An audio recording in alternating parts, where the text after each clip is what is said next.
Welcome to East Midlands Airport, or should we say the easiest Midlands Airport. The airport at the heart of the UK, flying to over 70 destinations. The easier airport with faster check-in and security that gives you extra time to relax and get in last-minute shopping. The airport that gets the kids on board before they get bored. East Midlands Airport, the easiest way to get away. To book your next holiday, visit eastmidlandsairport.com.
Welcome to East Midlands Airport, or should we say the easiest Midlands Airport. The airport at the heart of the UK, flying to over 70 destinations. The easier airport with faster check-in and security that gives you extra time to relax and get in last-minute shopping. The airport that gets the kids on board before they get bored. East Midlands Airport, the easiest way to get away. To book your next holiday, visit eastmidlandsairport.com.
Welcome to East Midlands Airport, or should we say the easiest Midlands Airport. The airport at the heart of the UK, flying to over 70 destinations. The easier airport with faster check-in and security that gives you extra time to relax and get in last-minute shopping. the airport that gets the kids on board before they get bored. East Midlands Airport, the easiest way to get away. To book your next holiday, visit eastmidlandsairport.com.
Welcome to East Midlands Airport, or should we say the easiest Midlands airport. The airport at the heart of the UK, flying to over 70 destinations. The easier airport with faster check-in and security that gives you extra time to relax and get in last-minute shopping. The airport that gets the kids on board before they get bored. East Midlands Airport, the easiest way to get away. To book your next holiday, visit eastmidlandsairport.com.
Welcome to East Midlands Airport, or should we say the easiest Midlands airport.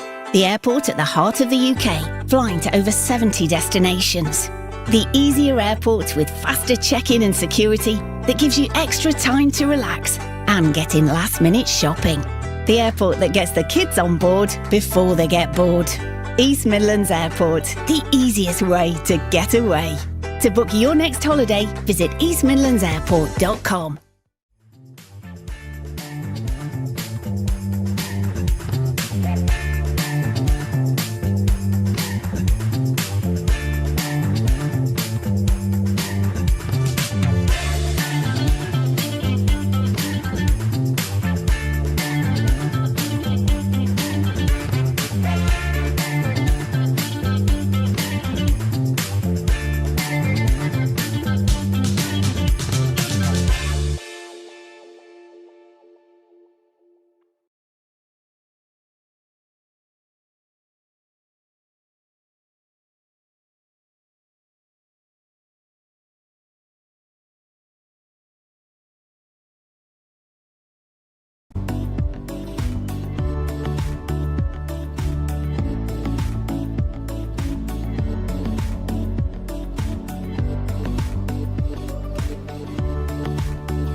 Scorecards for the game are available, priced £1.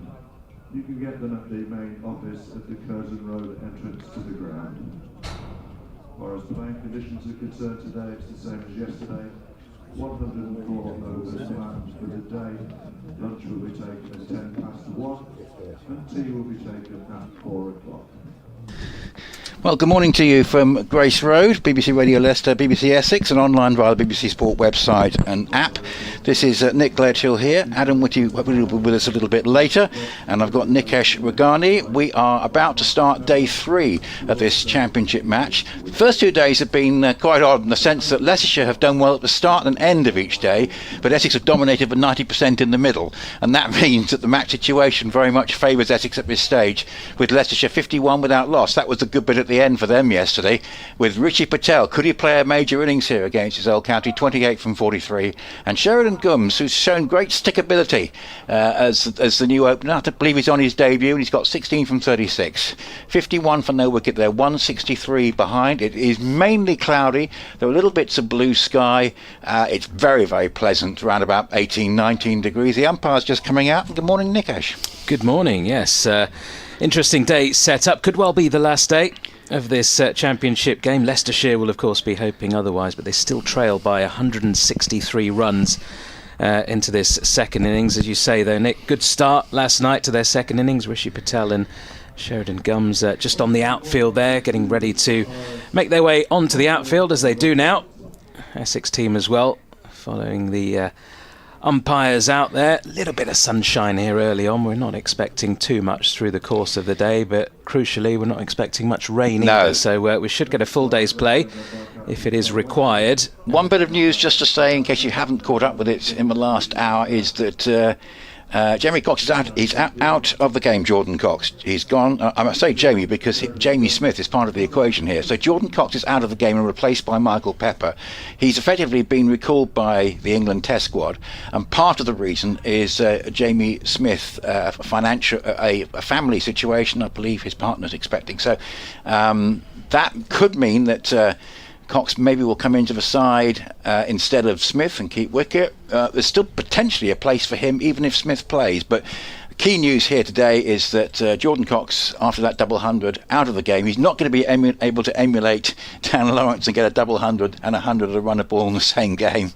But I tell you what, to be in that situation, Leicester are going to have to get a lot of runs here, aren't they? But the main news, Jordan Cox out of the game, replaced by Michael Pepper, and we wait to see whether Jamie Smith's going to be able to play in that Test match. Even if he does, there's still a potential that Cox might play, and interesting to see what's happening with James Rew at Somerset. We'll keep an eye on that as well.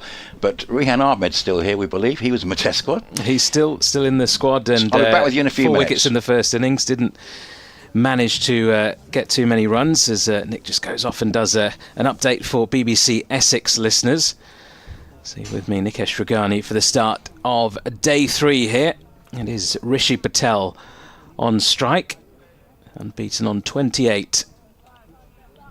It's going to be Shane Snater to open up the bowling from the pavilion end. 6 overs, none for 17, his figures so far. Couple of slips in place here early on. We've got a very short mid-wicket in place for Rishi Patel. Apart from that, pretty conventional field, mid-off, mid-on. Conventional mid-wicket, cover, point. In comes Snater then. First ball of the day. Straight delivery to Patel, which is just defended back down the track. And there is no run. Patel so important for Leicestershire at the top of the order over the last couple of seasons. Ever dependable, really. More often than not, gives you a good solid contribution there, and allows a platform to be set for the Leicestershire middle order, which does look a little bit weaker this week, with some big names missing, as Snater is in once more and Patel forward in defence again. Healthy sort of smattering of supporters just making their way into Grace Road. Some were here quite early. There's some over to the right, just next to the meet, the sunniest part of the ground at the moment, just getting a few rays of sunshine as Patel is forward in defence once more. And there is no run. As I say, the forecast looks quite grey and cloudy for most of the day. A little bit of sunshine at the moment, but we don't expect that to last. Thankfully, no rain about, so we are underway on time. For those that tuned in on day one, you'll be aware that there was a delayed start to this match. No play until after lunch on day one because of rain and then a wet outfield. Snater bowls, slightly fuller. Patel resists the temptation to drive and just pushes the ball to mid-off. Good solid sound with the ball hitting the bat there, though. Despite being on 28, Patel always have to restart when you come in as an overnight batter first thing in the morning.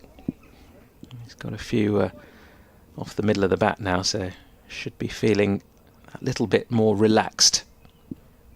Snater bowls and Patel just defends this right underneath his eye line. Good start here from Shane Snater. He's been on the money. Essex with 7 bonus points in this match so far to Leicestershire's 3. Leicestershire rock bottom of Division 1 as things stand. Hampshire a few points above them, having played a game more. And then there's a big gap to the rest of the table as Patel is once more forward in defence to see out a maiden first over there from Shane Snater. Leicestershire still 51 without loss, trailing by 163 runs. 104 overs due in the day's play today, should they be required. From an Essex point of view, they'll be feeling if they can sneak out a couple of quick ones this morning, they'll very much be eyeing up an innings victory.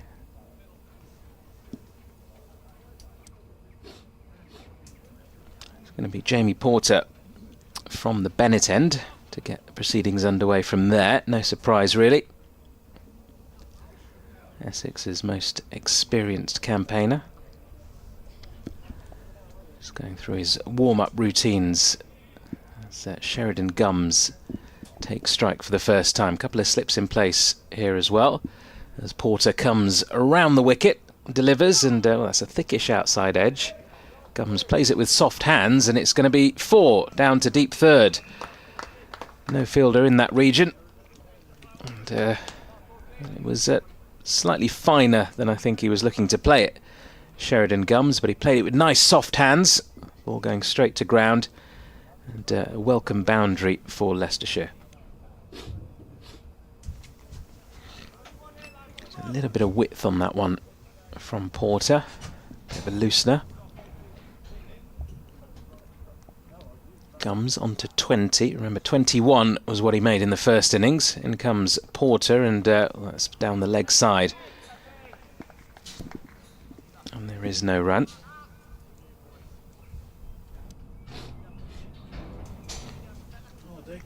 Porter with 44 on his back.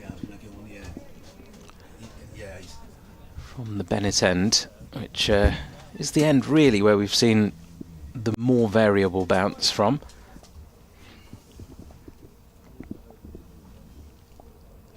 Bowled almost exclusively from that Bennett end. He's in once more, and Gums drives beautifully out towards deep extra cover. That's going to race away for 4. It's a lovely looking shot there from Sheridan Gums. That's what I'm going to ask you. What have you made of him? Because the thing that I've noticed, he spent quite a lot of time in the crease in both innings. Not very productive in the first one, but he's actually got himself in a little bit more here, hasn't he? And I think he played 4 list day games for Leicestershire, so he's been around the second team and looking to take his opportunity here. Yeah, a lot more positive in this second innings. 21 from the best part of 80 balls in the first innings, although Leicestershire did lose a couple of early wickets, so perhaps felt he needed to stick around. Porter's in once more, and that's left alone by Gums outside off stump. He's got a good compact technique. Seen there, he can time the ball pretty well through the offside. He's got good soft hands in defence.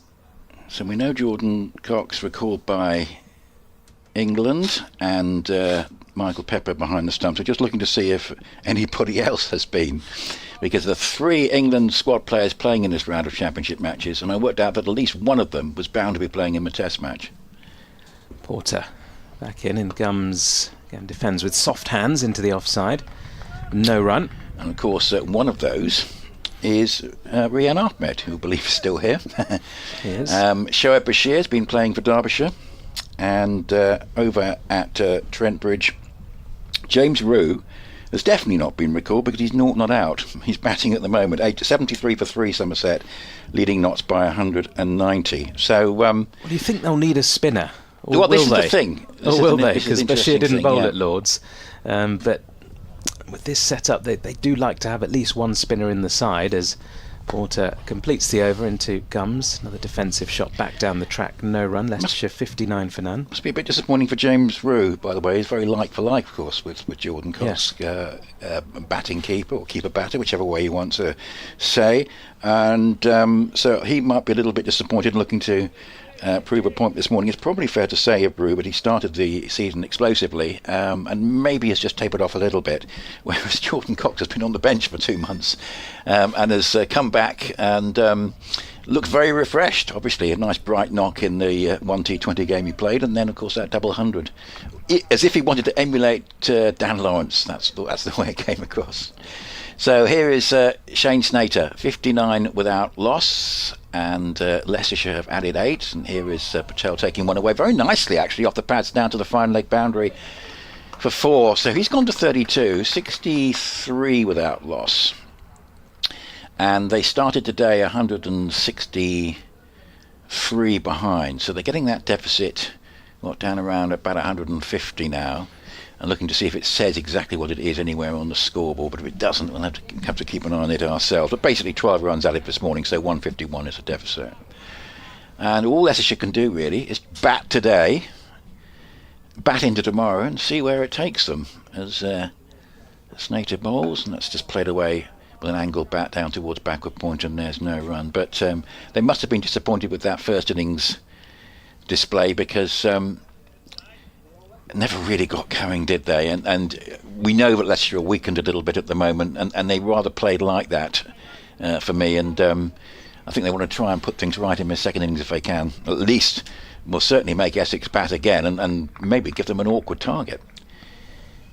2 slips waiting and a short mid wicket, and this is just played defensively, head over the ball up into the offside by Patel on 32, 63 for no wicket. And of course the last game that these two played, Leicestershire took a first innings lead, modest one at that, but then all out for 60 game in that second innings. So I reckon, though, Essex would have almost been as annoyed. Well, they were very annoyed by the first session of that game when Leicester was something like 170 for 2 at lunch. As Snater bowls. Oh, that's a beauty, and the play and a miss outside the off stump. Best ball of the morning so far. Drew Patel into the shot, and a play and a miss. But I also reckon they'd have been a little bit annoyed with the first innings collapse.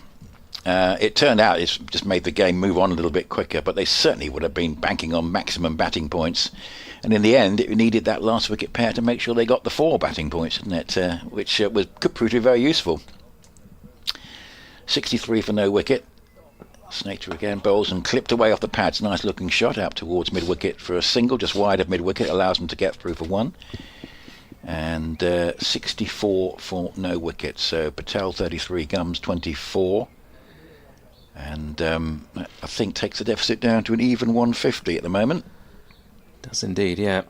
Well, with that first innings, you're right, they would have been eyeing up potential maximum batting points. 550, I would have thought. When you look at the way the pitch played, though, and the fact that only 4 Essex players managed to get double figures or more, tells you a story.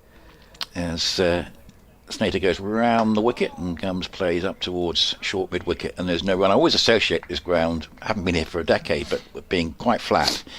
But obviously the pitch started very green indeed, and sometimes pitches like that don't actually play too bowler friendly. And I was wondering, in that first session, after the 2 wickets went early on in the first, was there quite a lot still happening, or did Wesley and Cox just play very well to get through that. Cox just took the counter-attack to Leicestershire, really, and was, you thought, yes, they need to build a partnership and get their heads down, but Cox had other ideas, and that sort of modern twist on trying to hit yourself out of an awkward situation worked with Jordan Cox. Porter then from the Bennett end again into Patel, thickish part of the bat. Ball trickles away out towards backward point, and there is no run. It's one of those tracks really where once you're in and you can cash in, but it's getting yourself sort of to that 25-30, which can be awkward. Got to get used to the variable bounce which we've seen on the track at times, and the odd one sort of skipping up off a length, and then we've seen a couple of P-rollers too. A couple of Leicestershire wickets fell in that fashion. Reminiscent yesterday. of the Lord's Test pitch. Yes. Porter bowls to Patel off the hip and flicked away out towards deep backward square leg. Should be at least a couple, and it is. Tell you what, they started well this morning, and a good positive outlook from Patel, who I believe was dropped, wasn't he, early in his innings, and hard chance. But Essex supporters will know what a fine player he can be, and he's actually got a bit of a start here, 35 from 56. And Sheridan Gums, to say, don't know too much about him, but certainly I'm impressed by the way he's been able to stick in there, and he's just flourishing a bit in his second innings. Porter in once more, another leg side delivery. This time Patel flicks it closer to the middle of the bat and out to the square leg boundary for 4 runs. Quite an ordinary delivery, really, from Porter. Half volley on the pads, and Patel doesn't miss out. Well, the thing about this game is that both day 1 and 2, as we were saying, Leicestershire have started well and finished quite well, and Essex have dominated the 90% in the middle. The same thing happening again, maybe, although Leicestershire will be hoping that 90%'s a bit smaller and a bit more contracted. But certainly Leicestershire have started very well this morning. They've added 19, 1 ball beat the bat, otherwise no real problems. Deficit down to 144 now, as Porter bowls once more. That's a better line, defended away by Patel to mid-off. And on to 39 from 58. Gums at the other end, 24 from 43. Because I think England announced a 15-man squad, and 4 of them were playing in this game, and there were 4 players who hadn't played in the Lord's Test. So we've got 2 here. We've got Bashir and we've got James Rue. So Jordan Cox, we believe so far, the only one that has been called back into the England squad. Porter in bowls, and Patel flicks the ball down to fine leg. Will just be the single on this occasion. Well, he's done his chances no harm, has he, in this match with a brilliant double 100. He's kept pretty well too. A couple of good low catches yesterday that he managed to take. And it worked out that one of them really had to be brought back in, otherwise England were going to play 5 seamers and have Ollie Robinson batting at number 7. But of course now the added complication, Jamie Smith may not be available, so that's what you could see someone playing 9 days out of 10 here, you know. Porter round the wicket to Gums, who defends back down the track. End of the over. Leicestershire 71 without loss. Good over there, 7 from it. That's assuming the Test match lasts 5 days, but the Oval, of course, it's probably more chance of it doing than at most venues. So interesting. We know that Cox, actually, we know obviously there's no captain, with Ben Stokes not available for this game. So if Smith's not playing, he's very, very likely we'd have thought to take over behind, with the gloves. But there's still that interesting number 7 spot, the spinner, if they're going to play one. So it's interesting. Rehan might get a chance. Well, then, yeah, he could be playing 9 days out of 10, which they don't normally. Is slightly frowned on these days, but it is an interesting one. I'm just keeping an eye on what Bashir's doing and in the news on him, because I think we can account for all the others. 2 of them, of course, are here, and we know that James Rue is batting, so it's just a question of Shoaib at the moment. But interesting. As here is Snater with a short mid-wicket, a leg slip in as well. Obviously they know Patel pretty well, and that's played defensively back down the pitch, and there's no runs. A slip and a leg slip, backward point cover mid-off, mid-on, short mid-wicket, and a more conventional but wider mid-wicket, and there's a fine leg on the boundary. It's cloudy. There's a little bit areas of blue sky. The top temperature, I reckon, is going to be high teens. It's not going to be much more than that. Not much of a breeze, but a very pleasant day all told, as Snater bowls, and this is played defensively. Very correct looking shot, head over the ball and run down towards backward point, and there's no run. Just spotted Dick Davis, Yeah, who is in the house. Charlie Allison completing the fielding there, and he missed out. Didn't get any involvement on day one. He's been used, of course, to sort of coming in pretty early. Jordan Cox did all that work for him, and of course he came in briefly yesterday and was out very cheaply as Snater bowls. And this is driven, not timed, goes up towards mid-on, and there's no run. So he missed out, but Essex have got themselves into a very good position in the game. The table is so incredibly congested. So we'll keep an eye on what's going on elsewhere. Maybe, if things go well for Essex, that this game finishes before the others, but very, very congested Division 1 table, as this is a slightly slower one, but spotted and just played defensively into the onside. Just held that back, Snater. And there's no... Division 1 table at the moment, incredibly congested. You've got Notts, who are not in a good position. They had a big first innings deficit against Somerset. They're 5 points clear on 94. And Warwickshire and Surrey 89, Surrey not playing. Essex 87, Sussex 86, so this is played defensively. Glamorgan 85, Somerset 84, and Yorkshire 76. And basically, Hampshire and Leicestershire are a little bit tailed off, but it's remarkably tight in the top division table. I can't remember actually too many recent seasons where we've had so many sides bunched together as they are at the moment. Had a couple of emails in yesterday just asking the question, can Essex win the championship? Well, can any of the 8, you have to say as well. Snater bowls, that's on the pads and run down towards fine leg for a single for Patel. 72 for no wicket. Let's say Essex win this game, and that is not a certainty, as looking at the way things have started this morning, but they are the favourites, clearly.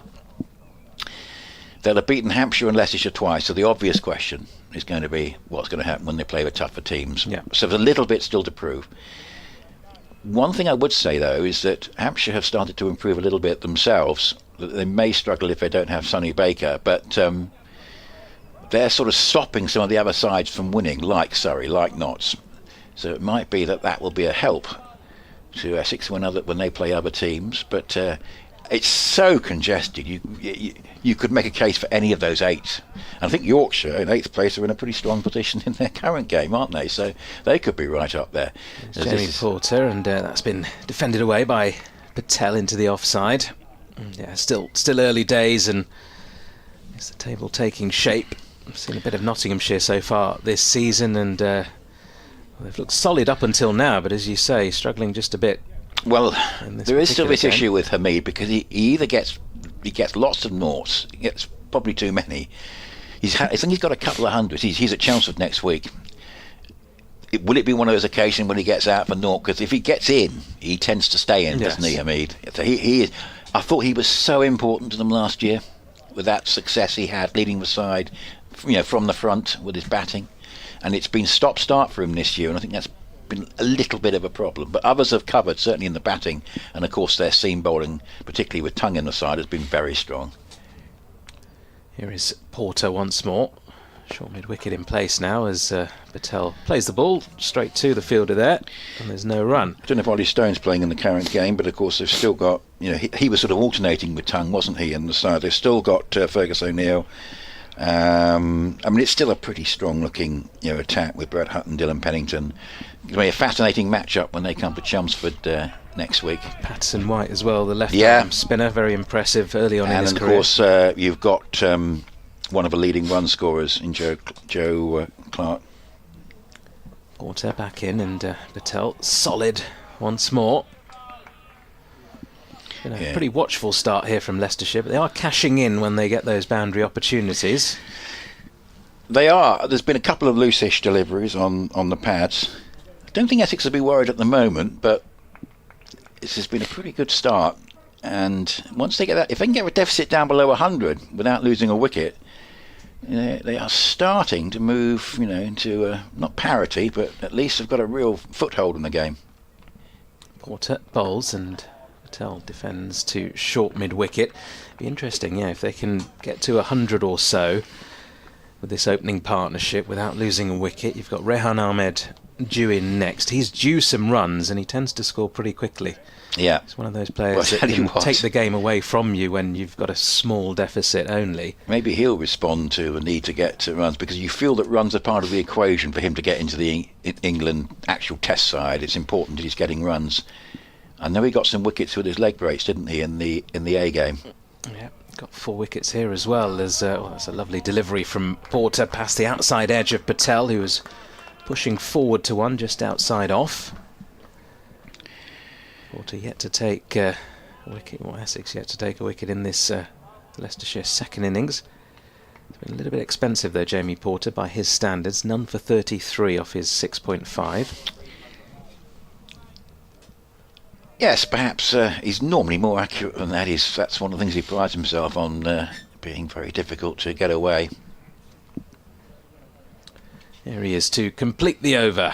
And Patel plays this one, I think, maybe off an inside edge. There's a bit of pattern involved as well. Half appeal for LBW, but nothing in it really. 19 overs bowled in this Leicestershire second innings then. They're 72 without loss, following on, trailing by 142 runs. Patel on to 41. I'll tell you what, James Brewer is batting, but he's not batting like Jordan Cox, because he's on 0 not out from 17 balls. I don't think Jordan Cox was on 0 not out from 17 balls. 77 for 3. Somerset, 194 ahead. So you wouldn't exactly call it an explosive start, because at the other end, Alfie Ogborn is 4 not out from 30 balls. So certainly Hutton and O'Neill keeping it very tight there. But I think Somerset wanting to get themselves in, because if they can win this game, Somerset, having had a bit of a rocky time in the Championship in the last couple of rounds, that will get them right back into contention. And of course, without Tom Banton, who at quite short notice announced that he wasn't going to be available for these 2 Championship games, which I don't think went down universally well with everybody in Somerset circles, but there's obviously a reason for it, and they've responded to that setback very well in this game, so we'll keep an eye on that one. But a very, very cautious start by Somerset this morning. From 17 balls. Yeah. Is that Bazball version 3 well, or something? Yes, he might be getting himself out of the side. 77 for 3. We lead by 194. We're told the new version of well, I know they don't like the term Bazball, but England looking to be a little bit more sensible. Would Emilio Gay have been picked? Test cricket? Would Emilio Gay have been picked a year ago? Possibly not. He's not really a Bazball type player. I must admit, when I saw Dom Sibley, I thought the whole debate about who should play should start and stop there, because he looks so good. But I can understand, sometimes they don't want to go back to someone they've used before, and Emilio Gay certainly looked the part, didn't he? Yep. Well, Simon Harmer, I thought Simon Harmer might have a bit of a bowl late yesterday evening, but it didn't happen. He's got the left-hander, but I thought he might be wanting to bowl at in his sights now. Sheridan Gums, 24. He's been a bit becalmed. Patel's had most of the strike. And Harmer bowls him. He comes forward and plays defensively. And there's no run. What more do we know about Sheridan Gums, apart from the fact that he's played a handful of List A games?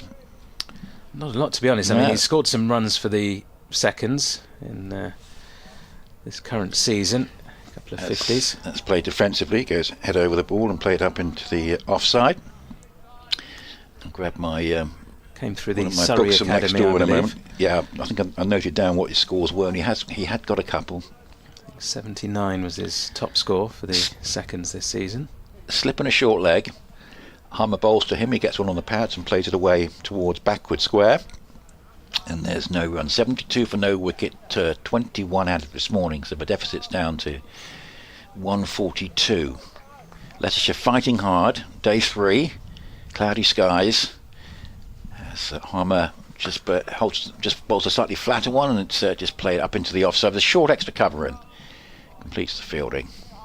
Backward point. A cover right at the edge of where the circle would be. Quite deep. Mid off. Mid on. Shortish mid wicket. Backward square leg.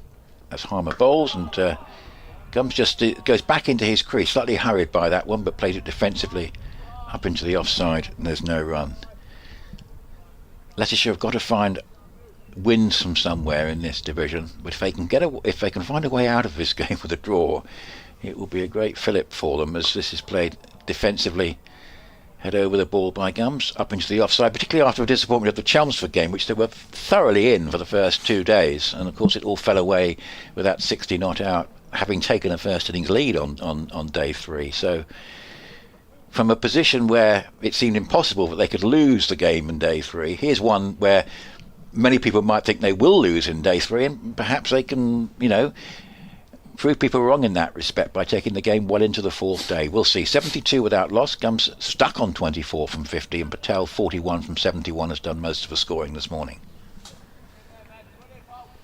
Yep, that's what Leicestershire will be hoping, certainly, to bat today. Porter Grab something from next door. Back in, and that's been guided away to short third. They sneak through for a quick single. That's good to see.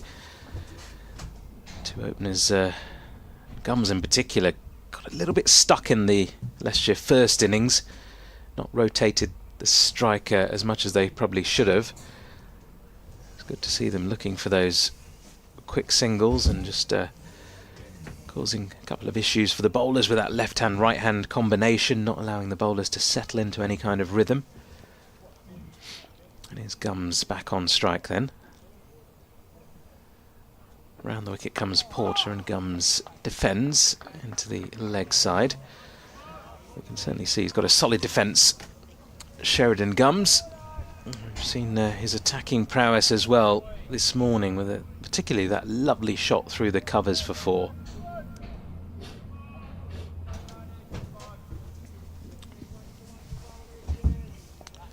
Lots of chat still from the Essex fielders out there, encouraging their bowlers. Comes Porter then. It's fullish, driven gently, but only as far as short extra cover by Gums. So there is no run. He's got himself in here, hasn't he? He looks very compact, and if he can take his opportunity, it's going to it'll be a nice selection headache for the coach here, because they are weakened by absentees for various reasons, injuries. And they can't really afford that this season in Division 1, Leicestershire, if they're going to have a chance of staying up. Porter back in, and that's a good short delivery, which has been chipped up into the air, but safely by Gums, just backward of square. He takes the single. I think Ian Holland's a massive miss as well, not just with the bat and ball, but as captain too, over in Major League Cricket. We were discussing this yesterday. I wonder how many people are watching Major League Cricket at the moment, particularly with the World Cup, World Cup taking place over there. Oh, let's do our first World Cup joke. If Leicestershire win this game, they should declare a bank holiday in Leicester. I'll tell you something about that. Porter back over the wicket into Patel, who plays and misses at 1, just outside off. Good delivery. Naively, when I heard that, because it's quite difficult when you're looking at the fixture times for the World Cup. Yes. You're not quite sure what day it is, because there's some showing at 10 p.m. and some showing at 2 a.m. and you've got to try and work out what day it is. Naively, I thought the Scotland game was the early hours of tomorrow morning, and that's why the Monday was the bank holiday. But no, it's almost like New Year. It was sort of a full 48 hours to celebrate. But well done, Scotland. I don't think it was very convincing, but they got through. They got through against Haiti in their first game. And you only really need to win one game in that first group stage. Absolutely. As Porter is in once more, and that's been pushed away by Patel to backward point. I didn't watch the Scotland game, couldn't stay up that late, as Leicestershire make it to 74 without loss at the end of the over. Watched Brazil-Morocco. That was a pretty good game. Good first half in particular. But Scotland top of that group now, of course, after that victory, with the other two sides having drawn. And of course, the Women's World Cup, Women's Cricket World Cup, is going on today. I think there were 3 games yesterday in the end. Edgbaston is the venue, and it's Bangladesh and the Netherlands. The Netherlands 76 for 4 after 12 overs, so we'll keep you in touch with what's going on. Big game later on, India-Pakistan, 2:30. This is played defensively. Harmer's first ball manoeuvre, defensively played by Gums up into the offside. Bangladesh looking to make it a clean sweep in the ODI series against Australia. Made 274 for 5. Good batting right down the list there. And Australia 64 for 2 in the 11th over in reply. That's played defensively by Gums up into the onside. So Bangladesh could make it a clean sweep there. They've beaten Pakistan comfortably, but still no sign of a tour to England, which I must admit I do think is very strange. They're such a good side. Harmer bowls. This is played defensively to short leg by Gums, looking very compact. Such a shame to see Australia struggling, isn't it? Well, of course, Bangladesh, Australia, one-day internationals. I believe when they won the first match, it was the first win they'd had against Australia since the famous game in 2005, at the start of that Ashes summer. Yeah. As Harmer bowls, this is played to a backward square leg by Gums. Again, just getting right forward. Not too much turn at the moment for Harmer. 74 for no wicket, 23 added this morning. And they started off a long way adrift. 187 Leicestershire against the Essex 401, and backing away, plays that with great confidence and hits it away for 4 through the covers. Well, against Simon Harmer, the left-hander there, just sized that one up, worked out it wasn't going to turn prodigiously away from him to cause problems. He got outside the line of it, or inside the line I should say, because he was backing away, and played a very sweet stroke through the covers for 4. He goes to 29. And Harmer bowls to him again, and he plays that nice and compactly back down the pitch. Well, I'll tell you what, this is a good start by Leicestershire, and they'd be rather wishing that they started like this in their first innings. But 78 for no wicket.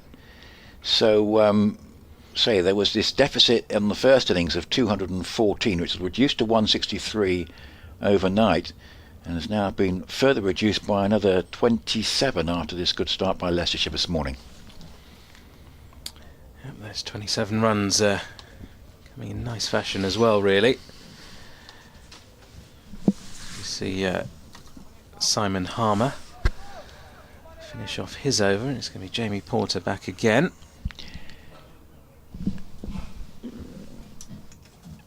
In comes Porter, and over the wicket he comes, and Patel defends back down the track. There's no run.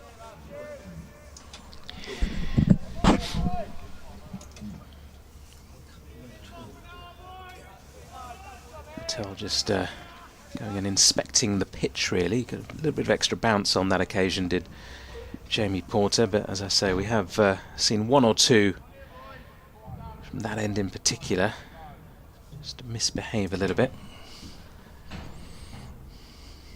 Patel tall in his stance, facing up here, defends only as far as backward point.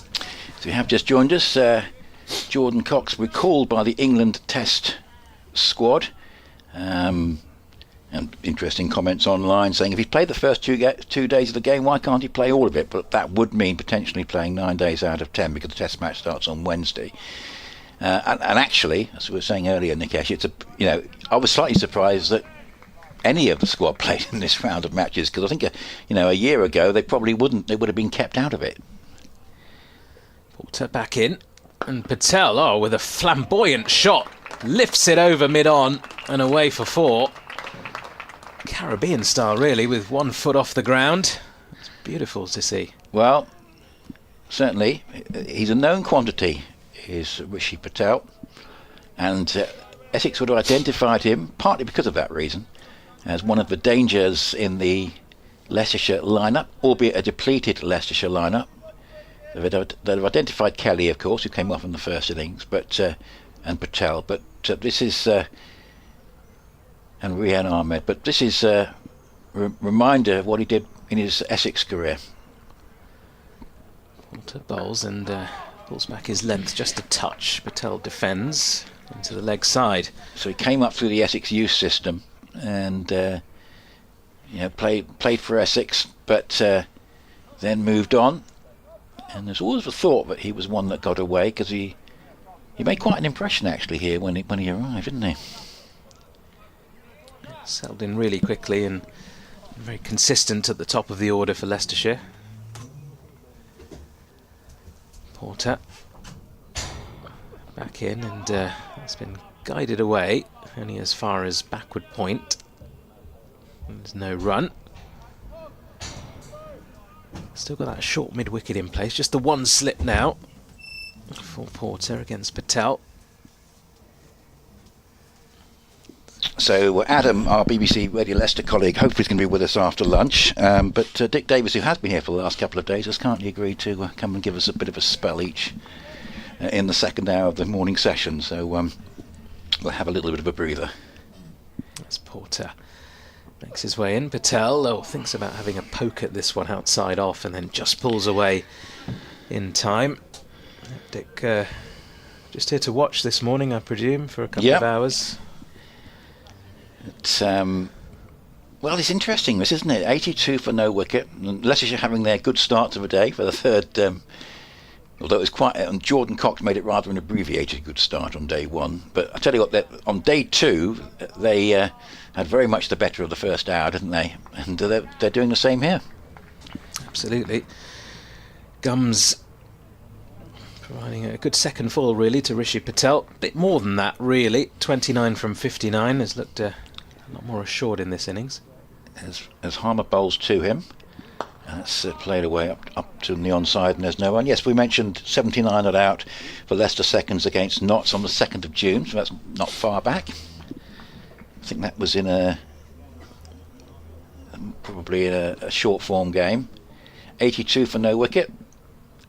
This is driven away, a nice looking shot, and actually well stopped at the mid-off, because that was well timed. They got through for one, and I think there's a fair chance that might have gone all the way to the boundary. It was really well timed, actually. He's certainly looking in good touch.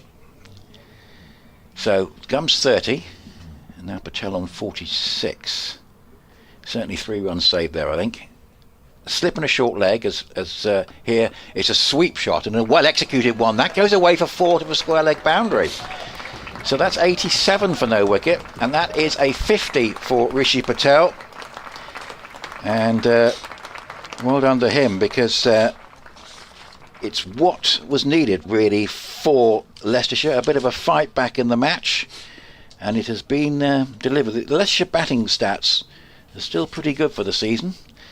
As Harmer bowls to him, and he plays that defensively up towards mid-on, and there is no run. That is Patel's 4th 50. He's also got 100, averaging 46 going into this game.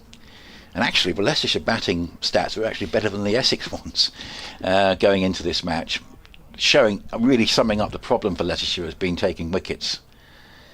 Here is Harmer bowls, and that's a sweep shot, and another well executed one goes out towards deep square leg. It's going to be stopped by Allison, and they're going to get through for 1, but they're scoring very freely at the moment, and the pitch not giving too many concerns.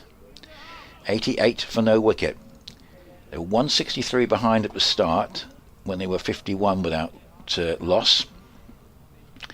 So a further 37 runs have been added this morning, and deficit gradually being reduced here, as this is played defensively by Gums, again getting right over the ball and playing it to short leg, and there is no run. 126 is the deficit, and so if they can get that below 100 with all these wickets in hand, you feel that wickets might fall in a bit of a cluster at some point, and it may need Kelly to come off again. But this is very encouraging from a Leicestershire point of view as they try and fight their way back into the game. 88 for no wicket, Patel 51 and Gums 30. Yeah, that deficit down to 126 now. These two looking in no trouble at all. Looks as though there's going to be a change in bowling. Shane Snater from the Bennett end, replacing Jamie Porter, who's bowled 9 overs, none for 39. Did Charlie Bennett bowl from the Bennett end? He did. Yes. That's rather appropriate, isn't it? And he did well. He did well. Yeah.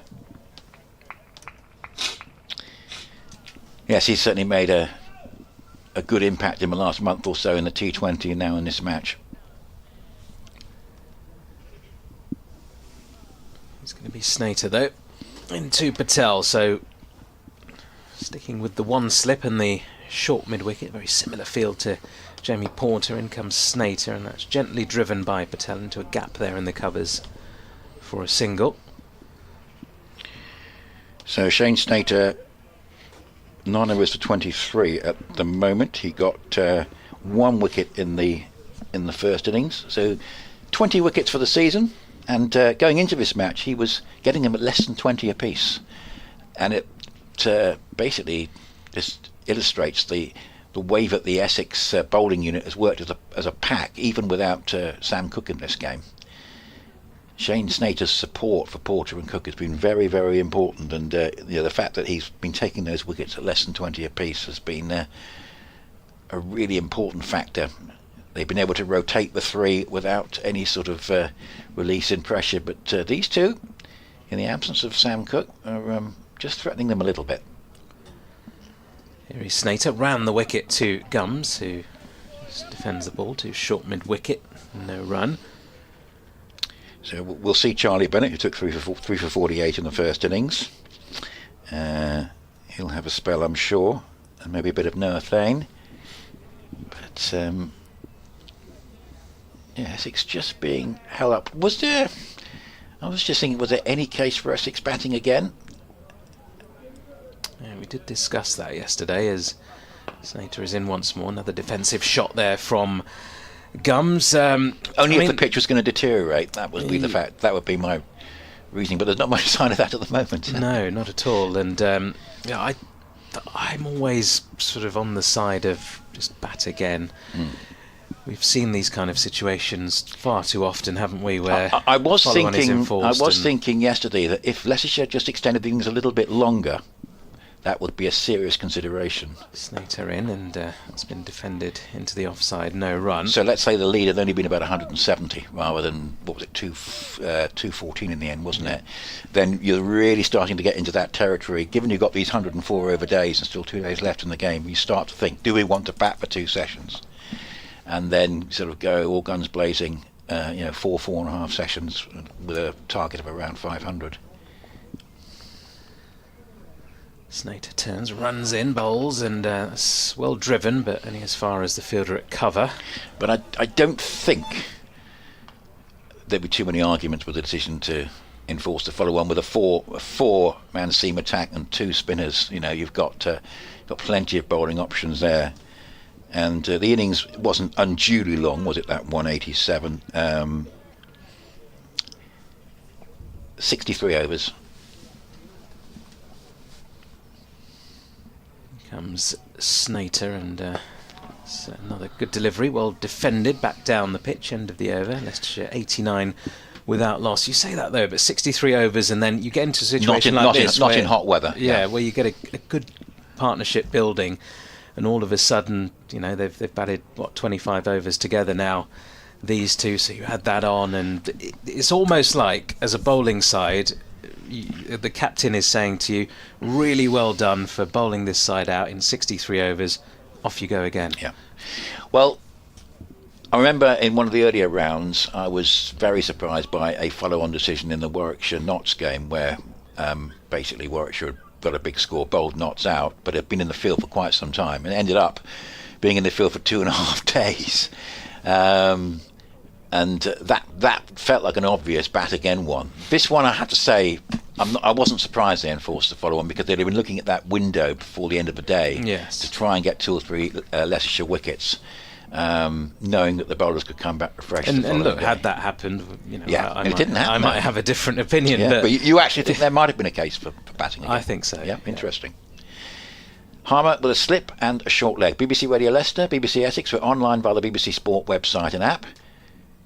And this is Harmer bowling, and that's played defensively by Patel, just up into the onside, and there is no run. Nick Eshragani and Nick Glater with you. Dick Davis shortly, and Adam Whitty hopefully this afternoon as well. 89 for no wicket. Cloudy, little bits of blue sky, the sun peeking through every now and again, and this is a sweep off the front foot, and it goes to square leg, and they go through for a quick single, which in the end was achieved fairly comfortably. Jamie Porter picking up there next to the square leg umpire. He's had to move a little bit to his left to effect the stop. He's now at backward point with a slip on a short leg with Gums on strike. And Gums looks very good as he just comes forward defensively, plays up towards mid-wicket. I was slightly surprised Harmer didn't get a couple of overs at him with a new ball last night. Yeah. You know, just those last 2 overs from this end of the day. But there weren't that many overs to play with, having said that, as this is driven away up towards mid-on, and also, no run there, doesn't seem to be a lot happening for Harmer at the moment. When Rehan Ahmed took those 2 quick wickets, I was thinking, oh, it's an awful lot suddenly for the spinners, but maybe not. 90 for no wicket, as this is played, again, defensively, head over the ball, up into the onside.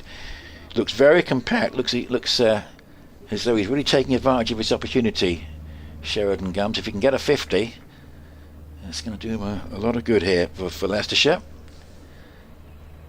Harmer bowls to him, and that's Pitt in the air, and I think, it's bounced before it goes back to Harmer. I thought that might have got back to him on the full, but it's bounced into the ground and got back to Harmer, who's taken it cleanly enough, but it has bounced. So 53 Patel, Gums is on 30. Leicestershire, who started this second innings following on 214 behind, are 124 behind at 90 for no wicket, with Jordan Cox out of the game, replaced by Michael Pepper after his recall to the England Test squad. But we believe that he's the only one of the England squad players playing in this round of games who has been recalled. Yeah, I'd be surprised if he perhaps isn't in that 11. Particularly if Stokes is out of the third test, and there's nothing formal about that. Interesting that Stokes is likely to play. Suddenly, playing Championship cricket is all in vogue with these England players. It is, Stokes playing for Durham in the next round. Here's Snater, and it's been defended by Patel. Keeper up to the stumps now. And I mean, it's in a way it's good. The only thing is, if it's taken on a little bit too much, you're going to get a regular situation where players just play 2 days of a game and are replaced, and it might feel a bit artificial. But tell you what, the one thing that surprised me was why wasn't Jacob Bethel playing for Warwickshire? Doesn't tend to do that very much, does he, these days? Full delivery to Patel, that's been flicked away to short mid-wicket. Because I can understand, Root and Brooke have played a couple of games for Yorkshire. You've got Amelia Gay, who played that nice innings. Ben Duckett's played a couple for Notts. Yeah. Jordan Cox has got this double 100. And you feel that Bethel is the odd man out. But as I say, it's quite a rare occasion where you see Jacob Bethel. Obviously, they thought he didn't need time in the middle. Comes Snater once more, and Patel just defends away into the leg side once more.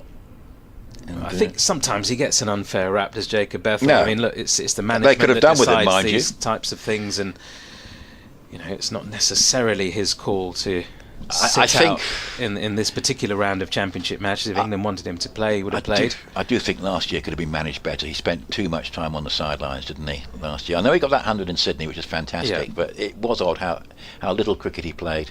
Snater in, and Patel plays and misses at this one.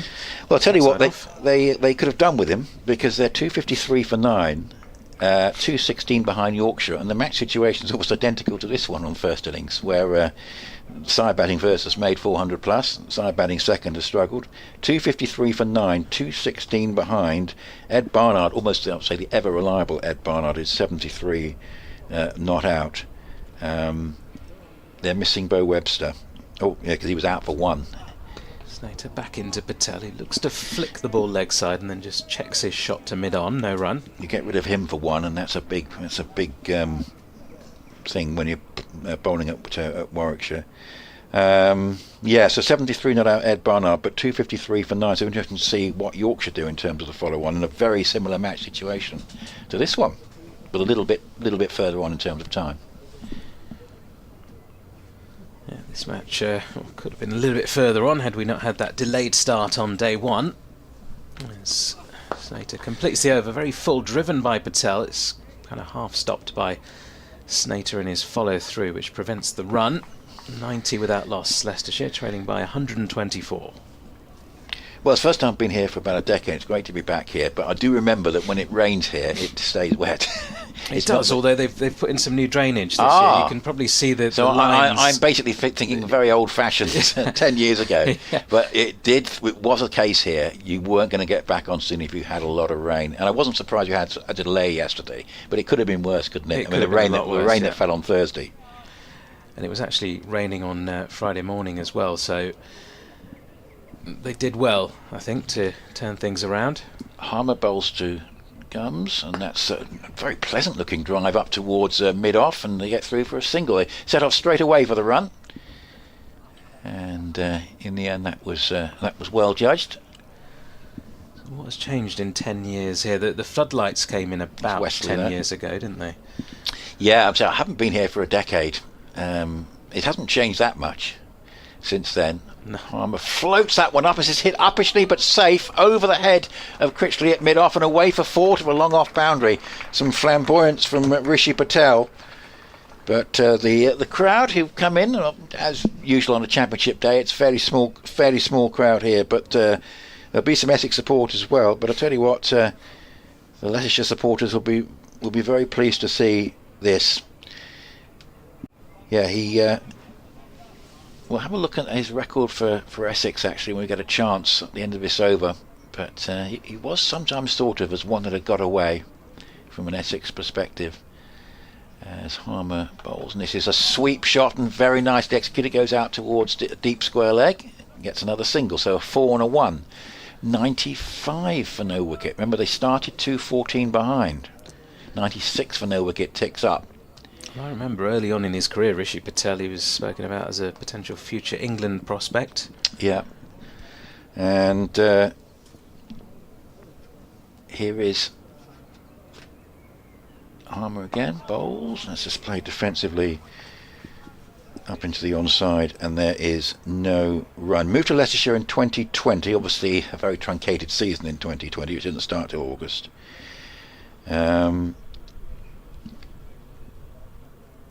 Here's Harmer bowling again, and Gums plays defensively up into the offside. So 4 championship appearances made by Rishi Patel during Essex's championship winning season in 2019. He made his List A debut in that year as well. And basically sort of demanded a place in the side with his performances. And this is a bit of a loose stroke here from Gums, the first one of the morning. There's a little bit of turn there for Harmer outside the off stumps. The first time he's been in trouble. There's a Pepper whipping off the bails, looking for a potential stumping in case he just dragged his foot out. But that's the first time he's had any sort of concerns against Harmer. It's interesting to see the replay of that one again. Drove very loosely, maybe there's a little bit of turn. Of course, it will be away from the left-hander. But he survives. He's on 31 from 75. Patel 58 from 94. 96 for no wicket. They trail by 118. He's just ticked his first-class average to over 50 as Sheridan comes. He's, of course, not out, and this is only his second innings in his career, so that probably change a little bit later on, but 52 runs, dismissed once. Shane Snater then, start of a new over from the Bennett end into Patel. That's defended away to mid-on. There's no run.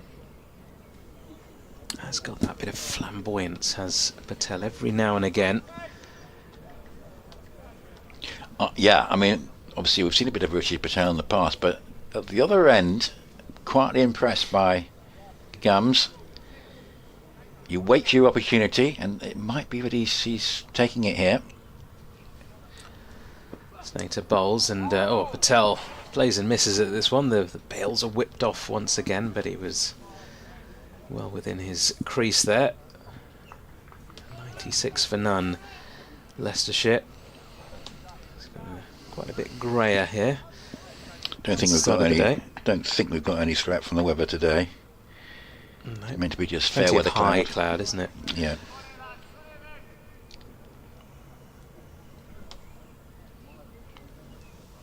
Snater then running towards us. Bowls. Oh, he's bowled him. Middle stump out of the ground. Perhaps kept a little bit low, that one, to Patel. Finally, Essex get their breakthrough, and it's Shane Snater with a bit of a rip snorter. Let's take a look at the replay. Did it keep low? No, it just sort of moved away, didn't it? Yeah, off the seam. Superb delivery from Shane Snater. I mean, that's just what Essex wanted, because I wouldn't say they'd be worried yet, but I mean, this has been a very good opening partnership, and they didn't want it to go on too much longer. And to get Rishi Patel out has been obviously the main danger in terms of run scoring. Very important indeed. And as I say, we're just starting to look up his career achievements and what he did with Essex. But as I say, I think Essex will be fully aware, of course, of what he's capable of, and he's shown glimpses of that this morning. I'm very pleased to see the back of him. Now, we know Rehan Ahmed has not been recalled because he's still in this game. He's walking out. Yeah, here he comes at number 3. That was a lovely innings though from Rishi Patel, 58, helping Leicestershire get off to a really good start in this second innings, but it needs to be continued now by his teammates. Gums well set there, 31 from 75. We know what Rehan Ahmed can do. And at number 3, had a wonderful season with the bat last year. All those hundreds coming in at number 3. Short of runs so far this year. And of course played in every round of the championship. Another one of those players who's been away in the IPL. Bit of bench warming at Delhi Capitals for Rehan Ahmed, but a good experience, I'm sure, for him. Didn't last too long in the first innings, got one that kept very, very low.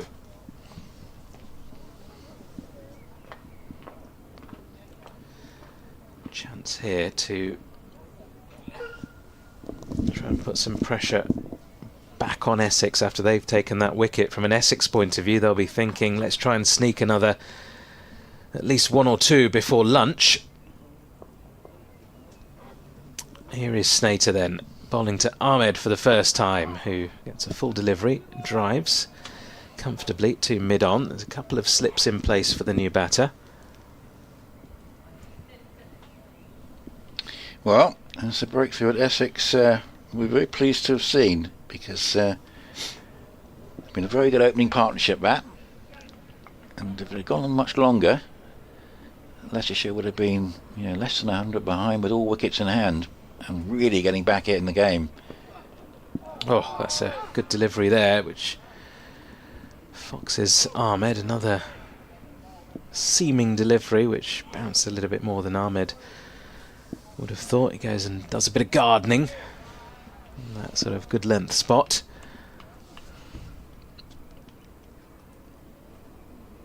If he does get in though, Rehan Ahmed, he can score very quickly. Yes, Rishi Patel, was thinking back on his Essex career, made an unbeaten 100 at the Oval in 2019. Slater into Ahmed, who plays this ball out towards extra cover to finish off the over. So successful one there for Shane Snater, wicket maiden. Leicestershire still on 96, but for the loss of 1 wicket now they trail by 118 runs. Looks as though it probably will still be Simon Harmer to continue from the pavilion end. Correction actually. Yes, that's a Surrey Patel, but he played in 4 games, including that one at the Oval. Played in 4 games in that championship winning season of 2019, and obviously made a big impression. And Leicestershire took note of what they saw and went in for him and joined them in 2020. So Harmer is going to bowl, and that's played by Gums up into the offside, and there's no run. There's Rishi and Ryan Patel, the confusion there, but it's quite a common name in Gujarat in India. 96 for 1 among the Gujarati community.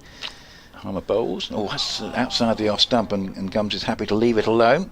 Just a little bit drift there from Harmer. It is pretty cloudy, as you say. Just little small areas of blue sky. But here's Harmer again. Bowls. That's played defensively. Can head right over the ball by Gums, and there's no run. Yeah, you've always got to check which side of batting. You say, Patel go 100, and turn out it's a Surrey one. But anyway, so that spoilt that slightly. But we do remember him from his Essex days. Made a very good impression at the end of the last decade, as that's played defensively by Gums.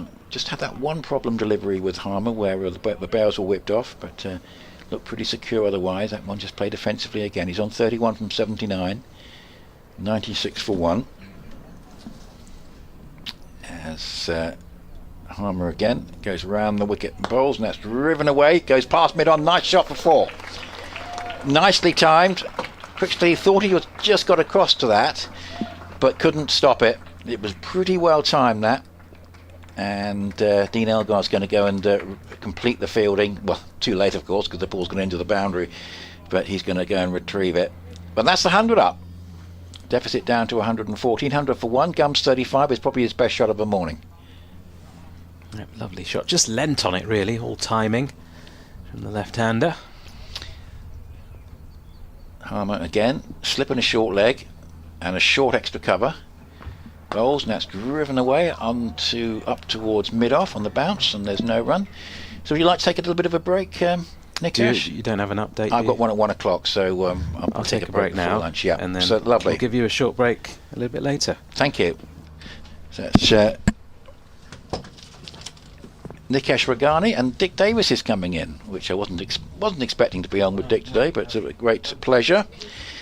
100 for 1 is the Leicestershire score, 114 behind. And Rishi Patel has played very nicely this morning, but Essex have now got rid of him, and I'll be very pleased with that.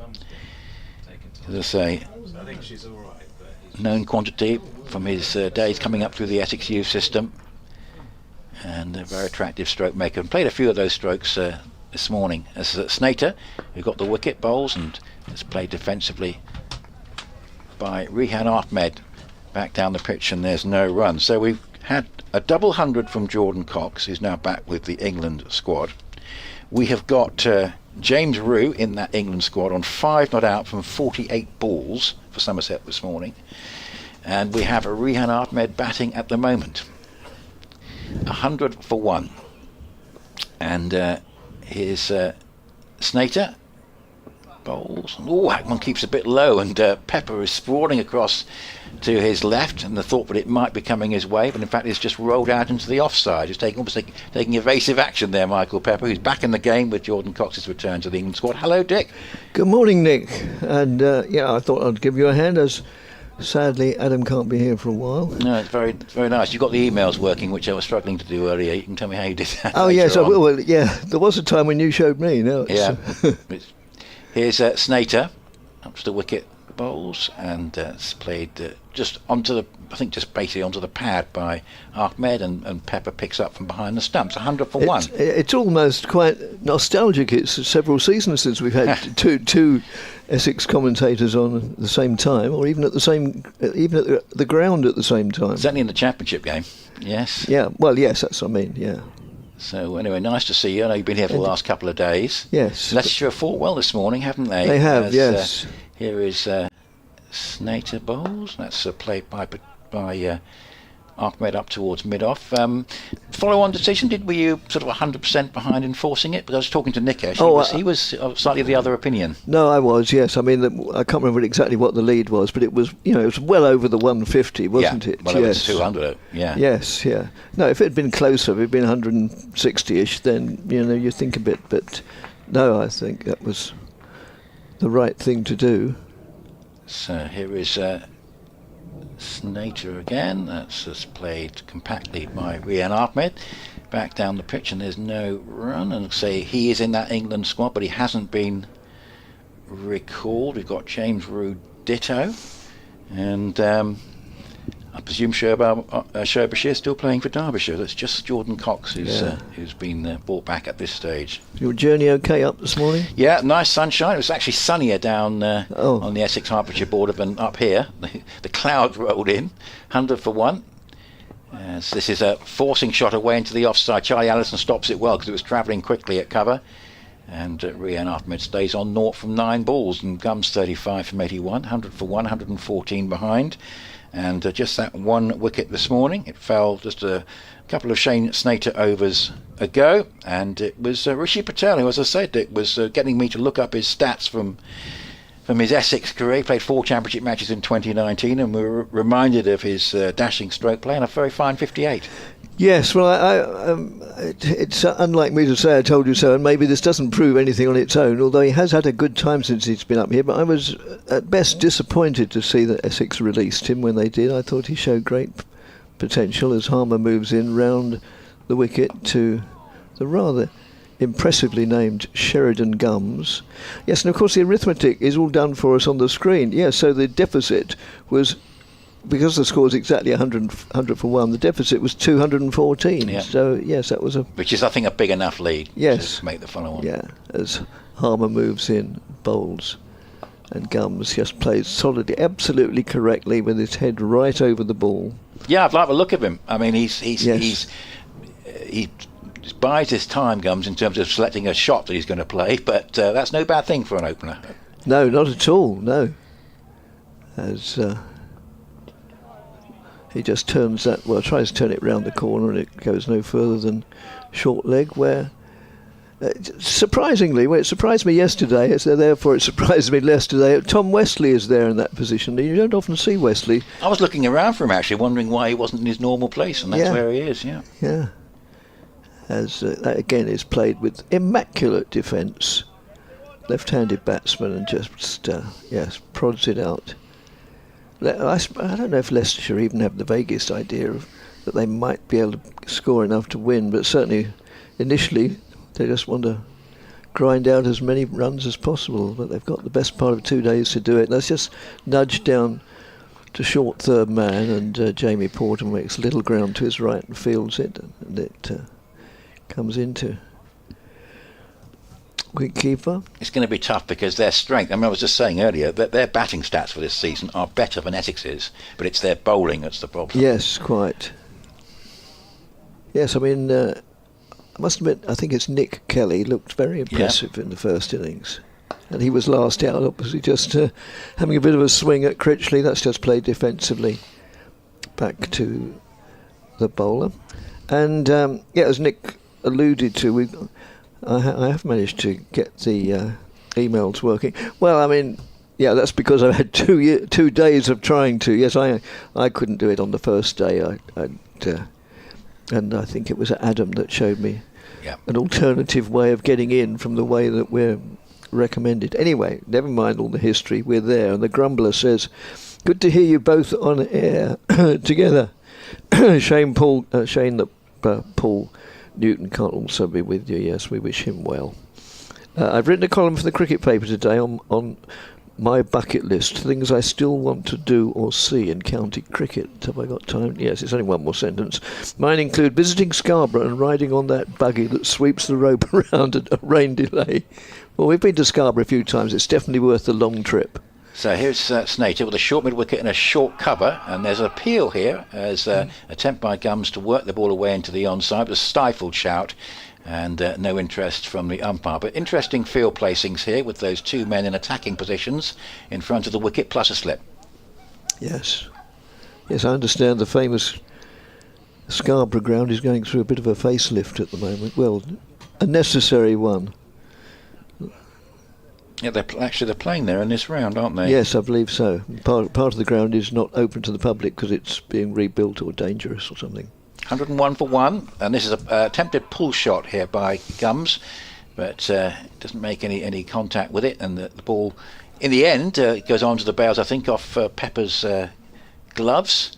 I think it was all a bit involuntary, that, but in the end, no run added. 101 for 1, with Patel the one man out this morning after a very good opening stand between himself and Sheridan Gums. He made 58 from 97 balls and the wicket fell at 96. It's 101 for 1. They're 113 behind. And here is Snater under cloud cover at Grace Road. Bowls and played defensively up into the offside. And yes, when you had rain it was rain overnight going into the Friday morning, wasn't it, Dick? But it reminded me, I know the drainage has improved here, but as I was saying to Nikesh, the thing here was that once it got wet, it tended to stay wet. Yes. When we were here over a decade ago, because certainly I haven't done there's been no championship cricket here with him asides for a decade, has there? Yeah, that's right. 2016 was the last time Essex played here in a championship game. 101 for 1. Yes. that's all played from the crease by Gums and almost onto his off stump. Yeah. Not sure he was knowing where that was going. It came off the under edge of the bat and rolled down to slip, and there's no run. Essex.cricket at bbc.co.uk if you'd like to get in touch with us. It's BBC Essex, BBC Radio Leicester. Adam Whitty hopefully with us after lunch. Yes, we had a load of emails yesterday, for which I'm most grateful, or we're most grateful. Sun sort of peeking in and out. It's not particularly a fine day, but it's a dry one, and so that will do. As Snater goes round the wicket again, bowls and is played defensively, and there's no run. So Jordan Cox, absolutely fantastic. Sorry, you go on to what were you going to say, and I'll ask you about Jordan Cox. No, I was only going to mention the weather. Yes, obviously from the Essex cricketing point of view, they'd rather it stayed like this, a little bit overcast. But from the spectators' point of view, the vast majority of whom will be Leicestershire supporters, they'd rather see the sun come out for two reasons. One, because they'd rather watch cricket in the sun, and one, because it will make batting a little bit easier. That's right. It's looked fairly easy most of the first well, hour, yes. hasn't it? I mean, they did play very well. Yes, yeah. Jordan Cox was just phenomenal, really. I mean, whatever the situation, he always plays the same game, and he went in at 8 for 2. Yes. on a very helpful track. And I think the first ball he dispatched for 4. Yeah, Snater goes round the wicket, bowls, and Gums has just lost a little bit of his timing, but he gets that one away backward square on the onside for a single to Charlie Addison at deep backward square leg. And one goes to a total 102 for 1. So they're getting to the halfway point of knocking off this deficit. And Critchley nearly got a century, well, as most listeners will know, but with 97. But I think the contribution of the Essex captain, Tom Wesley, mustn't be overlooked, because he played a perfect foil to Cox at the other end, just playing very defensively. Yeah, yes, he only got 41. I mean, that doesn't sound like an innings that would grab the headlines, and it didn't. But it was worth so much more than 41 in that. I was tempted to say, because it gave Cox the freedom at the other end, but of course he'd play like that anyway. Yeah, I noted the pace at which Wesley was scoring, and it did seem like absolutely perfect forward, as you say. Yeah. As Harmer moves in now and bowls to Gums, who has the luxury of letting it go by outside the off stump. One slip, a short square leg. Well, a short leg. Surprisingly, the skipper. That's just met with very obdurate defence. He's, in a totally complimentary way. From what I've seen of him, Gums is a very old-fashioned sort of opener. I'm trying to think of sort of people he reminds me of. Yes. And left-handed and very solid defence. It's not that sort of dissimilar from Alistair Cook, really. Yeah. Alistair Cook's wonderful career and many superb innings was based on a solid defence. As Harmer moves in again and bowls. Gums almost chopped that onto his stumps. It was short of a length, and he went back to chop it through the offside. Got a bottom edge, and for all he knew, it could have gone anywhere. Just lost his way a little bit. He did. In the last couple of overs. As Harmer moves in again and bowls. And that's just pushed out on the onside, and it's Wesley himself at short leg who makes a yard or two to his right and picks it up. I was going to ask you a question about the Essex batting order at the end of this over, because there's not much time to talk during it. No, Harmer always gets through his overs very quickly, and that's played with considerable confidence out into the short mid-off or straightish short cover. Anyway, it's fielded by Snater, who just about to take his cap off and hand it to the umpire, because he's going to continue bowling from the Bennett end. So obviously Cox, he got 204 better than the run of balls, so you can't complain about that. No. But Charlie Addison spent the whole of that first day in the dressing room, and then of course came and went very. I think he's a long-term replacement for Wesley at number 3 when Wesley finally does, put up the shutters of his tremendous career. Yes. for that reason, I'd sort of like him to bat at number 4, which is the next available position in the order, as much as possible, and sort of almost be bedded in there. Particularly, Cox as a keeper at 5 seems quite a good option. But here is Snater bowling, and Rehan Ahmed drives pleasantly away square through the offside, and that's going to go for 4 up to the meet. Which is so little has changed on this ground. Yes. But that's where I think most of the food is found here, and that is going to be 4 runs. That was a nice shot from Rehan Ahmed. But seeing him go back down to number 6 again, of course, effectively it was number 7. And of course, he just come off this great run in the T20. That's the only thing. It's only a small thing, but I'd almost liked him to have been at number 4. And I wonder if Leicester had batted first, you don't really want your keeper coming in the top 4, do you? If you're batting second, and you've been out in the field. No, not really. So here is a flick away into the onside up towards short mid wicket, and there's no run. But 106 for 1. Rehan Ahmed stays on 4. Gums 37. So it's just a thought that for a young player, it could be unsettling a little bit to be moved, sort of shuffled around the order, and he's almost done well enough of his own right in the last couple of months, you feel, to sort of be, yes, penned in at number 4, if you like. It's just a thought. Yeah, 106 for 1. As this is just pops up a little bit at Rehan Ahmed, and it rolls up towards square leg, and there is no run, because I'm sure Jordan Cox would have got those runs at number 5 as well as number 4. And it will be interesting, Dick, if he plays in this Test match, and we say, obviously there's no Stokes, and we think that Jamie Smith obviously may miss the game because his partner's expecting. There's likely to be a slot for him, either one way or another, possibly with the gloves, and that could well mean, if Stokes is not playing in the third Test, that he might well keep his place there. Yeah. This is driven nicely by Ahmed up towards mid-off, and there's no run. And of course that could well mean that Essex might well be without him for that big championship match at Chelmsford against Nottinghamshire, which is one they could really do with him playing in, I think. Yes, there's one more championship match for most counties, and then we go back to T20 action. And Leicestershire, I think, at the end of the week, will be welcoming Yorkshire to Grace Road. Yes. This is one keeps low, very low. Must have been some bat on that, because I think it would have been a huge LBW shout otherwise. We do have a replay screen, but that definitely kept low and hit the pad presumably off the inside edge. Yeah, there is. We've been thinking that, and I was talking to Charlie Bennett last night. I've never spoken to him before.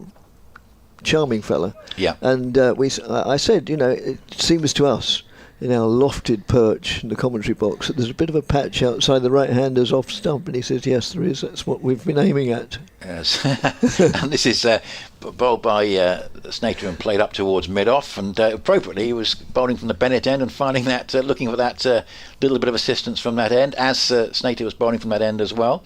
So 106 for 1. And Snater 15 overs, 1 for 29, a wicket in each innings. Rehan Ahmed 4 and Gums 37.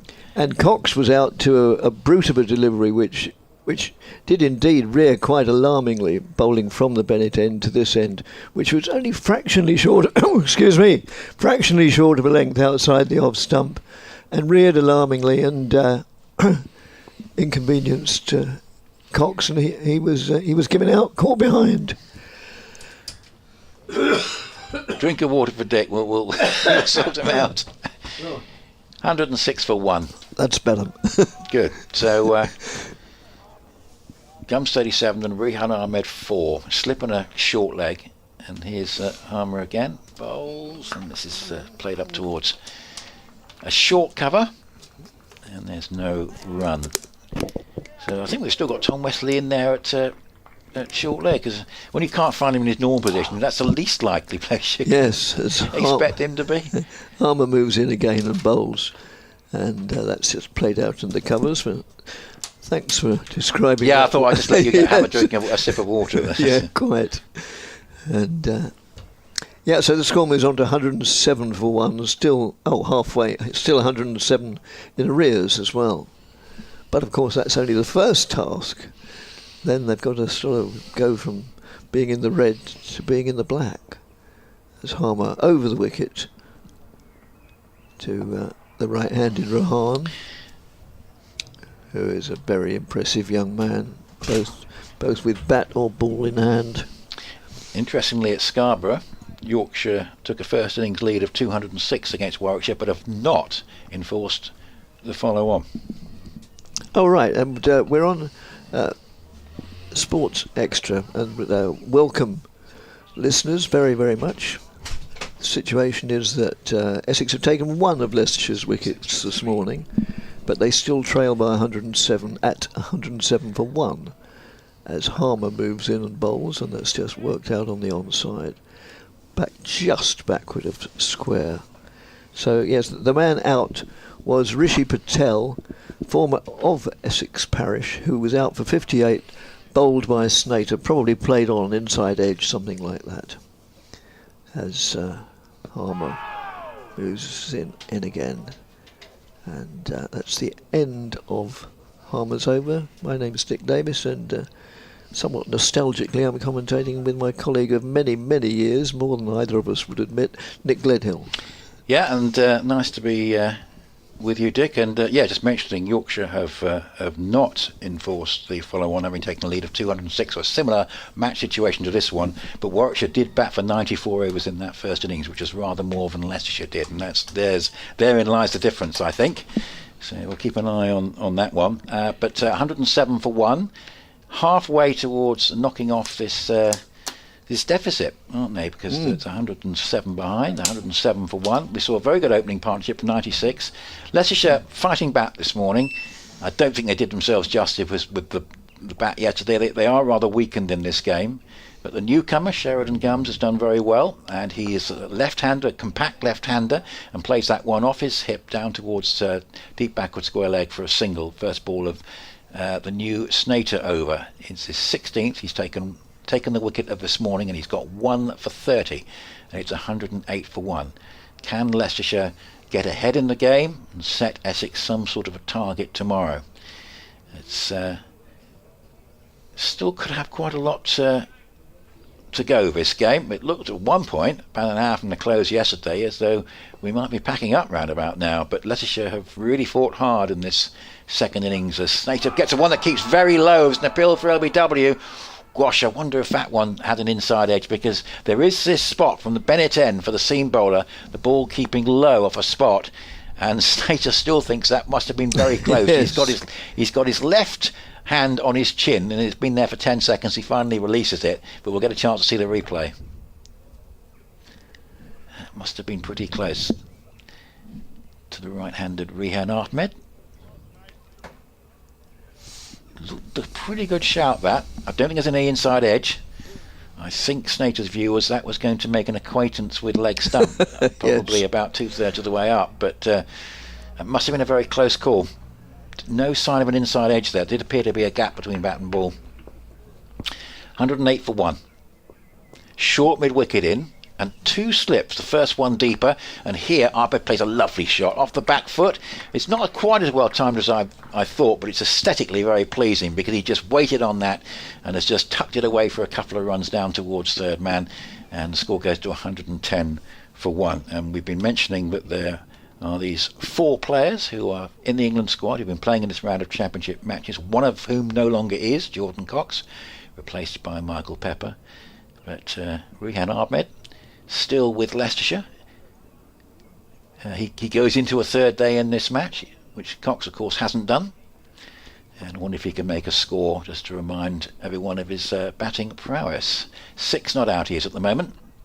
Pepper stands up to Snater, and that's played up into the offside, and there's no run, and Allison fields at cover. 110 for 1. The wicket fell at 96, and Rishi Patel, who came up through the Essex youth system, played 4 championship matches in 2019, then went to Leicestershire in 2020, made a very stylish 58 before he was bowled by Snater, and a very good delivery it was that got rid of him. Yes, I've always thought Rishi Patel is shows great promise and potential, which he's now fulfilled. And I've been watching him for a long time, because I used to go and watch Brentwood play club cricket when he played for Brentwood, and yes, he was very impressive from a very young age. Here is Snater again, bowls, and just going across his crease. Rehan Ahmed plays that Up towards mid-off, and there's no run. But now, because I knew the credentials of Patel, I knew what to expect. But I must say that Sheridan Gums has really, really impressed me, and I think he has a great future here. Originally on the Surrey books, and then I believe, which means don't take it as gospel, but so I'm given to understand, he originally came to Grace Road on a month's contract, but now that's been extended, well, almost permanently. Snater bowls again, and just played defensively nicely though by Rehan Ahmed up towards mid-off, and there's no run. Well, I say that. Yeah, we obviously know no stay is permanent in cricket or any other sport, but yeah, I think he's become more or less part of the furniture, and I think Leicestershire can be very grateful to him, because he looks a quality performer to me. 110 for 1 at the end of the over. Rehan Ahmed has 6 and Gums 39, and the deficit is 104. Yeah, and unsurprisingly, it's going to be Simon Harmer to continue from this end, the pavilion end. And yeah, Nick was alluding to, the meat hasn't changed. Very little's changed over the years, and that's one of the charms. The drainage has changed, though. We can't see it. Sorry, what's changed? The drainage. Yes, it's been improved. Yes, it has. That's outside the off stump. But yeah, that's one of the, to me, that's one of the charms of this ground, is that you know what to expect. Yeah, car park is exactly the same. Yes. And all the attendants and car park attendants, very, very welcoming and charming. That's just nudged round the corner. Yes, I've got to know Richard on the main gate quite well over the last. He wanted to know why I was always referred to as Dick rather than Richard. I couldn't really have an answer. And Harmer moves in and bowls to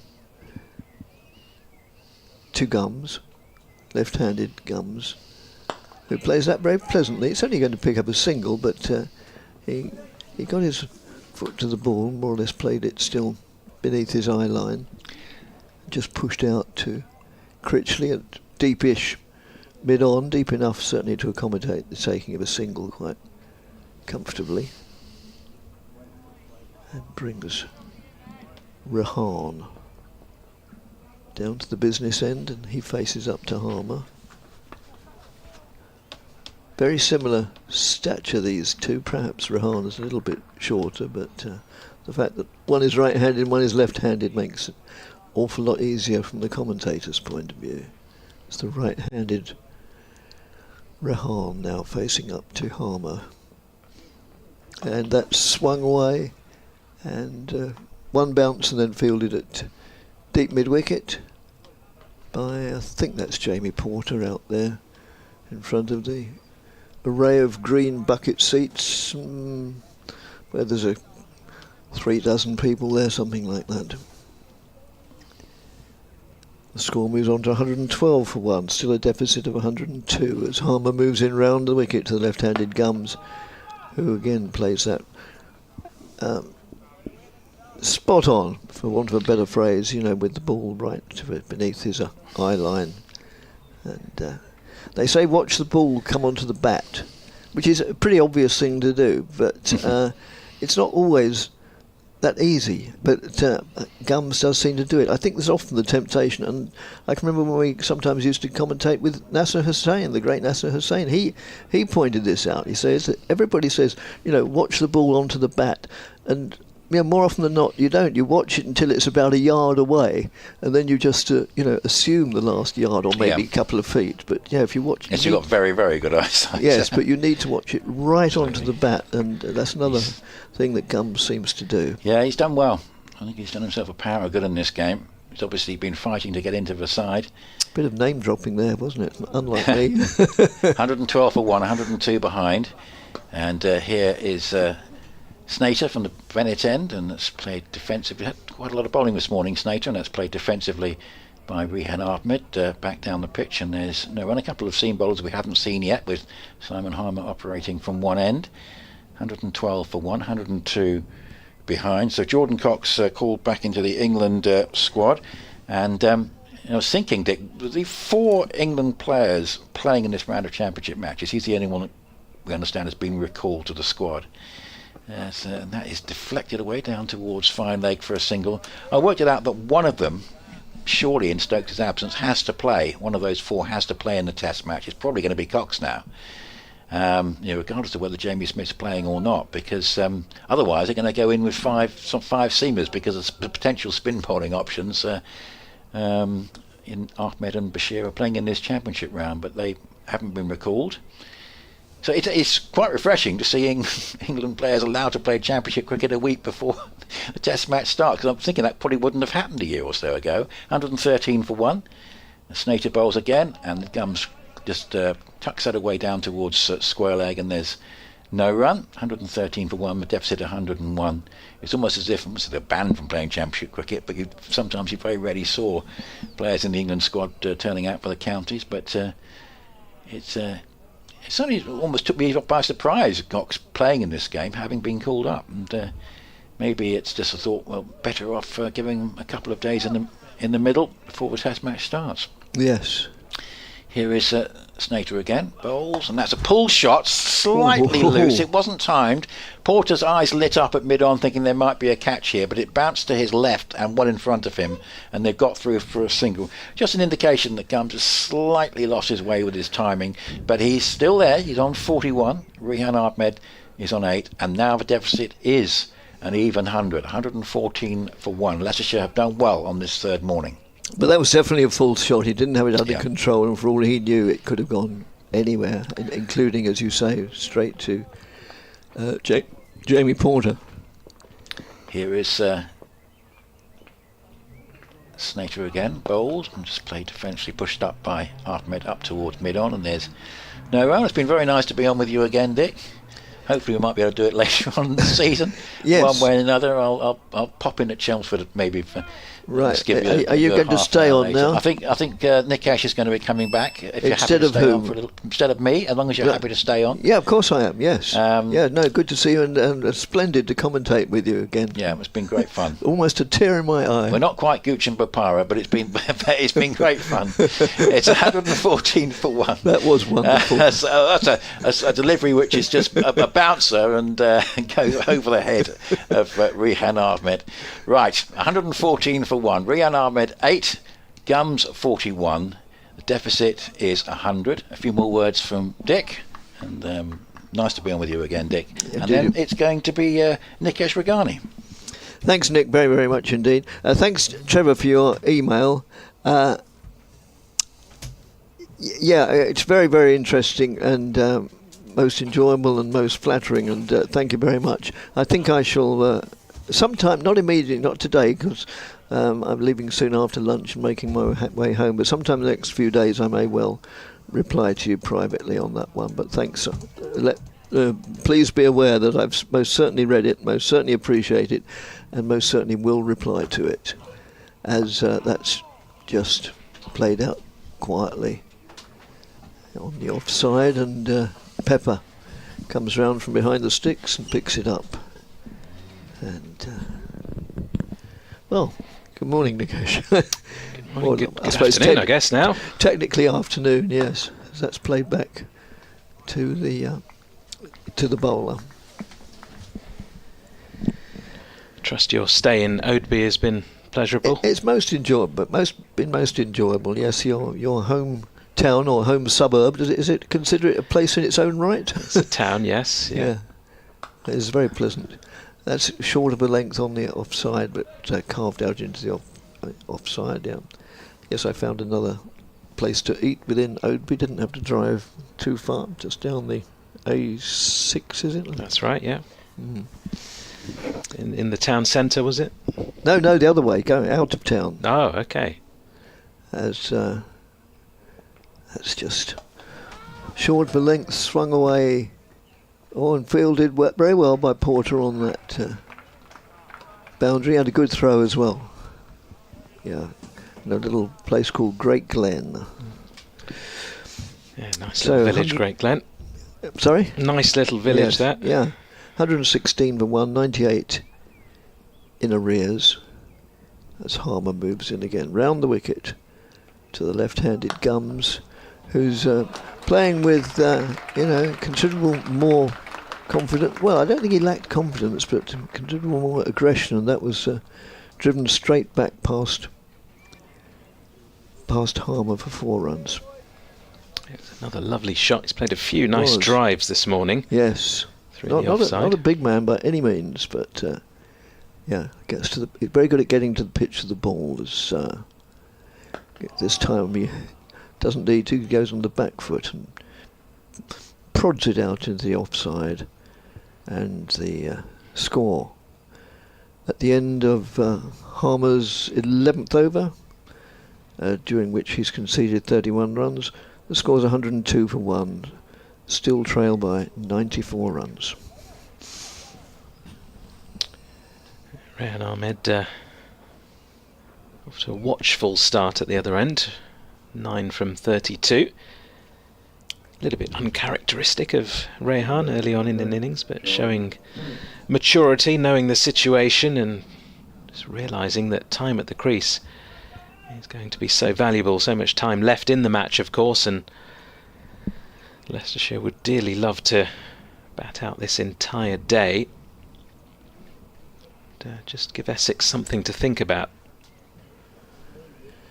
Yes, they probably didn't expect to sort of polish off their hosts' innings too quickly, but they've still got a day and 2/3. But who knows? Charlie Bennett then from the Bennett end. That's very wide of the off stump. There's sort of half appeal for a catch behind. It's very wide indeed, and Ahmed looking to stretch and play that one through the offside. Gets nowhere near it. No. Yeah. Breeze seems to have settled down today as well. It's quite a breezy day yesterday, wasn't it? We could see from the trees all around Grace Road and yes, the roof of the marquee, the hospitality tent over there on the far side of the ground. In comes Bennett once more, and Ahmed drives on the up, just wide of mid-off. Will help himself to a single. Another strong player through the offside is Rehan Ahmed. Yes, he's impressive as well. Both these young players are impressive practitioners. Gums might just give the Leicestershire staff just a bit of a selection headache as the season goes on. He's played in this second innings in particular. A little bit nervous, I think, in the first innings. Of course, Leicestershire lost a couple of early wickets.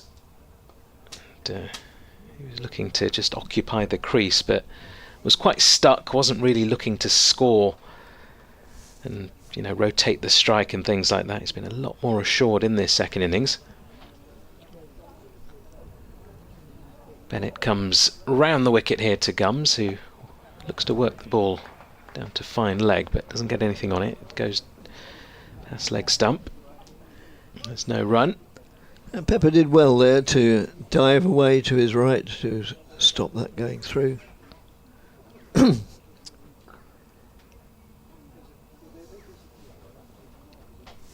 Pepper in the side today, in case you're wondering, because Jordan Cox has been recalled by England for that squad for the second test. Well, he was in the squad anyway, but maybe a sign that they're thinking about him in the potential 11 as Gums drives square and just out of the reach of backward point.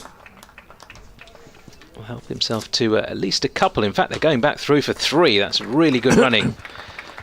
Very good running. Yes, Rehan Ahmed running to the danger end. Called Gums through.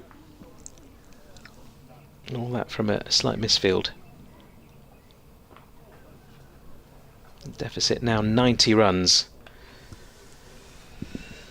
Yeah, with that England squad, Jamie Smith potentially might not play in that second test due to become a father. So he's on standby for that. And Jordan Cox potentially in as a replacement. Bennett in, and Ahmed drives firmly, but only as far as cover point. No run.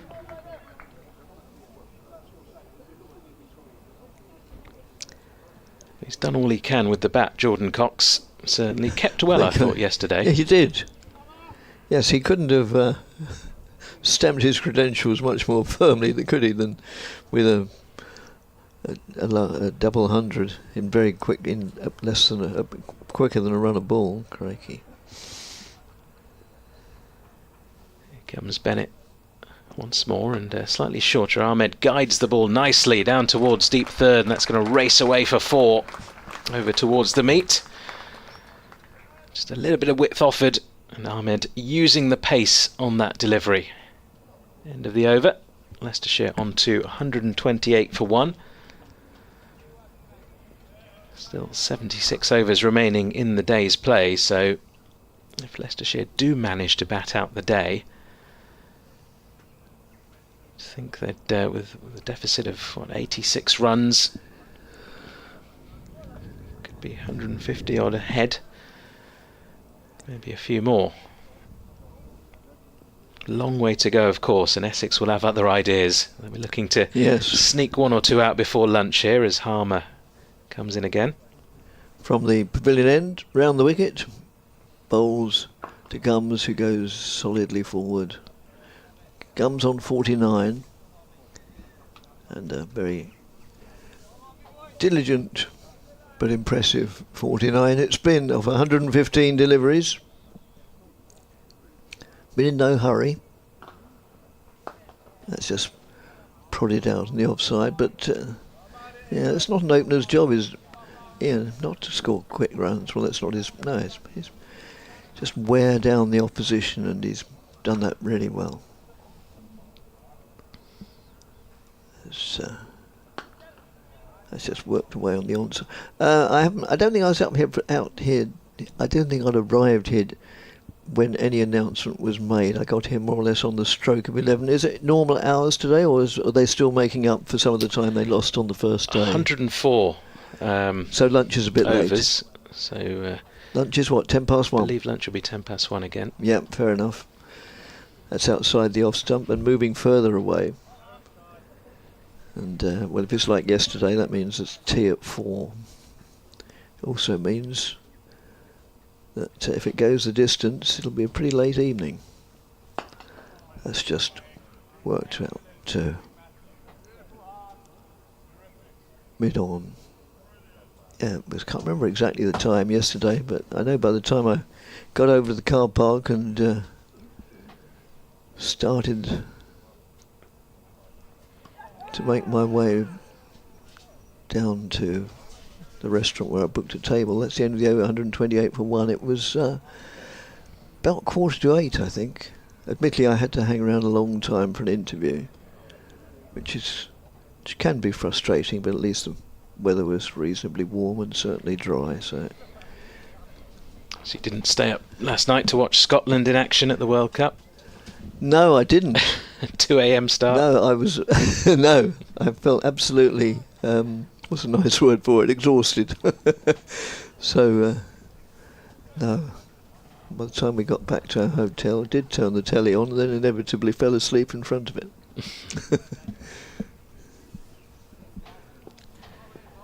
Right, it's going to be Bennett once more. Running in. Bowls to Ahmed, who drives but only as far as mid-on. There's no run. A busy player at the crease, Rehan Ahmed, just looking to shuffle down the track a little bit for that previous delivery, get to the pitch of the ball. Will be positive. Slightly unlucky in his first innings, got out to one that kept very low. Saw a couple of P-roller type deliveries yesterday, didn't we? Yes. Resulting in wickets. Bennett running towards us, bowls, and Ahmed looks to flick down the leg side. There's a bit of edge onto pad. No edge, just pad. Leg by given.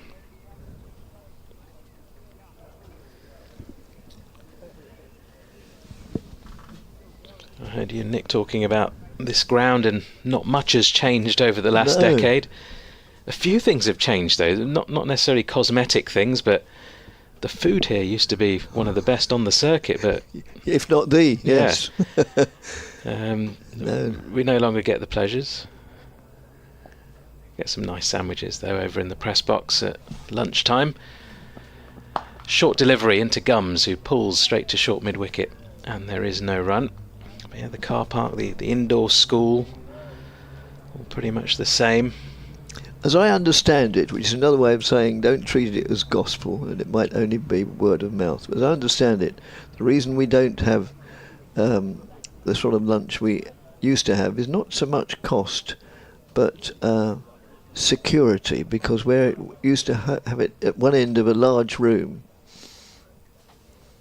As Bennett runs in, round the wicket to Gums, who works the ball down to fine leg, will take a single.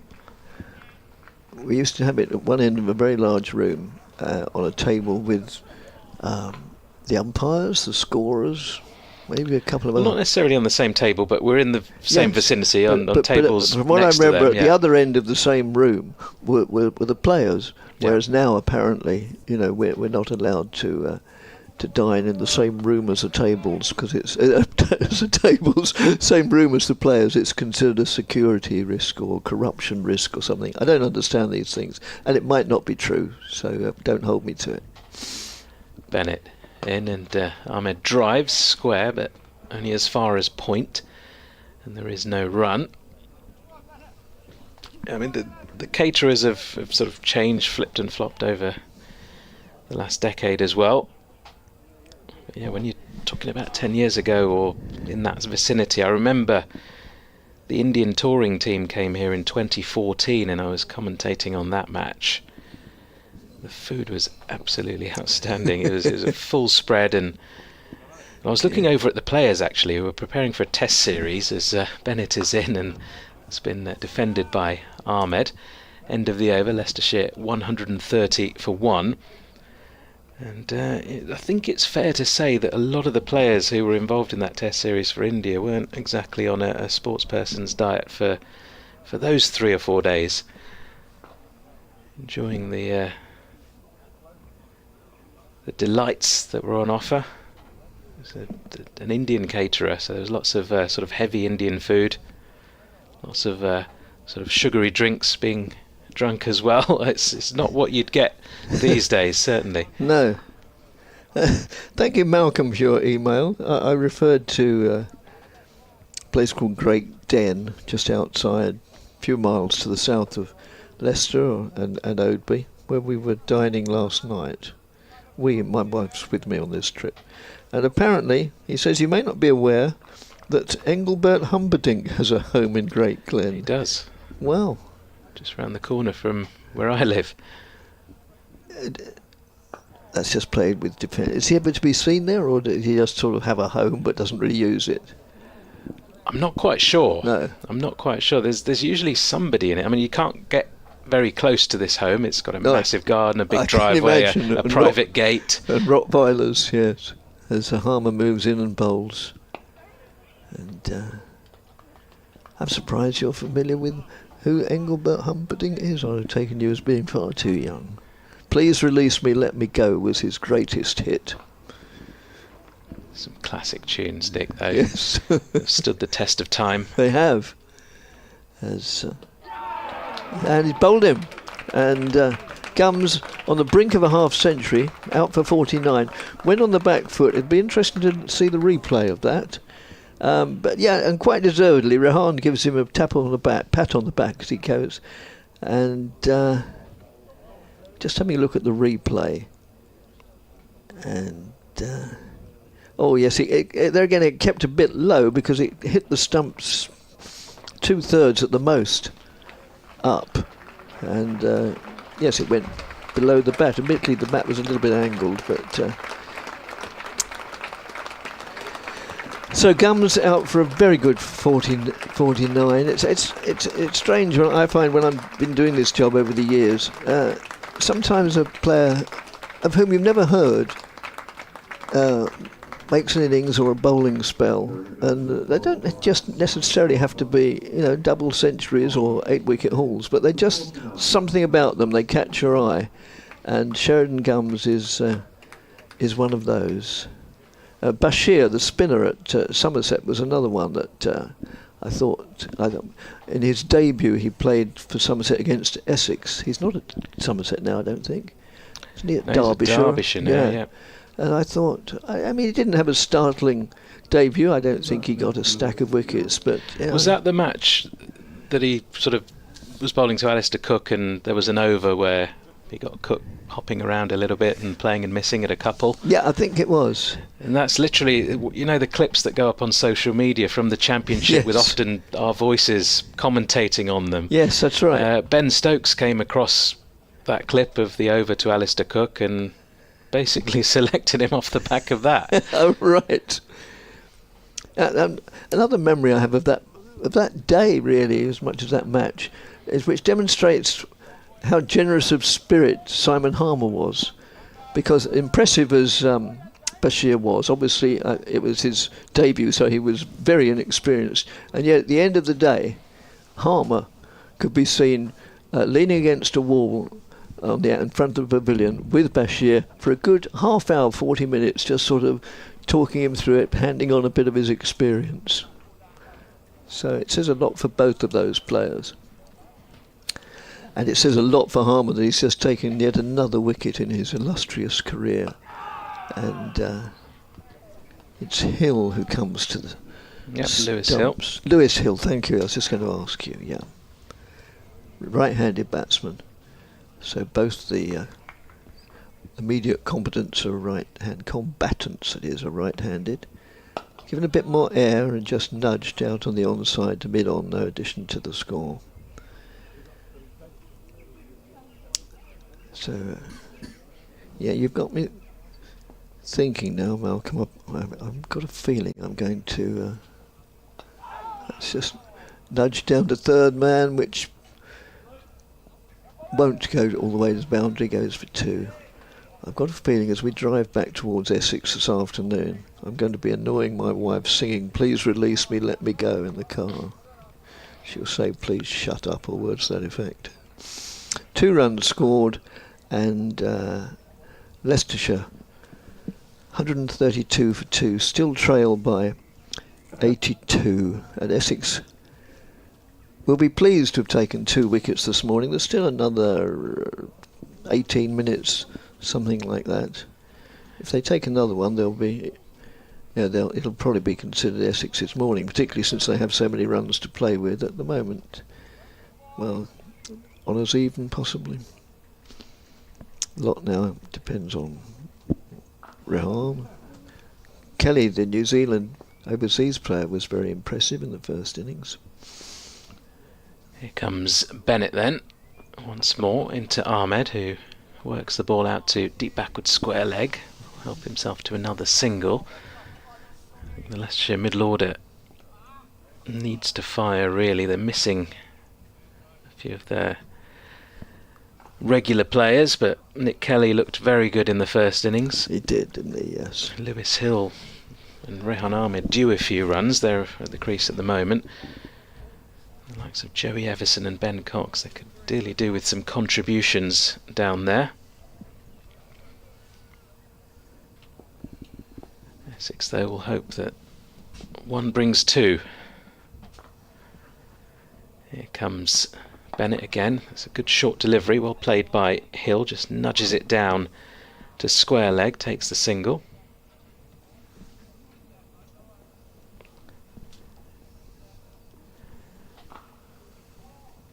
So yes, a slightly extended day once more here with 104 overs due, so 72 overs remaining after this one. Got around just over 15 minutes until scheduled lunch interval. Just been pushed back slightly.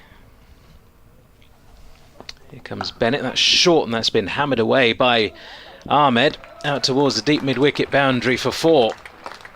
That was hit with authority from Ahmed. Banged in short, sat up nicely, but you've still got to put them away. He manages to hit it in front of square for 4. Yes, not a big man.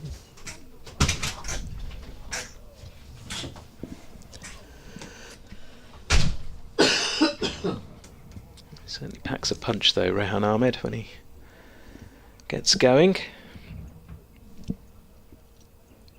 He moves on to 19.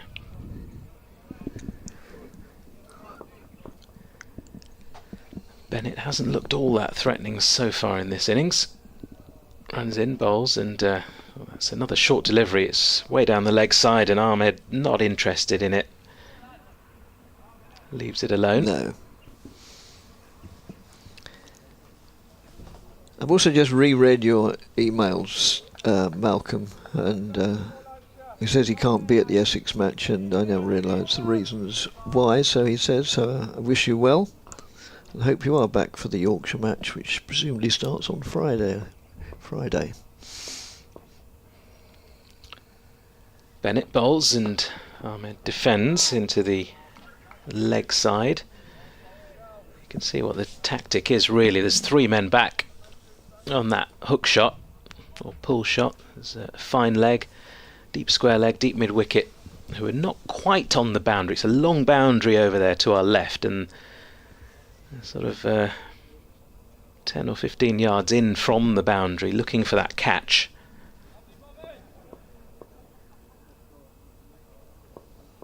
There's a conventional mid-wicket in place as well for complete miscue. Ahmed does get a short ball, and well, he pulls it through mid-on, down to the long-on boundary for 4. So the short ball did come, and Ahmed equal to it, and it was more like a forearm smash, that shot, than a pull shot. That's right. Wouldn't look out of place at Wimbledon, but 4 more runs to Rehan, who moves into the 20s now. Leicestershire 142 for 3. I suppose that starts in a fortnight's time, does it? Yeah, there's so much sport going on at the moment. Yes, there's it's that time of the year, Women's isn't it? T20 World Cup, there's the Football World Cup, there's obviously Wimbledon, which is every year, County Championship, England Test matches. There'll be the Open Golf soon, that's another. Yeah. I love watching golf, used to love playing it. But Did you watch the PGA Championship with Yes. Aaron Rye from the West Midlands picking Yes. up his first major? A lot of people hadn't heard of him, but if you watch golf, he's always sort of there playing in Yes. these big tournaments, isn't he? Yes, he is. As Harmer moves in and bowls, and that's just turned quietly around the corner by Rehan, and again it's Porter Porter's been in the action a lot today, not just when he's been bowling, but the ball seems to have followed him a little bit down over on that far side of the ground, far side from where we're commentating. And as Harmer moves in again, that inconveniences Rehan a little bit. I think it's scuttled through on him. Yeah, our position is to the right-handed batsman, more or less long off. In fact, we're watching from just over the head of Critchley at mid-off. So yes, you can imagine the angle of view we've got. And, that's played or edged. I don't know. What do you think? A bit of both. I think he tried to pull his bat out just before it hit it, and there was a last-minute attempt to guide it away in that region. Yes. One taken though. We haven't quite got the view that the cameraman has, obviously, but he's not very far away to our right. That's just played with a bit of bat and pad, pushing forward. And now Rehan comes down the wicket, does a little bit of cursory gardening.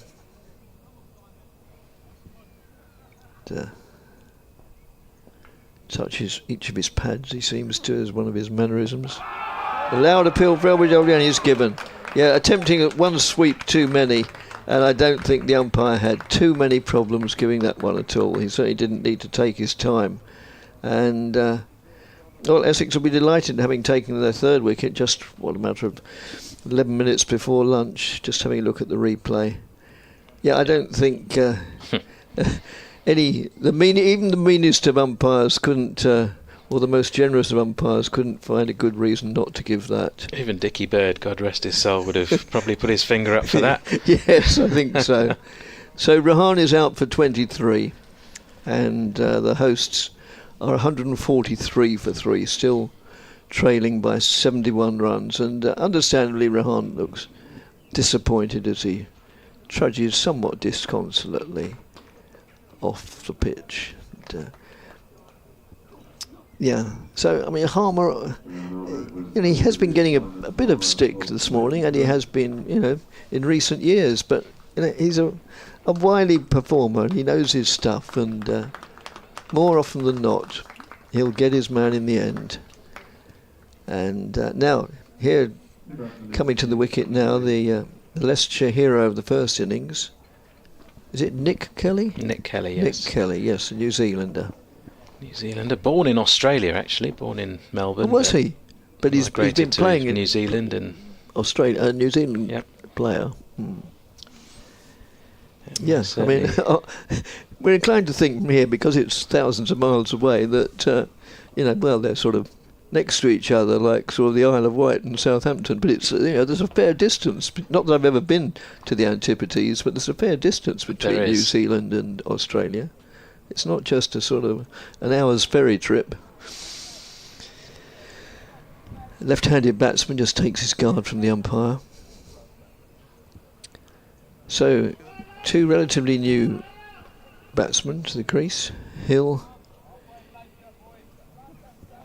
on 4, and Kelly yet to face a delivery. Harmer's now taken 2 for 34 in his almost 14 overs, just one delivery short of that. Fairly mean as ever. Another wicket here and things could be interesting. Good. And Kelly pushes forward diligently and just plays it out into the offside. No addition to the score, 143 for 3. Those who are wondering why the players haven't trudged off to lunch, as it's now a minute or two past 1. We're having lunch at 10 past 1 as part of the adjusted hours to make up for the fact that we lost the whole of the morning session on the first day. We lost, they played 75, so 96 minus 75 is 21 overs they lost. 143 for 3. It's going to be Lewis Hill then, facing up to another over of Charlie Bennett.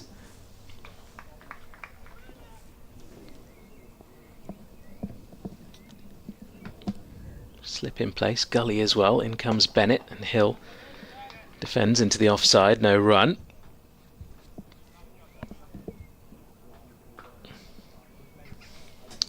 Lewis Hill, this parish, of course, and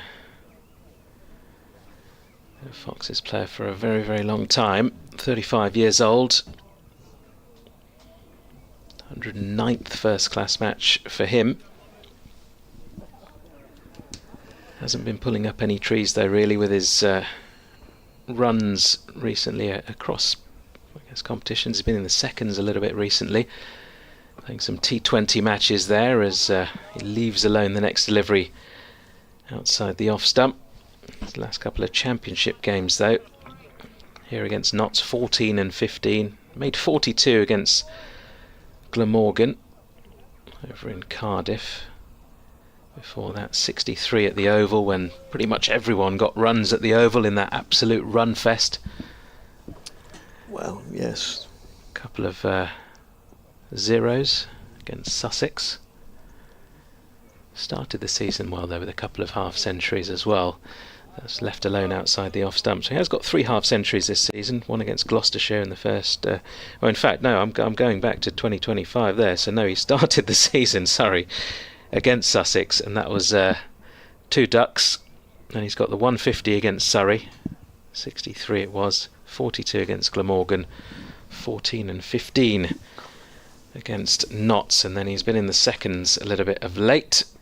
Scores of 21, 2 and 10 in some T20 matches there. Bennett in, and that's defended by Hill off the back foot for no run.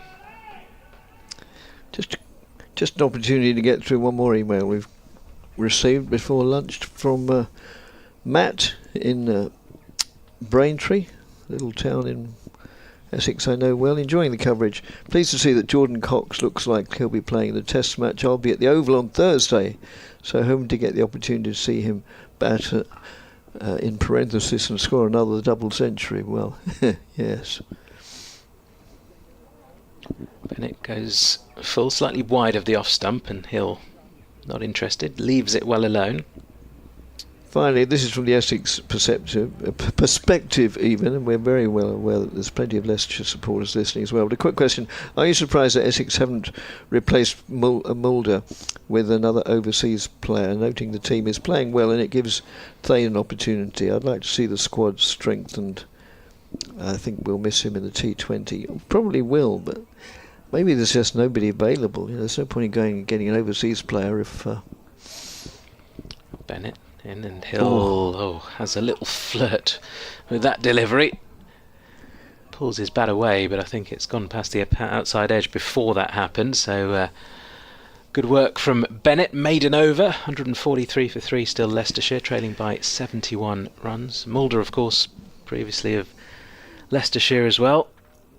Famously, yes, it was, wasn't it? Yeah. Famously decided to declare South Africa's innings when he was in line to beat Brian Lara's record, perhaps, of 400, 365, was it? Yeah. Not out. Yeah, very So I spoke to him on the BBC Stumped podcast, actually, shortly after that, and I think he said mixed feelings about that. Armour moves it.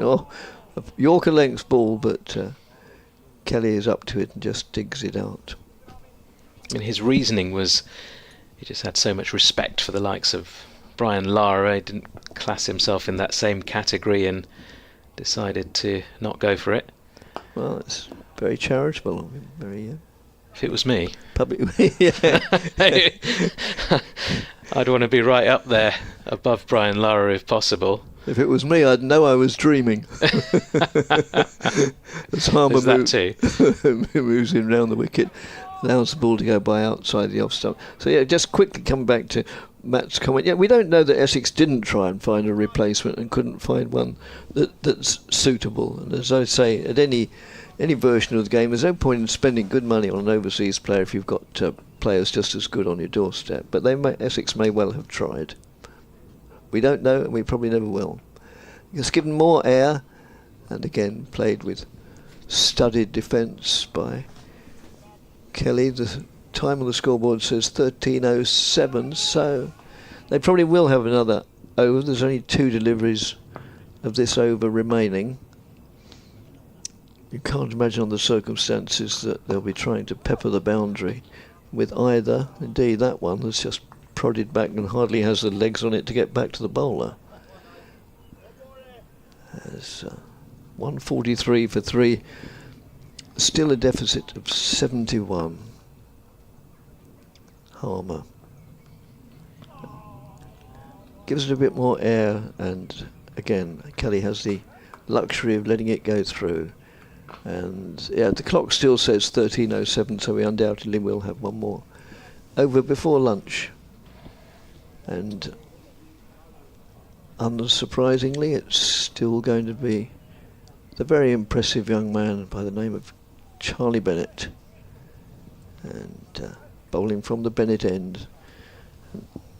Yesterday we were wondering if there were any other examples of somebody bowling from an end that's not named after him, but just the identical same name. We couldn't come up with anything. Of course, Jimmy Anderson has bowled from his own end, but yes, but as I say, that's not a coincidence like this is. No, exactly. In comes Charlie Bennett then, and his Hill on strike. He gets a full ball and works it to mid-on, scampers through for a quick single. The throw does come in, it misses. I think Hill would have been home in any case. It's good running, but not necessarily maybe what you want to be doing on the stroke of lunch, looking for quick risky singles. Nick Kelly back on strike then, yet to get off the mark. Played really well in the first innings, did Nick Kelly, making 78, 10 fours and 2 sixes in that innings. Starting from scratch again here.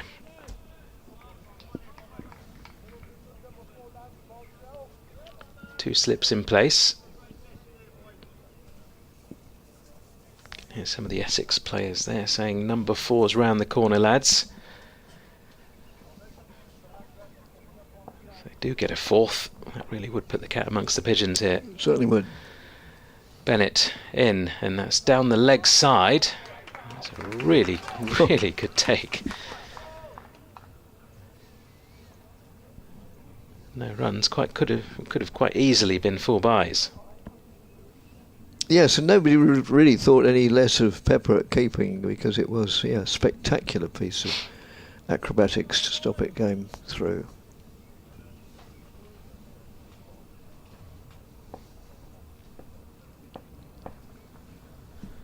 Bennett running towards us, bowls, and Kelly has a shimmy down the track, works the ball towards deep backward square leg, gets off the mark with a single. A busy player, Nick Kelly. It's very positive yesterday throughout that innings. Yes, he was, wasn't he?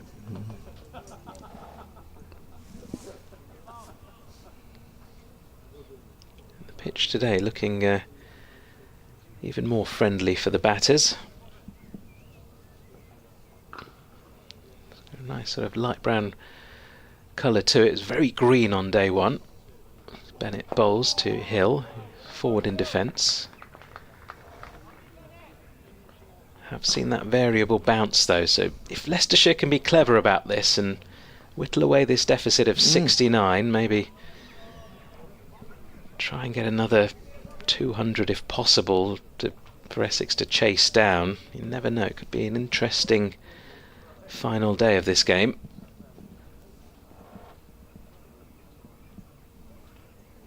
Certainly what they'll be hoping for. As for Essex, they'll be looking to finish things off today.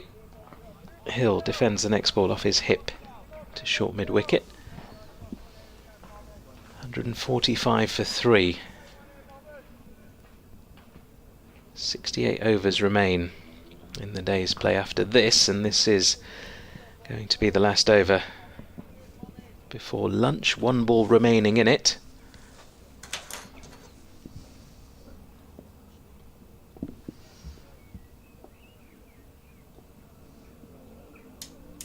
Bennett running in to Hill. It's left alone just outside the off stump, so Hill survives. Leicestershire will go into lunch on 145 for 3. They still trail by 69 runs. That after they were asked to follow on yesterday. 187 they made in their first innings in reply to Essex's 401.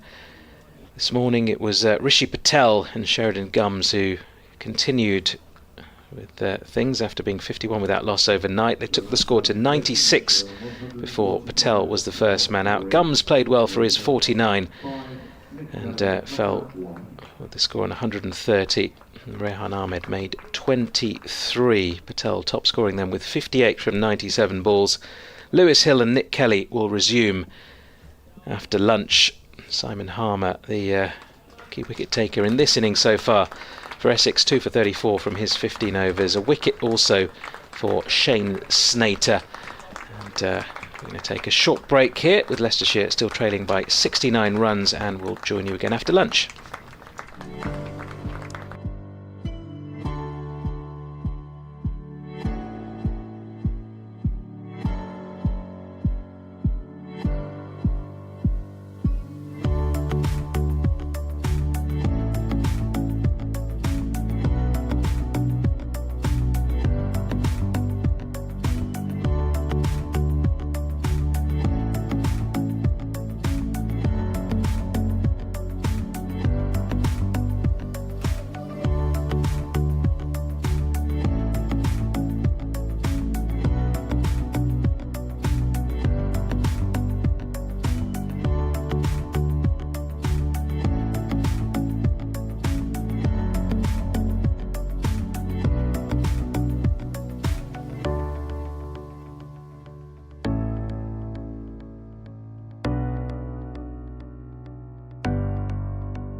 Welcome to East Midlands Airport. Or should we say the easiest Midlands Airport. The airport at the heart of the UK, flying to over 70 destinations. The easier airport with faster check-in and security that gives you extra time to relax and get in last-minute shopping. The airport that gets the kids on board before they get bored. East Midlands Airport, the easiest way to get away. To book your next holiday, visit eastmidlandsairport.com.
Welcome to East Midlands Airport.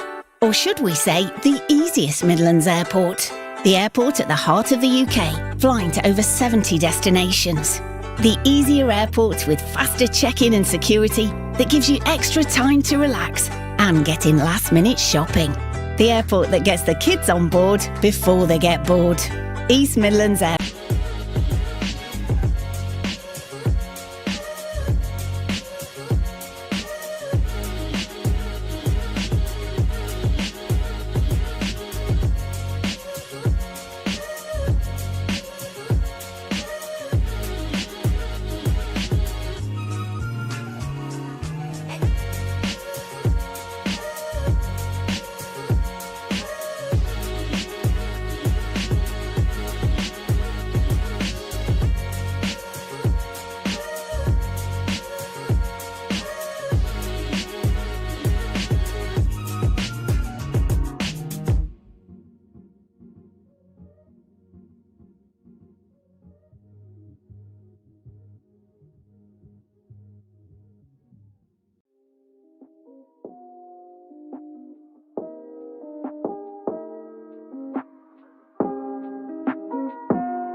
BBC Radio Leicester, BBC Essex, and online via the BBC Sport website and app.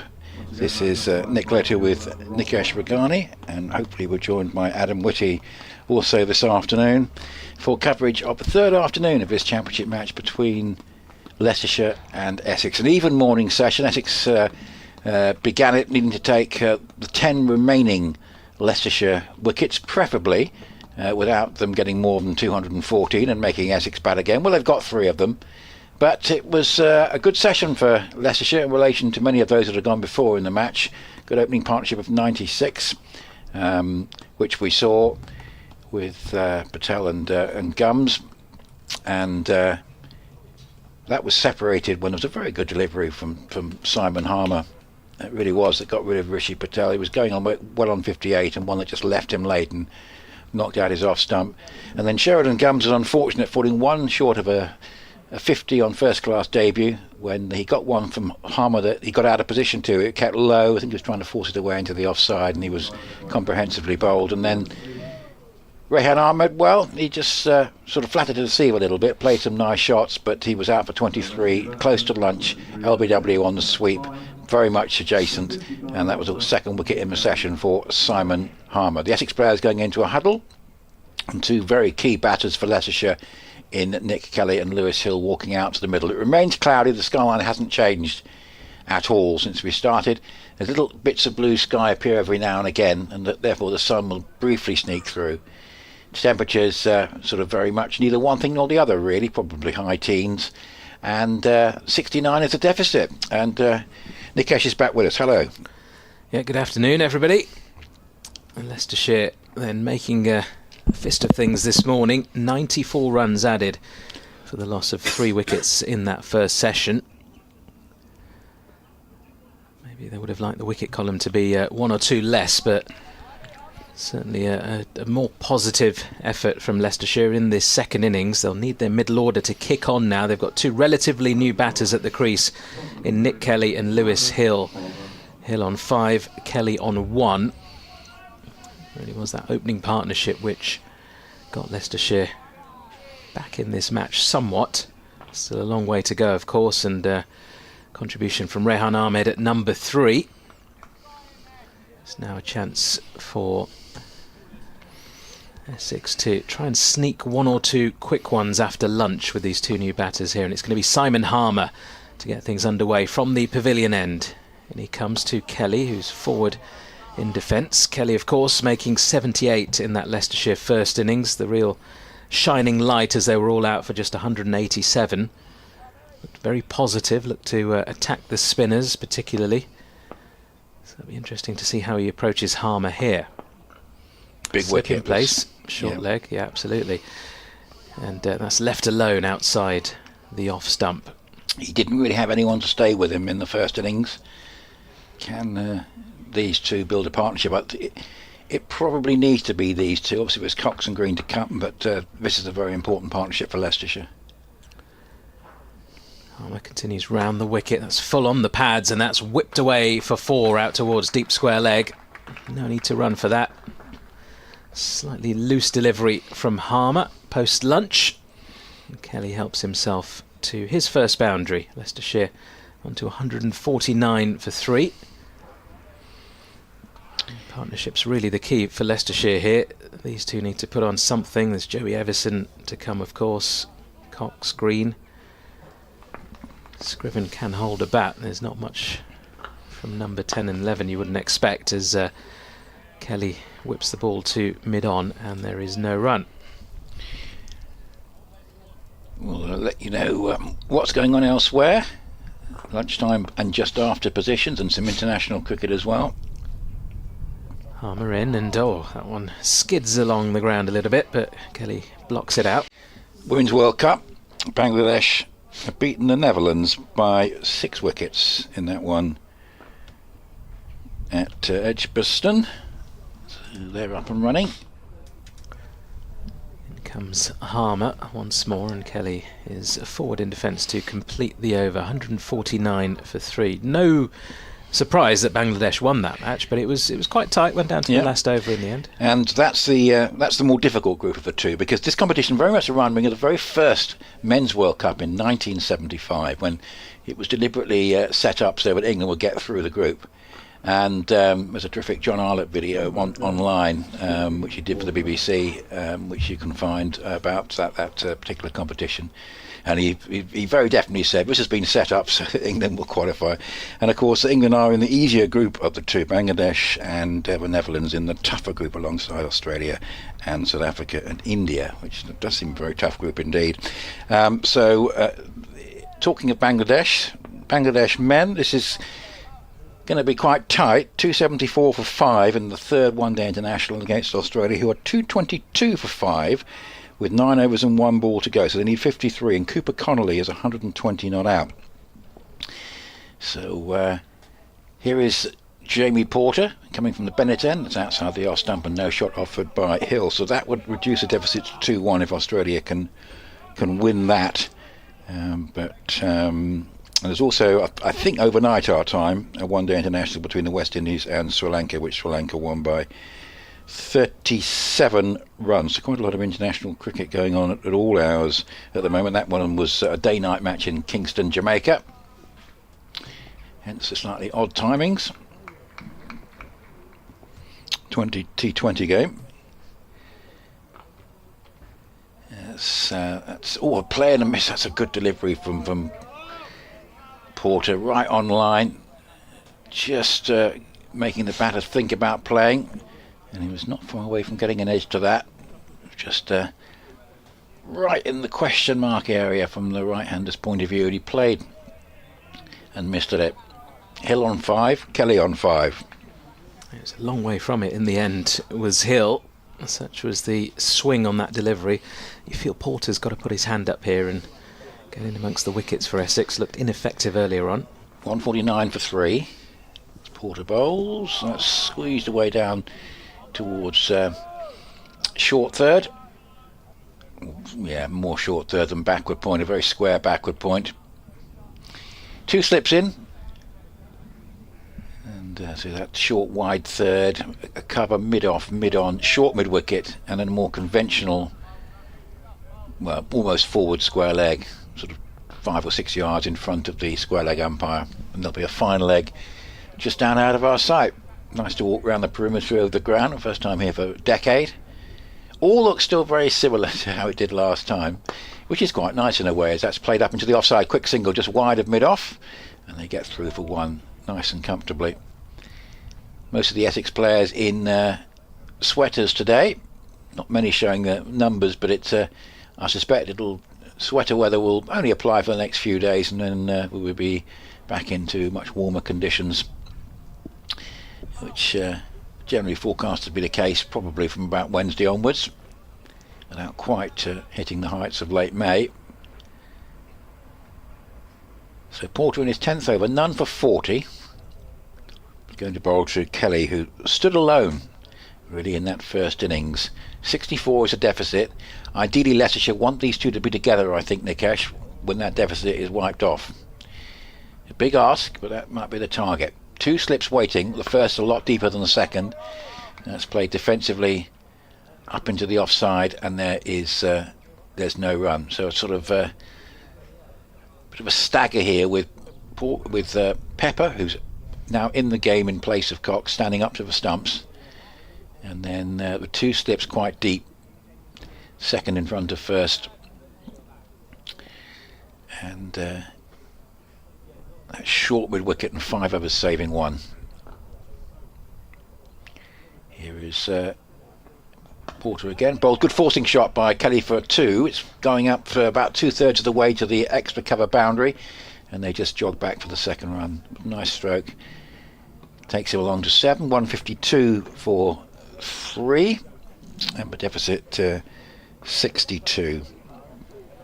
Somerset have got the 2 Roux brothers batting together. 172 for 4, they lead Notts by 289, and James Roux is 49. I think he accelerated a bit from when we last mentioned him, 49 from 102 balls. So he's trying to counter what Jordan Cox did, but there's a very clear signal, of course, with Cox being removed from this game and not Roux from the Somerset game, the way that the England selectors are probably thinking. But so it's not beyond the bounds of possibility that one of the 3 players still playing in this round of county games who are in the England squad could yet end up playing at the Oval. Absolutely, yeah. Not sure if Rehan Ahmed will be...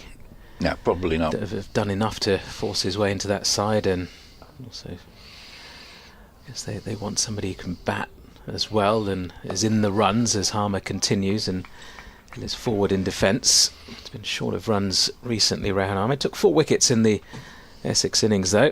Looked a threat for the most part. Harmer bowls and swept well, but fielded at square leg. Slight fumble in the end as it sort of ricocheted off his chest, which allowed them through for a single. Well, there's one possibility of him forcing his way in.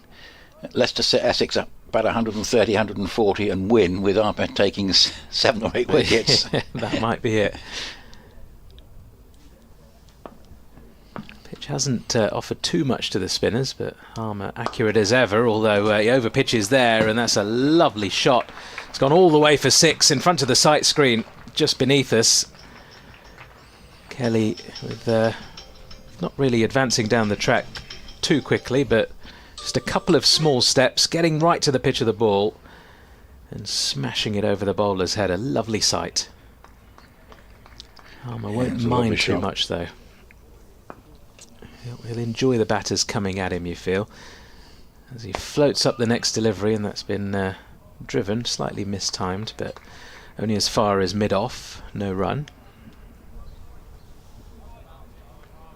That really was good use of the feet, wasn't it? Realising Harmer just over pitching a bit.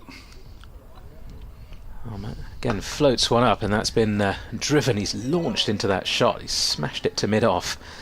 And there is no run. It's one of those as a batter where you almost feel you probably should have got at least a couple for that. Looks a good player. I mean, obviously played very well in the first innings. As you say, very much standing alone on that occasion. Oh, that's very, very, very wide from Simon Harmer. Umpire thinks about stretching his arms and then decides against it. It's left alone by Kelly. It was almost, by the time it got to the keeper Pepper, it was almost off the strip. 71st first class game. He does have a double century to his name. Say looks very much the part and what we saw in that first innings. But can the others give him more support now? Let's see. That's the key thing. Leicestershire, you feel, still got a long way to go here, but if these two can be together in 50 runs time, there's still a bit of hope there. Here is Porter up to the wicket from the Bennett end. He bowls, and the right-handed Lewis Hill leaves it alone outside the off stump. Two slips are sort of almost, actually quite close together and quite deep, with Pepper standing up. You almost sort of can't imagine the ball carrying that far, but clearly that's the thinking of it will. Backward point cover mid-off, mid-on, short mid-wicket, a forward square leg, and there'll be a fine leg. Yes, there he is, just out of our sight. Still cloudy at Grace Road as Bennett bowls, and just propping forward here, Hill. I think the ball goes back onto pad and rolls away into the offside, and Pepper moves around to complete the fielding. And Matthew Tockley on our emails, essex.cricket@bbc.co.uk, says, pleased to see Jordan Cox. Looks like he'll be playing him a test match. You'll be at the Oval on Thursday. Hoping to get the opportunity to see him bat and score another 200. Yes, I wonder if he does play where he will bat. Obviously, if Smith's not playing, at least should that ensure him being number 6, as this is played away into the offside up towards mid-wicket, and there's no run, but can't see him being any higher than that. Quick question from Matthew. Are we surprised that Essex haven't replaced VN Mulder with another overseas player, noting the team's playing well, and that gives Noah Thane an opportunity, and you'd like to see the squad strengthened? You think that Mulder will be missed in T20 cricket? Yeah, he certainly was showing how valuable he was in the T20 format, with obviously a very versatile role in that competition. As here is Porter bowls, and accurate bowling, but Hill just punches it up to mid-wicket and there's no run. I suppose part of the thinking would have been to what extent Cox is going to be available, and that might sort of demonstrate the wisdom of whether it was worth chasing anybody else as an overseas signing or not. Because potentially, of course, if Cox is going to spend quite a lot of time with England, we must remember, of course, there is that one-day series against India, and I think Cox has got a pretty good chance of being in that squad. Yep. That's a lot of July taken, certainly the first half of July taken care of. 159 for 3. This is a drive, a check drive, no timing into the offside from Hill, who looks at the bottom of his bat ruefully. So I think the thinking might well have been, if Cox is available, then you've got a batting lineup that's doing pretty well, and obviously the bowling, sort of plenty of resources. Even without Mulder, there's still plenty of resource there with the further emergence of Charlie Bennett. But yeah, the possibility if Cox is called upon by England a lot, that Mulder with the bat would certainly be missed, as this is delivery which is coming off the inside half of the bat and just got a bit of extra bounce that from Porter and just rolled away into the onside.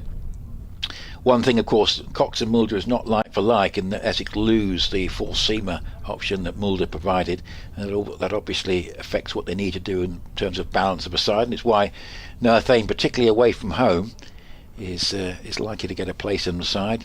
Be very interesting to see what they do at Chelsea. Do they just go with 3 out-and-out seamers, the 2 spinners, and then just have that little bit of extra batting for a pitch that one would suspect is likely to certainly offer plenty to the bowlers if Essex keep to the strategy they've had at Chelmsford this season. 159 for 3, Kelly 13 and Hill 7. It's going to be Harmer once again. Figures of 2 for 45 from his 17 overs so far. I feel he's going to have to bowl a pretty long spell here. He looks the most threatening at the moment as he's in again. That one keeps slightly low. Kelly manages to get back down in time. Poke it out into the offside. Kelly will be looking to attack, hence long on, back on the rope. He does look to play it down to long on, but gets it more sort of towards that short mid-wicket fielder. And there is no run. Yeah, interesting to see if obviously if Cox plays against Notts, and then if Nerthane plays on the side. Cox in, and that's another forward defensive by Kelly. I think he's probably got, even at Chelsea, he might be seen as a sort of the batting replacement, but they've got other options like Luke Benkenstein, of course. Armour continues round the wicket, and Kelly once more defends the ball. Armour continues to bowl with his sunglasses on. There's not much sunshine out there at the moment, but force of habit, I guess, and I guess maybe contractual things.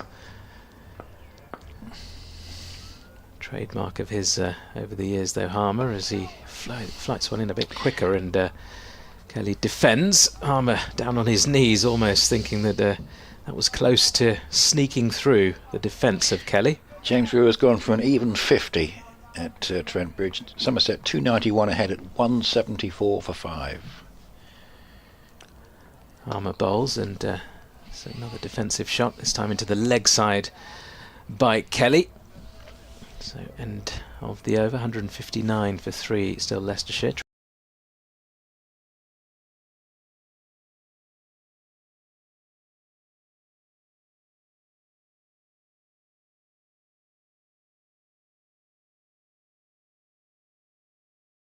Trailing by 55 runs.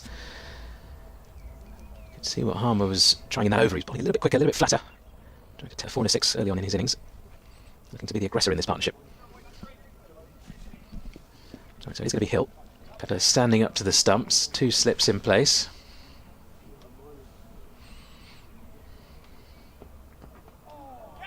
Oh, and that's it's past the outside edge. Pepper whips the bails off.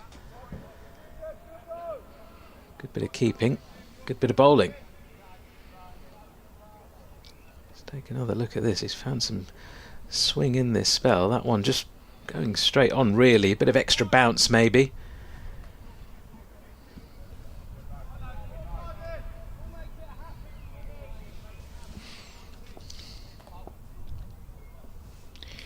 $159 for 3.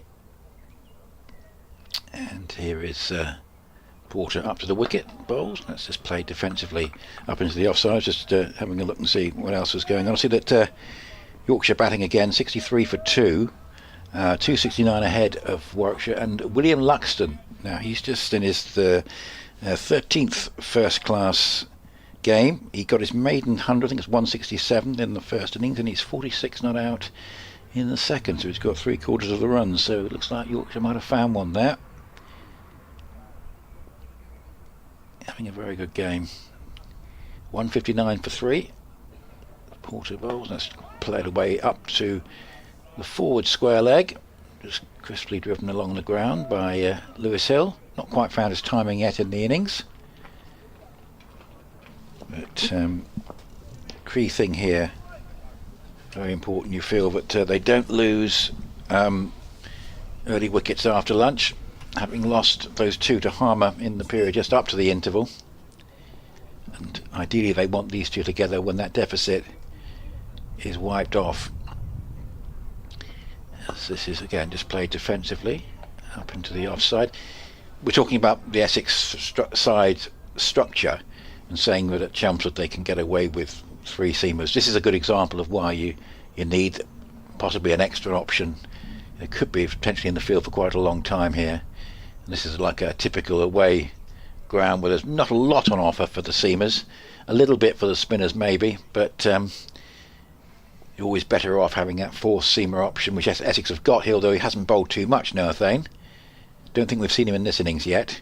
159 for 3, as this is one which again Hill might have just kept slightly low that, but he got into line nicely and played it comfortably up towards mid wicket, and there's no run. Yeah, that's what I was saying about Simon Harmer probably having to bowl a long spell from one end, just allow the seamers to rotate from the other. From an Essex point of view though, they'll hope it won't be too long. Hope to get some wickets in a cluster here. 159 for 3 as Porter bowls, and it's a late decision to play a forcing shot into the offside, but it doesn't get past Allison at cover. And 159 for 3 means that Leicestershire trail by 55. The runs have dried up a little bit at the moment. Kelly 13 and Hill 7. It's another long day here. 62 overs left in the day, with Harmer bowling quite a few of them. We're not going to have sort of a massive delay, but they are on 104 over day again. And Essex will be hoping that Harmer's still not still bowling at 6:30. Absolutely. Continues for now though. Long on, back on the rope once again. Got a sort of short extra cover, short legs, slip in place as Harmer bowls to Kelly. Kelly just dead bats it into the pitch. Not seen much of Kelly. How did you rate him in the first innings? Yeah, very good. Looked to be positive early on in a sort of similar fashion to the way Jordan Cox started his innings, with a couple of early wickets falling. That's when Kelly came in, but decided attack was the best form of defence in a way, as he gets a bit of width on that occasion, cuts away to the point boundary for 4 more runs. Got a low centre of gravity as Nick Kelly, and moves around well in the crease, transferred his weight on that occasion just back towards the leg side, opened up the offside, and it's another example that not only has he got the power down the ground as we saw with that 6 earlier on, he's got the deft touch too. Harmer in, and Kelly with a long stride forward defends that. Do you look fairly confident against Harmer from what you saw in the first innings? Yeah, he looks like he enjoys facing the spin. It's a good battle going on here at the moment between the two. You can see Harmer mixing up his flight and his pace. That one a bit flatter, and Kelly punches straight to cover, no run. Yes, very much looks in control of what he's doing. You got a feeling that he's absolutely vital here. If Essex can get him out relatively soon, that's a door very, very firmly flung open in their favour. Harmer bowls, and Kelly happy to defend once more. Not taking any undue risks so far. Took a few early on in the first innings which came off. Knows the magnitude of the situation here and how important his wicket is. Harmer flights the next ball, and down the track comes Kelly. Whips this wide of long on. There's a bit of work to do for the fielder. He does it well, but Kelly will help himself to a couple more. And that's the end of that Simon Harmer over. Leicestershire on to 165 for 3, trailing by 49. As we've been saying, the sides in Division 1, the top 8 very much bunched closely together, including Glamorgan and Sussex. But there's been quite a distance between them in the first innings of that match, in part because of a tremendous innings from James Cole's 224 not out of 226 balls, but also probably Glamorgan rather messing up their first innings. But they're doing a bit better second time round. 139 for 2. They're still 227 behind, but they have lost a couple of recent wickets there. So Sussex still very much on top in that one. Here's Porter again from the Bennett end, bowls, and a late attempt at a forcing shot from Hill with no real foot movement, and it goes through to Porter without any edge from the bat. So It's a patience game for Essex today. Nothing like as straightforward as the first innings was. Grace Road playing as you expect Grace Road to, which is generally quite hard work to get wickets. The deficit 49, this very important partnership, which has so far added 22. And Porter will bowl to Hill, who this time will play up towards wide mid-on. Quick single, and that was well executed. I mean, the key thing there was that Hill called Kelly through, having just hit it slightly wide of mid-on. And that was pretty well judged, I think. Wesley not able to quite get across and have a chance of effecting the run out. If his throw had hit, it would have been close, but I think Hill would have been okay. 166 for 3. He's on 8, and Kelly has 19 on strike. One good thing that Hill's usually good at doing is rotating the strike. He's been a little bit stuck through this innings. 2 slips waiting, Pepper standing up, and Porter bowls, and Kelly just goes across his crease and works it to square leg, and there's Charlie Allison. So the openers added 96. They started at 51, went to 96, and then we had the dismissal of Rishi Patel for 58 from 97 balls, bowled by a very good delivery from Snater, which just shaped away and took out the off stump.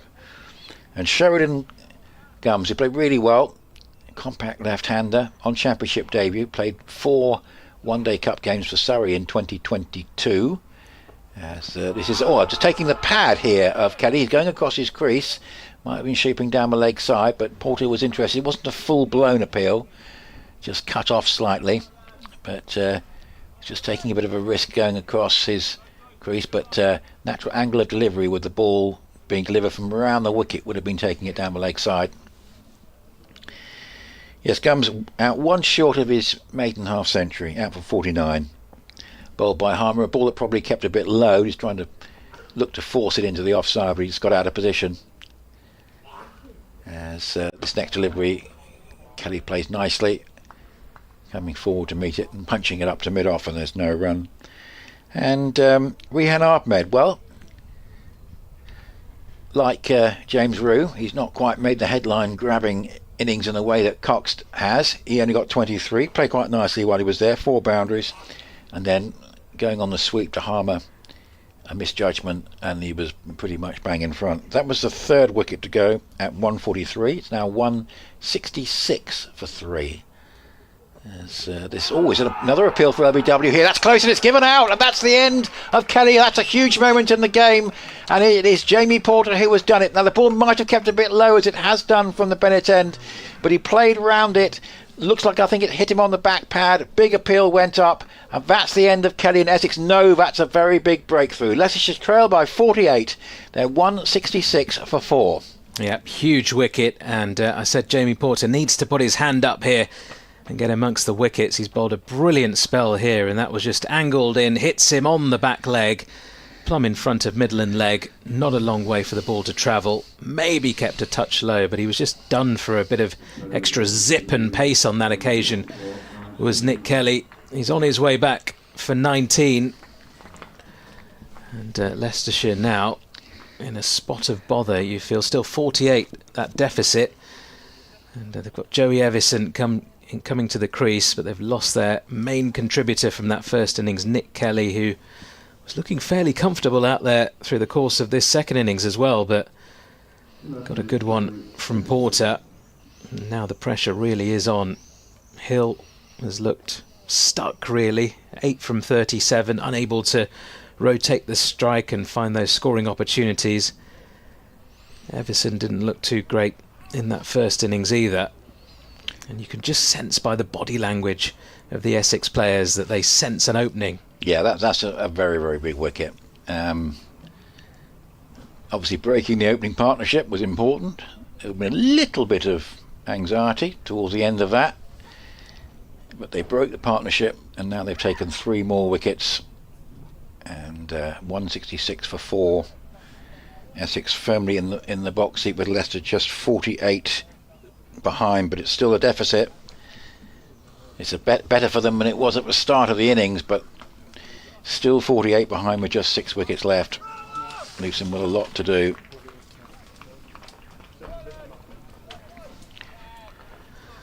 Right, so that was the last ball of Jamie Porter's over.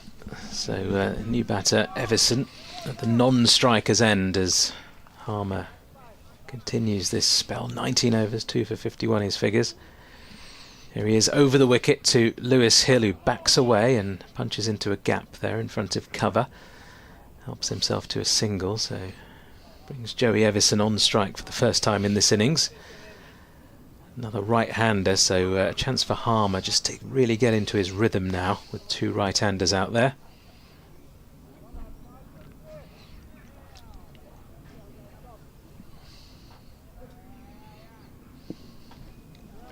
Yeah, problems for Leicestershire now, no doubt about that. No long on, long off now for the new batter as Harmer bowls and Everson defends the first ball. He faces into the leg side. Thanks to Chris Grant, who's been on the emails, essex.cricket@bbc.co.uk, reminding me something he said actually on air to me on Wednesday, that of course Mulder will not be replaced, he believes, from authority at the club. Harmer in, and well, that's just out of the reach of short leg. They sneak through for a single. Everson off the mark. A little bit aerial though. Yeah, he's got authority from somebody high up at the club that Mulder won't be replaced for financial reasons this season. And I say, because of the emergence of Bennett on the bowling side, obviously haven't seen too much of Zaman Akhtar in the Championship, but the main issue, I guess, would be if Cox is away with England a lot. Flighted delivery from Harmer is defended by Hill. But the emergence of Bennett does help, and particularly with Cook being injured at the moment. And we wait to see when Sam Cook returns. Maybe towards the back end he could be an important returnee right at the business end of the T20 perhaps. We'll wait and see. Harmer bowls, and again just out of the reach of short leg. I think it's comfortably to his right in the end of the bat of Hill. You never quite know with an injury like that exactly how long it's going to take to completely heal once the plaster's removed, but hopefully Sam Cook back in a few weeks anyway. Harmer floats up this delivery, and short leg will certainly feel in play at the moment. Hill survives. Leicestershire 168 for 4. There's an extra spring in the step of Harmer after the fall of that wicket of Nick Kelly. Probably firstly because he's not got Nick Kelly coming at him and trying to smash him down the ground as he has on a couple of occasions, but also just Essex as a team sensing that was a massive wicket. There's a big opening now and a chance for them to get 2 or 3 quick ones and get this Leicestershire innings finished quickly. Will Luxton has added a 50, unbeaten 50 to that maiden first class 100, and Yorkshire 73 for 3. They didn't enforce the follow on. They're 279 ahead of Warwickshire, so they'll be setting Warwickshire probably something over 400 just before the close this evening, one would have thought. Porter again at 168 for 4, comes into bowl. It's a good delivery, and Everson there just pushing at that, just wraps him high on the pad. So it's actually been a relatively quiet day around the grounds. We've even got something unexpected like Lancashire batting a lot better. 132 for 2 in that game against Kent. They still require 292 more to win though, so they've got an awful long way to go. But Lancashire's batting not pleasing their followers with their first innings performance at Blackpool. Keaton Jennings is 48 not out there, but big target against Kent in that game. Just played defensively back down the pitch, and there's no run. And Kent, who had an awful start to the season, Nikesh actually have really bounced back, and if they do go on to win that game, they will be consolidating their position in the top 3, and maybe keeping up with Northampton, maybe even stretching the gap between themselves and Northampton and the chasing pack. So interesting to see if Kent can keep this winning run going, as that one's driven nicely by Everson. Good, better use of the feet there, drives it up to mid-on, and there is no run.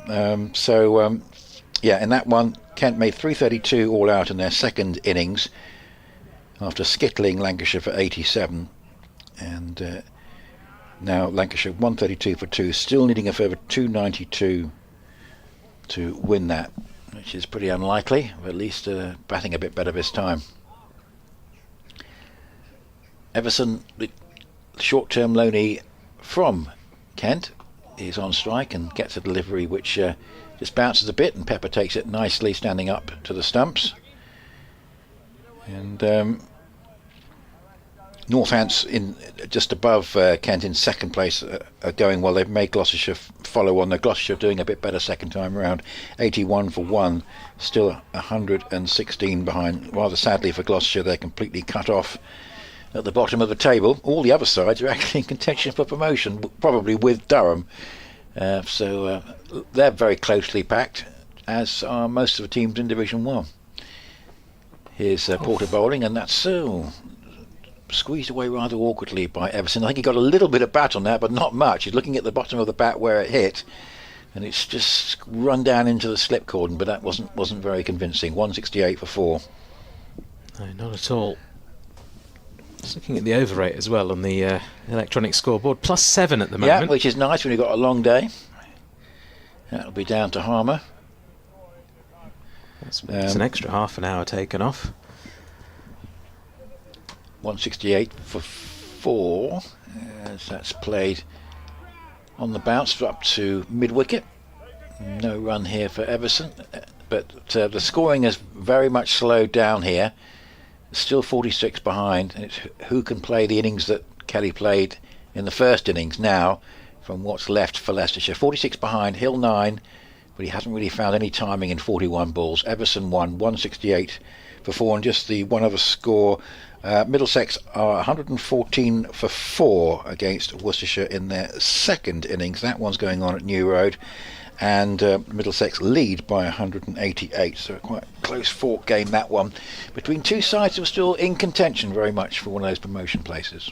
Harmer continues then. Oh, attempted sweep, LBW shout, big shout, not given. Hill down on one knee. Perhaps that one might have just been sliding down, or did it hit him outside the line? I think it hit him just outside the line of the off stump. Otherwise, looked pretty good, because with a turn it would have gone on to hit, you think, but yeah, just outside the line. Harmer in once more, and Hill is back cutting. Slight misfield at backward point allows the single.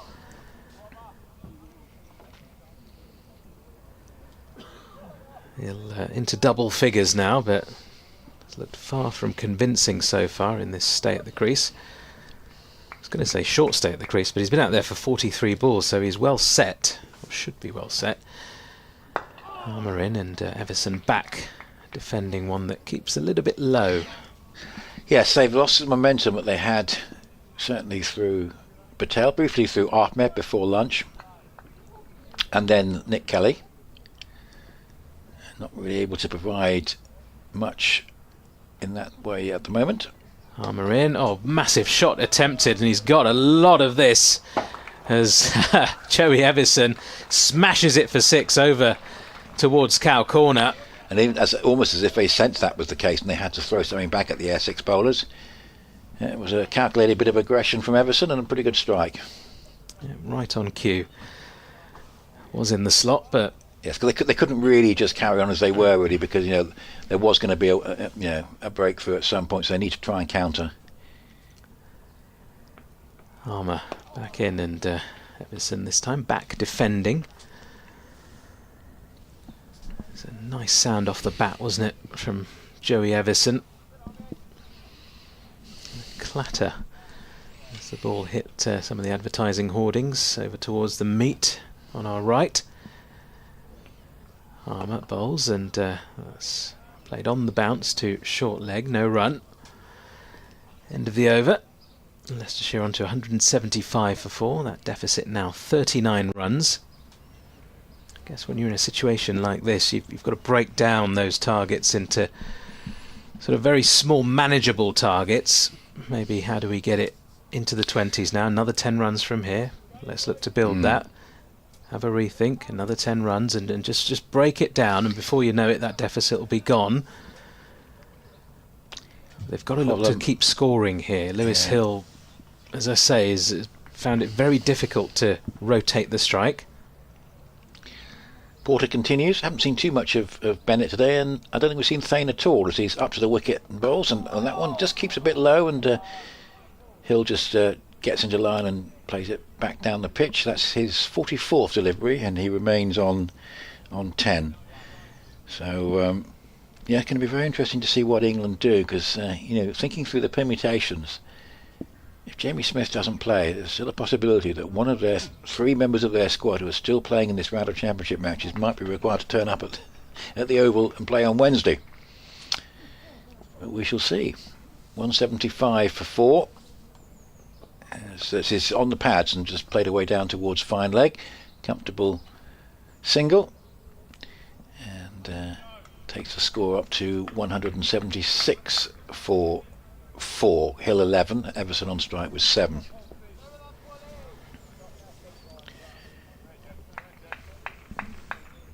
BBC Radio Leicester, BBC Essex. We're online via the BBC Sport website and app by a smart speaker, and this is Nick Hill and Nikesh Regani here at Grace Road on the 3rd afternoon of this match. Essex very much in control. Leicestershire trailing by 38 with just 6 second innings wickets left. And Porter bowls, and Everson with a check drive up to mid-off, and there's no run. So yeah, it's been a couple of interesting games going on, and interesting to see if Essex win. Who else will win from this round, if any? I mean, there's still possibilities that there could be some draws, with still quite a lot to do to get a result at Scarborough, and Glamorgan fighting back against Sussex. This is played back down the pitch, and there's no run. Not going to be set a big target by Somerset, but they might not be that interested in. So it would be interesting to see if Essex win this game, how many other teams win, and if none of them do, of course it means that Essex are going to be in a pretty good position, because they've started on 80 points, they've taken 4 for batting and 3 for bowling, and if you add 16 for the win, assuming they can get it, that would take them up to 103. As this is Porter bowling again, and on the pads, and run away just past square leg. They're going to get a couple of runs, going to be picked up about 10 yards from the square leg boundary. 2 runs go to the total. 178 for 4, I think that will be. Yeah, just checking up now, and Everson goes along to 9. So just looking at the permutations of what else might happen. Certainly, if all the other games were draws, in Essex, I think would be top. 178 for 4. That's a delivery which is just bouncing a little and gathered in by Pepper with no shot offered by Everson. 178 for 4. Yes, so Essex would go to 103. For example, if Notts drew, they'd be on 102. So that would rather set up the game at Chelmsford next week when the two sides meet. And the thing about Essex, it's glass half full, glass half empty. If they do go top at the end of this round, the observation would be they played Hampshire twice and Leicestershire twice and won all 4. It's how they get on against the stronger sides. And they do have a more difficult run of games in the Championship after this one. Yeah, you'd say 4 out of their 7 games against the 2 weakest sides in the division. You still got to win them, though. Yep. Leicestershire weren't that easy to beat early on in the season. As Harmer continues, floaty delivery outside off, and Hill drives out towards deep cover. That's going to make it all the way to the boundary for 4. That will release some of the pressure on Lewis Hill. It's interesting because Hampshire were unspeakably bad in the first game at the Utilita Bowl, but I have a feeling that if Sonny Baker had played at Chelmsford, Hampshire would have been pretty close to winning that game. It was very much a nip and tuck affair, the reverse fixture. In the end, that was a good win for Essex, and they followed up after 2 even days against Leicestershire with that barnstorming day 3. Harmer in again as cover's pushed out onto the boundary, but this is straighter and worked around to square leg, no run. So certainly neither of those 2 home games in June were straightforward, but they managed to win both. Harmer with another flighted up delivery, which is defended this time by Hill. And the other thing is that no one is putting together, nobody else is sort of putting together a sort of a run suggesting invincibility. Harmer bowls, and it's been worked away into the leg side by Hill, who's now on 15.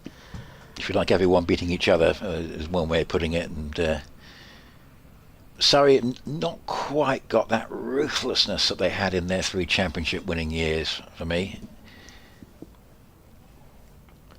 Harmer bowls, oh, and he's edged it onto his pad. Had there been no bat involved, it might have been very close for LBW, and if his pad wasn't there, he might well have played on. Harmer with his hands on his head. He's creating opportunities every now and again, Simon Harmer, as you'd probably expect. Next ball is left alone outside the off stump by Hill.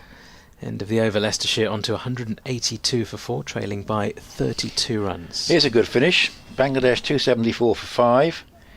Australia, this is in the men's one-day international. Australia 271 for 9. Cooper Connolly 9th out for 149. We need 4 from 9 balls with 1 wicket left. And that would be a clean sweep for Bangladesh. I think it's a 3-match one-day series there, isn't it? And so that's a really tense finish. And they've got Cooper Connolly out, who's batted from the start. So so Bangladesh really should be on the invite list. I think they'd make a very good opposition, because their strength, the bowling these days, is the seam bowling. So you think they do reasonably well in English conditions. And a visit from Bangladesh, as I say, long overdue, and revive memories of that wonderful summer of 2005, of course, where Bangladesh played their part by unsettling the Australians with that one-day international win. The days of a triangular series, which I think was a good thing, which is sadly missed these days. Here's Snater up to the wicket bowls, and still not much timing from the 2 batters. Everson, apart from that 6 that Everson hit, but that was rather against the run of play. And that's driven up to mid-off, and there's no run. 182 for 4. The deficit is 32. They're edging towards it. India batting first. India's women against Pakistan in the T20 World Cup at Edgbaston. Won the toss, chose to bat. They're 8 for 1 in the second over. Shefali Verma, the wicket to fall, and in typical Shefali fashion, she hits a 6 and then gets out. This next delivery is played away up towards mid-off, and there's no run. Yes, Women's World Cup shaping up interestingly, with England making a very good start. Australia, after a few problems against South Africa, winning that game very emphatically in the end. And we've got India in action today. So one suspects England will get out of their group. There might be one of the stronger sides doesn't get out of the other group. But it should be a good knockout stage, that. 182 for 4. As here's Snater bowls, and that's played away up into the covers, and there's no run. Surprised we haven't seen much of Charlie Bennett after his wickets in the first innings. 182 for 4. Hill 15 and Everson 9. We've got 4 seamers, but we're mainly seeing 2 of them, aren't we, at the moment, during the course of the day, with Harmer bowling from one end. Maybe Tom Wesley just thinking if these 2 can prize out another wicket. Snater bowls, and that's driven, and quite nicely driven as well, but well stopped at mid-on by the captain himself, and there's no run. So Everson stays on 9 and Hill 15. And it's difficult for Leicestershire. I think they were so good last year, building their success on a mountain of runs, but with injuries and various absences, just finding it a bit more difficult in the top flight. It's played up towards mid-on, and there's no run, and if they were to lose this game, they will be bottom, with Hampshire having snuck above them after that draw at the Oval. And unfortunately for Leicestershire, I think one thing we can say is draws aren't going to be enough to keep them up. They're going to have to try and find a way of winning 2 or 3 games, and it's going to be quite tough. 182 for 4 as Snater bowls again, and again just covering up defensive shot from Everson up into the offside, and there is no run.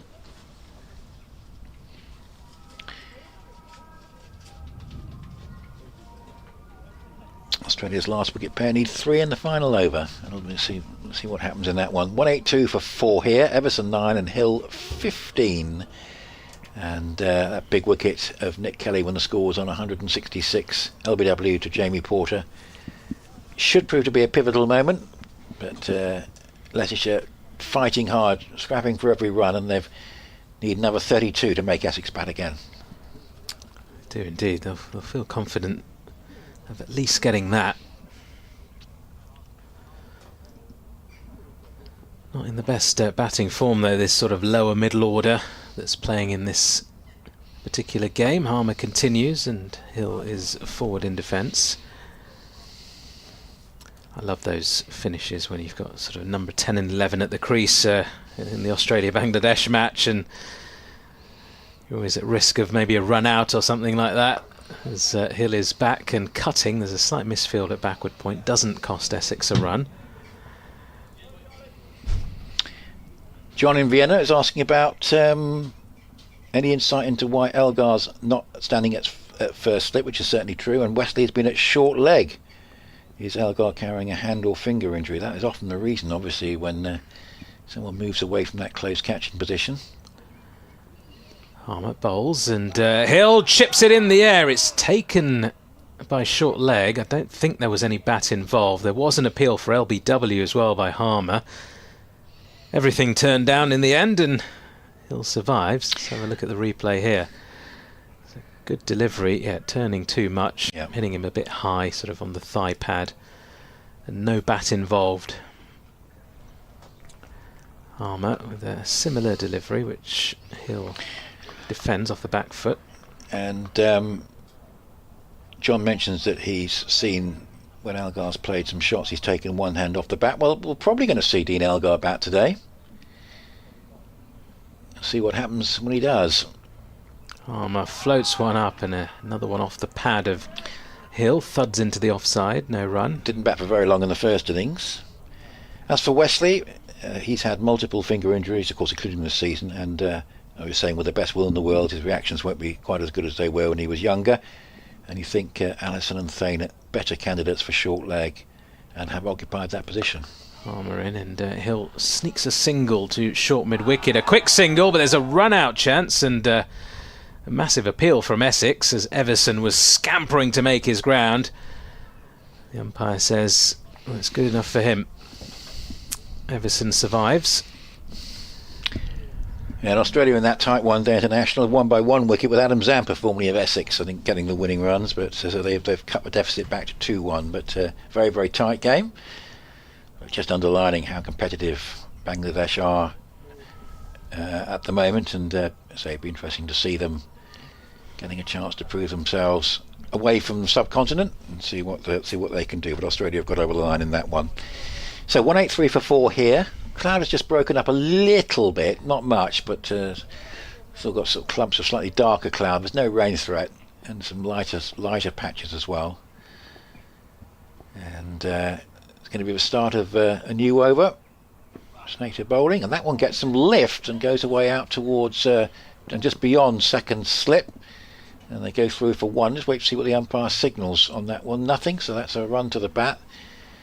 Must have just flown away off an edge or glove, but Harmer gathered it in. Not a catching chance. 184 for 4. Hill 17 and Everson with a strike on 9. I think he's just with Leicestershire for these 2 championship games, I believe. On a short-term loan. That's played defensively. Actually looked pretty compact in defence, Everson, after a slightly sketchy start. Plays it up towards mid-on, and there's no run. 184 for 4. 1 or 2 counties finding their resources a bit stretched. Nick, even to the extent that Liam Livingstone was playing in a championship match for them at Blackpool, which doesn't often happen. But 1 or 2 finding that with the juxtaposition of T20 and England squads and various things, it's been a bit tough getting their best team on the field, as that's driven up towards mid-on, off the bottom of the bat from Everson, and there's no run. There's the sun just manages to sneak its way through. He was talking about that on a podcast recently, Liam Livingstone. Of course, not in the England setup these days, so a little bit more flexibility in terms of being able to play red ball cricket, although he's got so many opportunities across the world with franchise cricket. 184 for 4. This is again a nice compact defensive shot from Everson up towards mid-on. It's fair to say that some of the bigger names on the Lancashire books don't often turn out for them on a particularly regular basis, but of course occasionally when they do, they have a big impact. And there was that Blast quarter-final last year, Lancashire against Kent. Kent didn't really turn up, but Livingston's innings was a key reason for their misfortune on that day.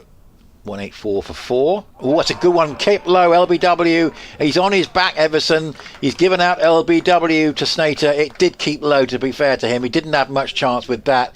He sort of almost lost balance and sort of fell onto his back just after the umpire gave him out. But my first impression, that kept pretty low. Yeah, it's another one of those P-rollers. We saw a couple of those yesterday. Not much Everson could have done about it. I mean, in fairness, you know, Snater, wicket to wicket, very accurate. Yeah. Perhaps Everson should have been further forward. Yes, that would it have given wasn't him more all of a that chance. short, was it? No. That delivery just short of a good length. So maybe too far back in his crease, but having made that initial movement back, there was absolutely no chance he was going to get down in time. So Essex have removed half of Leicestershire's side now. The home side still trailing by 30 runs. Everson looked fairly well settled out there until that delivery. Now another chance for the Essex players to hydrate and talk through their plans of how they get the next 5 wickets pretty quickly. Ben Cox comes out at number 7. Number 7 on his back as well. Goes through his warm-up stretch routines.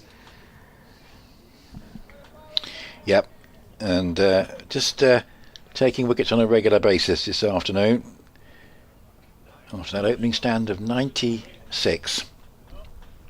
And had that gone on a lot longer, it would have been a little bit of concern, I think, but the breakthrough came from Snater. He's got 2. So has Harmer. And the other one for Jamie Porter. So looking pretty positive from an Essex point of view here. And they are nicely placed to be possibly top or very close to the top of the table at the end of this round of games, depending on results elsewhere.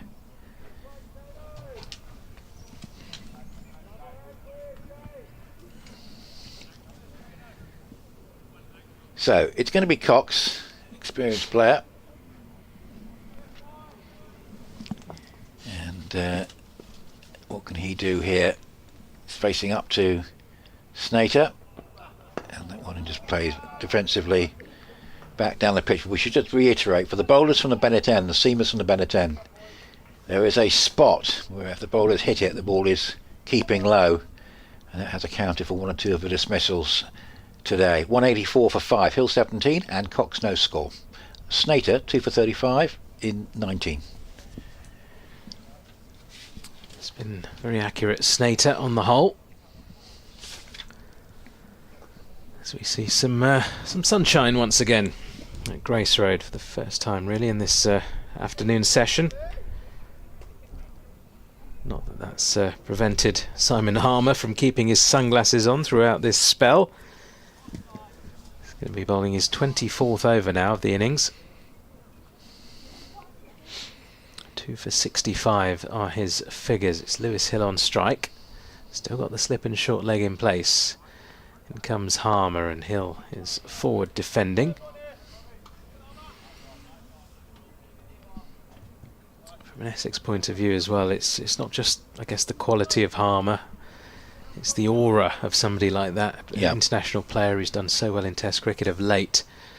Playing against you, there's always that bit of hesitation to take the attack to them, as Hill defends once more.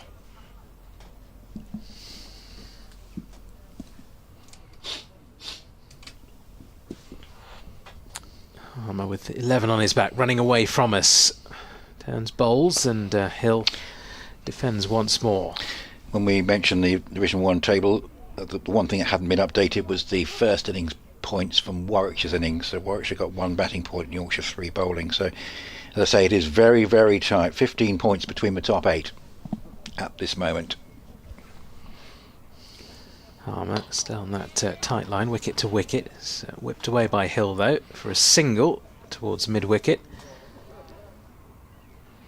Cox on strike. Hill's been very content just to block Harmer out through this spell.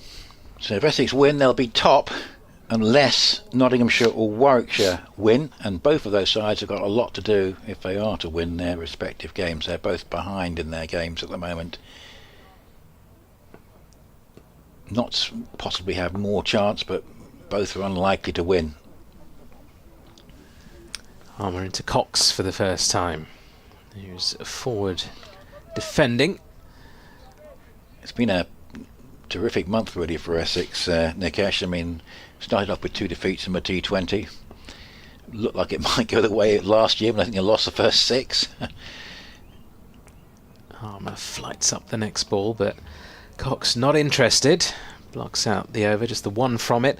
185 for 5, still trailing by 29 Leicestershire. Just the way these two are playing against Harmer, do you think it might be worth just having a sort of silly mid-off, or yeah, another fielder close on the offside? I think there's no harm in that with 5 wickets down. He can look to attack. Just looking to see when Snater comes off who will come on at that end, because so we haven't seen a great deal of Bennett, and it'll be interesting to see what Tom Westley does. He's sort of very much relying on the 3 bowlers at the moment. We did see a spell from Bennett. I don't think I was on air at the time. I think it was yourself and Dick when Bennett was bowling. 185 for 5. The deficit is 29, but that's only 5 wickets left. Snater bowls and just played defensively up into the onside, and there's no run. And Westley will be conscious of the bowler's workload, because assuming that Sam Cook doesn't suddenly turn up for the Notts game, depending on the balance of the side, there may be a fair amount of work for Porter and Cook and Snater to do in that match as well, which is starting on Friday. Here is Snater up to the wicket from the Bennett end, bowls, and that's driven up to mid-on, straight to the fielder. Quite well timed from Hill. He hasn't really timed too much in the innings, but he's still there. And again, it's no run. Grace Road has is tree line to the left and to the right, and beyond the executive buildings at the far end of the ground where the media centre is, and there's various apartments and suites. It's played defensively up towards mid-wicket, and there's no run, but not too much movement in the trees, as if whatever breeze there is very light. Moving around quite a lot yesterday. Yeah. Stiff breeze across the ground for most of the day. A scattering of spectators. There'll be a few below us, some with a nice view behind the bowler's arm or close to that at the Bennett end, and a few scattered away to the right in the green bucket seats. Snater bowls again. Oh, that's a good one, and that's squeezed away down towards third man by Hill. I'd like to see a replay of that, because at one point I thought he was in a lot of trouble, but he's managed to squeeze it away and keep it down. It's gone past second slip and away for 4. Maybe a bit of late judgment there. Ooh, that was a bit sketchy, wasn't it? Another one that kept very, very low, and genuine edge from Hill. He did pretty well to get out of that with the 4 runs, rather than walking back to the pavilion. But again, another one that kept low, and that caused a problem there. 189 for 5. The deficit is 25. Here's Snater again. Bowls on the drive up to mid-off, and there's no run here. So Notts top with 94, and Yorkshire currently 8th with 79. But just 15 points separating everyone in that top 8. And the bottom 2 starting to be rather cut adrift, particularly as the sides in 7th and 8th are in good positions. 189 for 5. Snater bowls, and this is driven away up towards mid-on. Sharp single, throw comes in, and I think Hill was reasonably comfortable there as the throw came in from Wesley. So 23 to Hill and no score to Cox, 190.45. And if you have just joined us, key news of the day is that Jordan Cox is back with the England squad. Michael Pepper is now behind the stumps, and Patel 58, Sheridan Gums 49 on debut, 96 for the first wicket. Rehan Ahmed 23. Lewis Hill is still there. Nick Kelly out for 19, big wicket. And Joey Everson 9. And 2 wickets for Harmer, 2 for Snater, and 1 for Porter.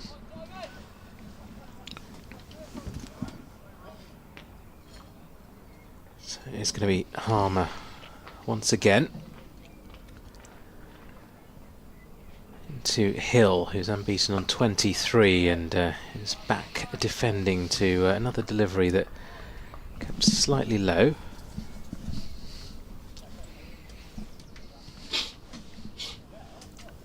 A little bit of brightness at the moment, which is nice. There's a bit more blue sky, as you were saying, when there was earlier. Yep, as Hill defends another delivery, fullish this time from Harmer.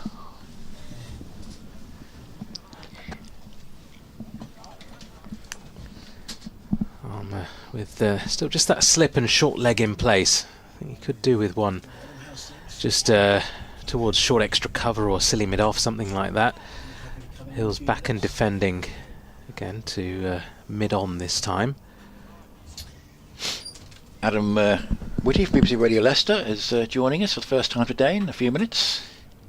Harmer bowls, and that's off the pad of Hill. Maybe a bit of inside edge or glove involved too. We've probably got about another hour to go before tea, haven't we, with the adjusted timings today, so you're welcome to a bit of a break first up, Nikesh, and once we've done this over. Here is Harmer. A bit of width offered to Hill, who cuts away backward of point. Bit of work to do for the sweeper running around from cover. Does it well though, keeps it down to just the single. So yes, England-Pakistan, which is a regular fixture in World Cups, of course, including in the women's competition as well. I don't think a draw takes place when they're placed together in the same group, because Harmer is in, and it's been worked away by Cox this time. I do think short mid-wicket, particularly in the men's competition, it's rough for Pakistan because it's always one game they're not lucky to win.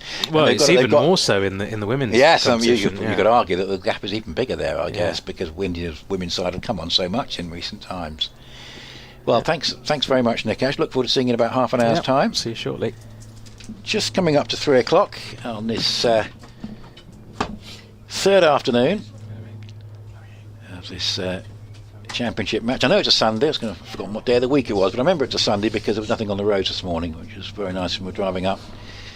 But Leicestershire have fought hard, but they've got a bit of a problem now. Still 23 behind, and just the 5 wickets left. And it's going to be Shane Snater. We'll welcome Adam in a second. He's coming in to bowl to the right-handed Hill on 24. Oh, that's a good delivery, which beats him outside the off stump, and Pepper whips off the bails. And actually, Hill helps him replace them because he knows he's not out. And welcome, Adam. Good morning. Good afternoon, Nice even. to see you. Yes, you too. It's been a better day for Leicestershire. There was a good opening partnership that we saw with Rishi Patel and Sheridan Gums, who was one short of a maiden 50. Played really well. Nice compact style left-hander. Played with more fluency even in the first innings. Yeah. 191 for 5 is another good one that beats him outside the off stump. The danger ball is the one that keeps low. That one didn't. But there is a spot there from the ball bowling from the Bennett end where if the bowler hits it, it's all sorts of problems for the batter. But it didn't on that occasion. Hill stays on 24. Yeah, Gums looks like a real prospect. He's got a solid defence. I think that's what really struck me. He was moving across his stumps in both of his innings to protect against the LBW as the left-hander. Really solid player, I think. 191 for 5. Oh, that one pops a little bit, and Hill is pushing forward, and it rolls from wherever it did hit towards the top of the bat, just squaring to the offside. But there's certainly a bit happening now. Bit more happening certainly from the seamers from the Bennett end. 191 for 5. The deficit is 23. And since that opening partnership was broken, there's been a really fairly steady supply of Essex wickets, including the crucial one of Nick Kelly, who batted so well in the first innings. Here's Snater again, bowls, and coming forward here, Hill just traps that away into the offside up to Allison, who's at cover, and there is no run. If you'd like to get in touch with us, essex.cricket at bbc.co.uk is our Essex address, and Essex potentially could be sitting on top of the championship table, depending on those results elsewhere, especially Notts and Warwickshire. Those are the two games to look out for, neither of which look like winning at the moment, as that one again just pops up a little bit as it's a push forward from Hill, and it isn't taken cleanly by Pepper, but certainly the ball is just misbehaving off a length in this over from Snater, and that's all the more difficult for the Leicestershire batters. It's funny, excuse me, how the pitch has played. Suddenly it's come alive again. We had it this time yesterday, the pitch was full of life, uneven bounce, it was jagging off the seam, and then towards the end of the day it settled, but it looks like it's sort of the demons have come back. 191 for 5, and Snater bowls, and just coming forward here, Hill drives to mid-on. Not much timing in the innings so far from Hill, but he's hanging in there. 24 from 79 balls. Cox has none from 4. 191 for 5. Leicestershire trail by 23. We felt that the Kelly dismissal was a bit of a body blow, but somehow they've got to find a partnership to get them some sort of lead here, Adam, and then hope that the pitch deteriorates a little bit more, and maybe even brings Rehan Ahmed into the game. But it's a big ask. Essex certainly very much in the box seat at the moment. Yeah, they need another 150, you would think. Trail by 23 at the moment, 191 for 5, to make it a game, to make to make Essex bat again and make it a bit of a game. And Essex, of course, without their star man in the first innings now. Yep. We're seeing Jamie Smith. His partner is expecting. He's not expecting. Well, it is interesting, because I can see that there's two ways Cox can get into the side. He can replace Smith, but the other question is what do England do at number 7? Because if they play 4 seamers, if it's not going to be Rehan Ahmed, who replaces Stokes. You would have thought that the ideal candidate would be an all-rounder who can bowl spin. Well, I'll tell you what, he got 300 in the match at the Oval against Hampshire, did Dan Lawrence. He would have been my pick, but they didn't pick him. Here's Critchley to bowl from the pavilion then, and that's a gorgeous drive from Cox. He's going to get 4 through cover. Full ball from Critchley, his first ball of the innings, and Cox leant into that nicely and played it through the covers for 4 runs. He's off the mark, off his 5th ball. I think Rehan Ahmed, your pick there. Lawrence again, a very good pick too. I'm surprised, given the one-off nature of this game, of this match. And I think they're going to make 3 debutants by the look of things, or they might well do. Critchley comes in, tosses this one up forward, comes Cox and glances this into the leg side. He will pick up a single. Given the one-off nature of the fixture, you would think pick the guy who has just played a brilliant knock, who will roll into the Oval in form. But because they're unsure about whether they're going to play a spinner or whether the spinner's going to bowl, it seems to me pick a spinner who can bat, which is Ahmed. But I suspect the fact that Rehan Ahmed is who has batted today and is still here suggests that that's not what Leicestershire are thinking, or England are thinking. Forward comes Hill, 24 not out. It's a big innings for Hill. I was saying yesterday, he has got 150 so far in the season. Very good Division 2 batter, very stable, very solid for years, and it's just a great opportunity for him to show that he can take that step up. It's Critchley bounds in, bowling his right arm leg spin, and forward comes Hill, 24 not out. And it struck me that one of the 3 remaining players who are in the England squad but still playing for their counties, that's Rehan Ahmed, Shoaib Bashir and James Rue, Critchley tosses this one up. It's driven back at Critchley. There's an appeal for a catch, but that was surely a bump ball, and it was. It's only Critchley who celebrates. 196 for 5, no run. If Smith doesn't play, there's still a chance that one of those three who are still playing for their counties could actually end up playing in a test match that starts on Wednesday, which would be interesting. In comes Critchley. Bowls. Back goes Hill and plays this to cover. There is no run. One ball left in the over. The run rate 2 point... Oh, no, that is the over. Apologies. I was looking at the scoreboard to the right. I can't count to 6. 4 dot balls to end the over. 196 for 5. Hill 24, Cox 5.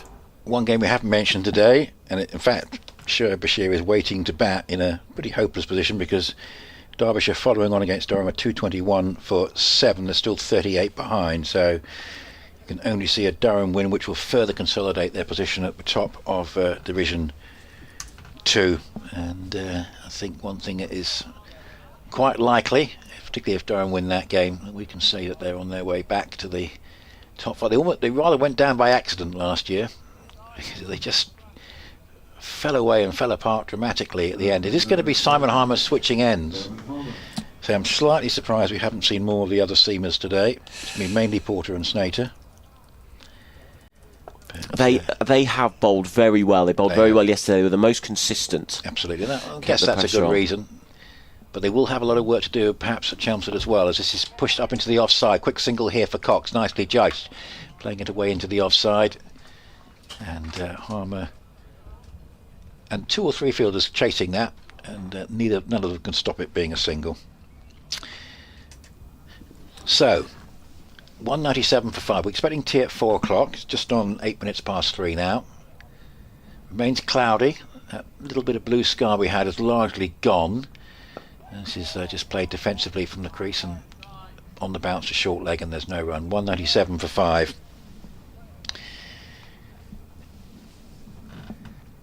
Leicestershire starting at 51 for no wicket. The opening stand went up to 96, and wickets have fallen fairly regularly since then. There's 17 behind Leicestershire. This is just played defensively into the onslaught. You almost feel as though it needs a cameo for someone to take on the Essex bowlers and come off. Eventually you feel, particularly with this irregular bounce on the Bennett end, that there's going to be deliveries with batters' names on it. 197 for 5. Harmer bowls. Oh, there's an attempt at a forcing shot to another ball that keeps low. I think Harmer said, I'd rather like some of that low bounce, please. Can I swap ends? And he's had a little bit of it there, because in the end Hill was rather falling over as he tried to hit that ball, and I think it had gone underneath the bat. There was a slip in the short leg. It's a lot of uneven bounce from that end, isn't there? There is. There's Harmer bowls, and it's just a defensive shot. Hill looking quite compact in defence here, and rolls up towards short leg. But there haven't been too many aggressive shots, with the exception of that 6 for Everson, which certainly took me by surprise. But the last hour has been quite attritional from the batting point of view. Harmer again from the Bennett end. He's swapped ends, and here Hill's trying to work it away past short fine leg, but doesn't manage to do so. Mackenzie Jones coming on to the field, just temporarily I think. And it's 197 for 5, so the deficit is 17 with Cox 6 and Hill 24. The main lesson that I have taken, and actually I was talking to James Taylor, the Leicestershire assistant coach, yesterday at the end of play, and he was saying, the main lesson is playing with conviction, playing your game, and playing with intent. That's what we saw Jordan Cox doing. It's what we saw Nick Kelly do yesterday for Leicestershire, was play with conviction, go after the bad balls with intent. Gums, I suppose, is the exception that proves the rule. He was more conservative. Critchley to continue from the pavilion end. Back goes Cox and punches this through the offside for a single out to deep cover. Yes, just on the reach of the bowlers, Porter's bowled 15, Snater 21. And say, bearing in mind there's another championship game coming up on Friday, and a big one against Notts. Bennett's just bowled 8 so far, and Thane hasn't bowled in the second innings. Critchley spins the ball from right to left hand, moves in, bowls, and that's driven down the ground in the air. It's over the head of mid-on and will race away for 4 runs. Probably the right shot. Going back to sort of hitting with conviction, I'm not quite sure Hill went fully through with that, but he got enough on it to get it over the head of mid-on for 4 runs. He's on to 28. 202 for 5, the 200 up for Leicestershire.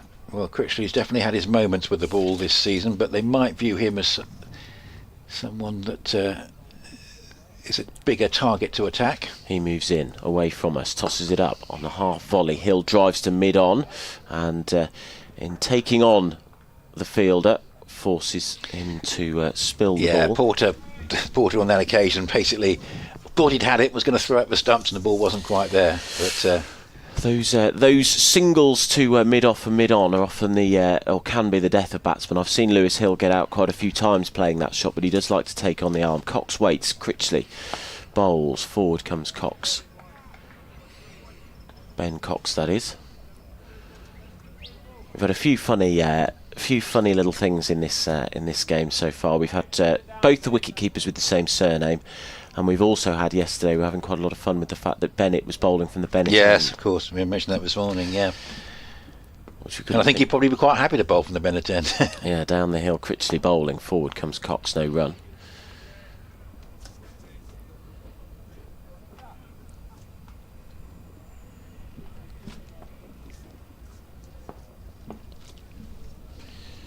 Critchley turns, moves in, and that's a slightly straighter line, and so Cox just tries to nurdle this into the leg side. He just gets a single to square leg, and that is the end of the over. We've had 72 in the second innings. Leicestershire 203 for 5. They still trail by 11, so Essex will bat again. It's just whether they will have a tough target to chase or not. 45 overs left in the day, tea at 4 o'clock, and with the 2 spinners bowling, we may not have an unduly long final session compared to, say, yesterday was quite a long final session. Yeah, we were done at 7 o'clock yesterday. Yeah, it might be earlier than that today. I think we had 43 overs in the last session, so the fact that, yes, as you say, we're 45 minutes away from 4 o'clock suggests it might be a slightly earlier finish today. That's we've got Harmer and Critchley to thank for that, I think, don't we? Particularly if Critchley bowls a decent spell. Harmer from the Bennett end floats one up, and Hill just comes forward and pushes up into the onside, and there is no run. And we mentioned that Lewis Hill, so he's a experienced player.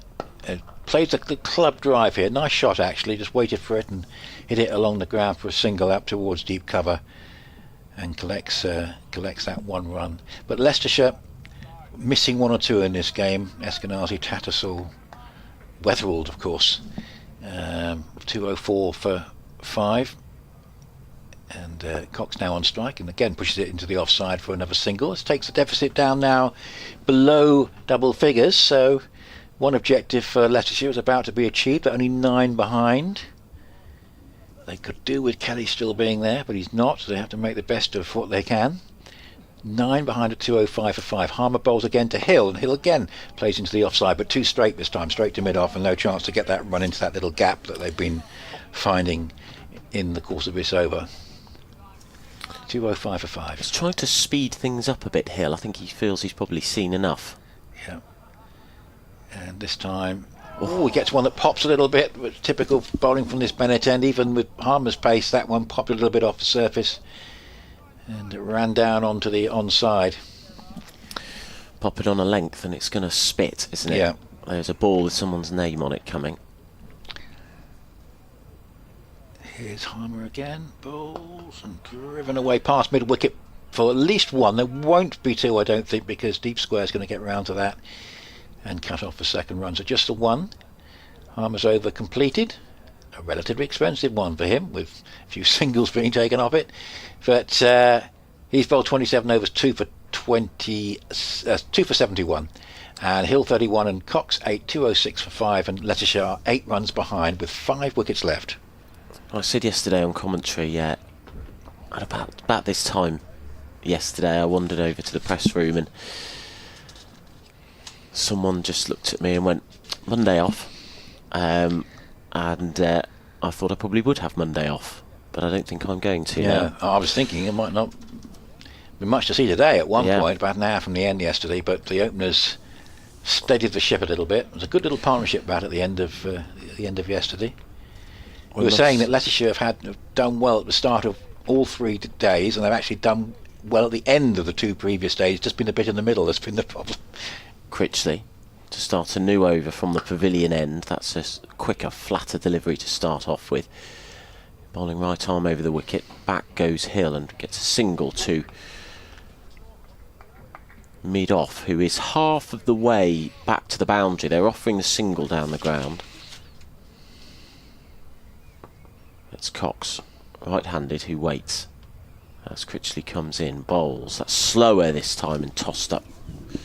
Forward comes Cox and defends. He's 8 off 13. And that trend Cox. of Leicestershire starting well, albeit it was only a brief period on day 1 when they started well, but that carried on this morning with the openers batting very nicely. Yeah. As Critchley comes in, bowls. Forward comes Cox. Yeah, Patel and Gums, I thought, batted wonderfully this morning.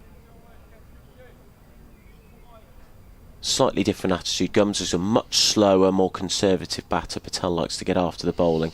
As Critchley comes in, forward comes Cox. But I thought they batted really responsibly. Yeah. Looks like potentially a good opening partnership. That I guess they're looking for another opening pair now, Leicestershire, and he really did look the part. There's no doubt about that. Critchley in. Oh, and that spins. That came off the surface. That span right away from Cox. And he just guides it. Late. Reacted well and adapted well, did Cox behind square on the offside. No run. Critchley.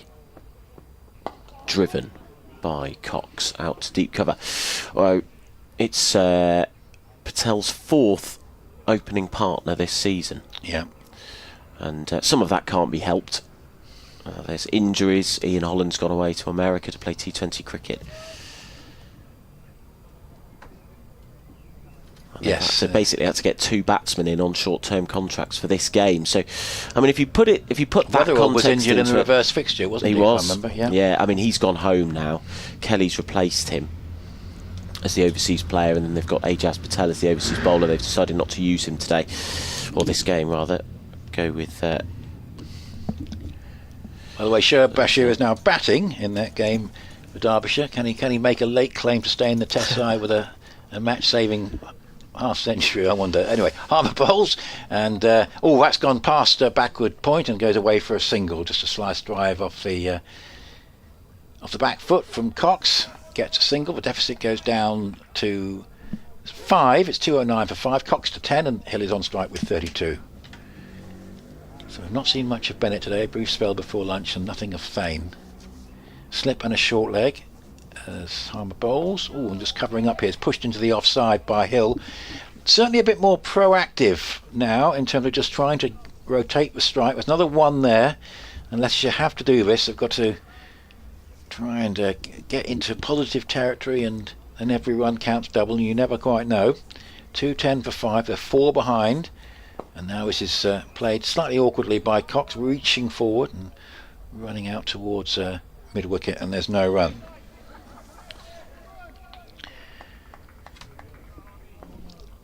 So 210 for 5.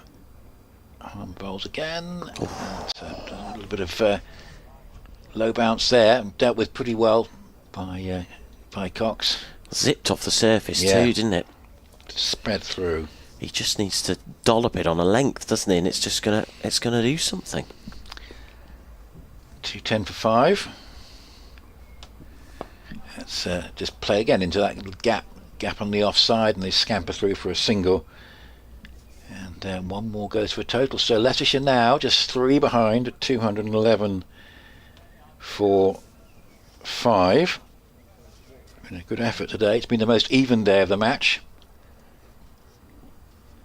So Harbour bowls again, and just pushing forward. Hill just plays it defensively back down the pitch, and there is no run. In the Women's World Cup, India at Edgbaston, 66 for 2 in the 11th. Pakistan doing quite well there, actually.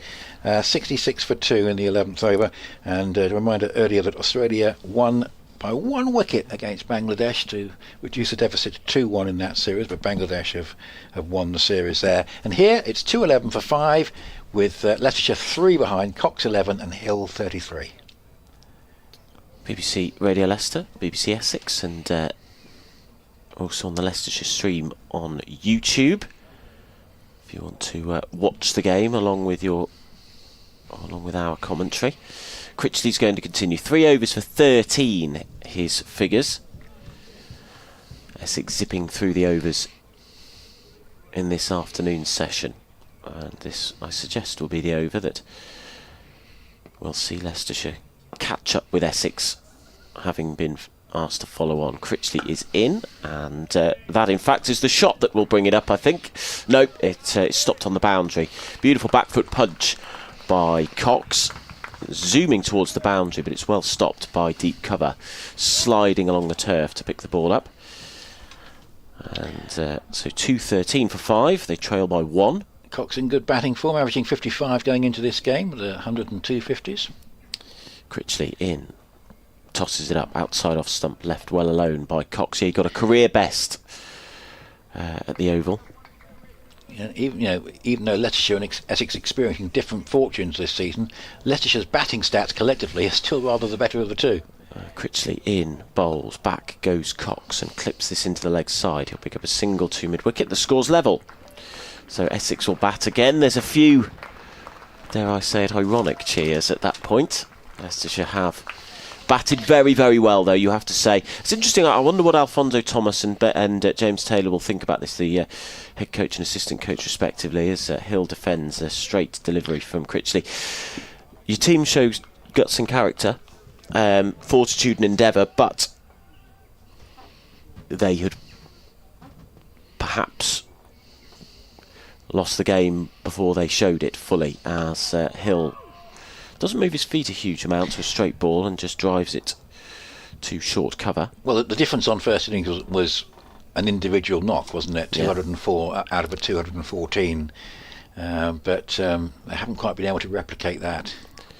Forward comes Hill and pushes this to short cover. Some good contributions. Nick Kelly in the first innings, Rishi Patel yesterday evening and today, but they haven't quite been able to get that major innings which would have helped to address the balance. Yeah, I think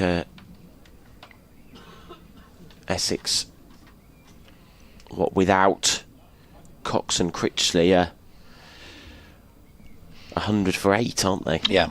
In that first innings, it's that magic bit of batting from Cox, Jordan Cox, that is, who has surely won the game for Essex. There's still 5 wickets for Essex to get.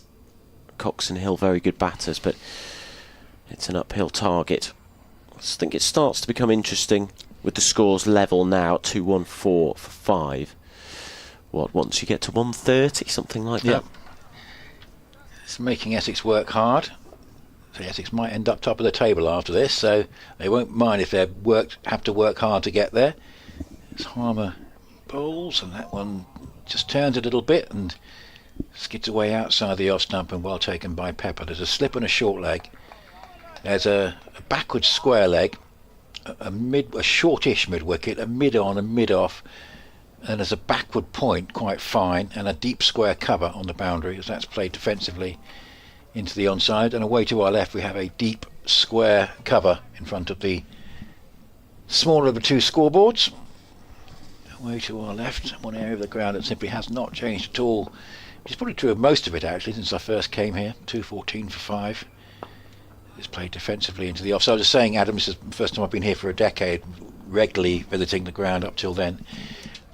One of my most vivid memories, this is probably, we're going back about 2 decades now, was I think it was a T20 quarter final between the two sides that was here. 214 for 5. Might try and look it up later. Nice stroke off the back foot. That's going to be at least one. It's being chased back by Porter. Does well to prevent the second run. And that's 215 for 5. And Leicestershire in credit.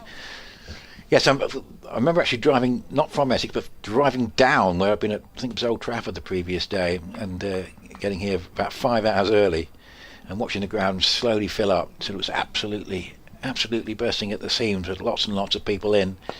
It's played back down the pitch, and there's no run. 2:15 for 5.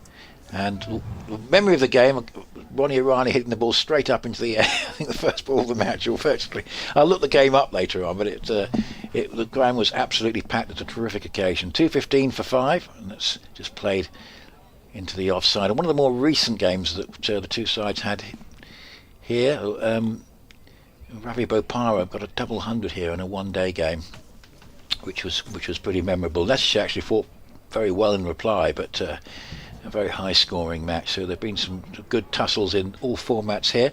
2:15 for 5. The lead is 1. Hill 33 and Cox 15.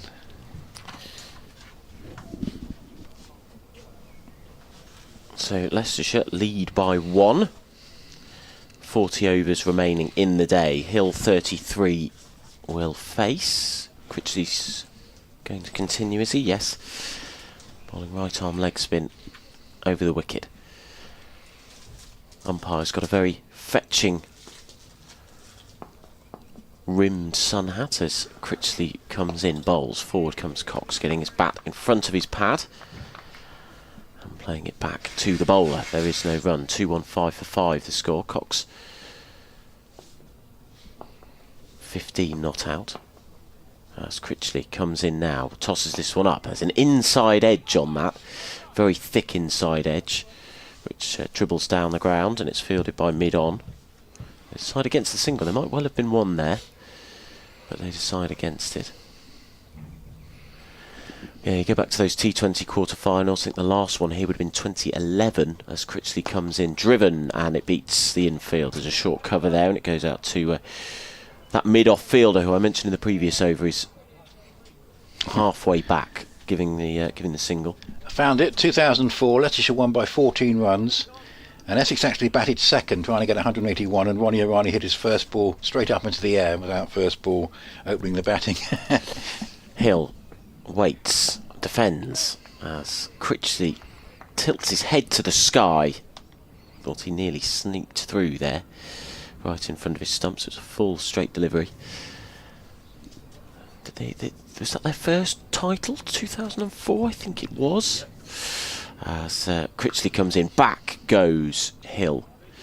Yeah, Leicestershire have that sort of curious T20 record of being still the joint most successful team in the competition, but they haven't won it for 15 years. More successful than Surrey.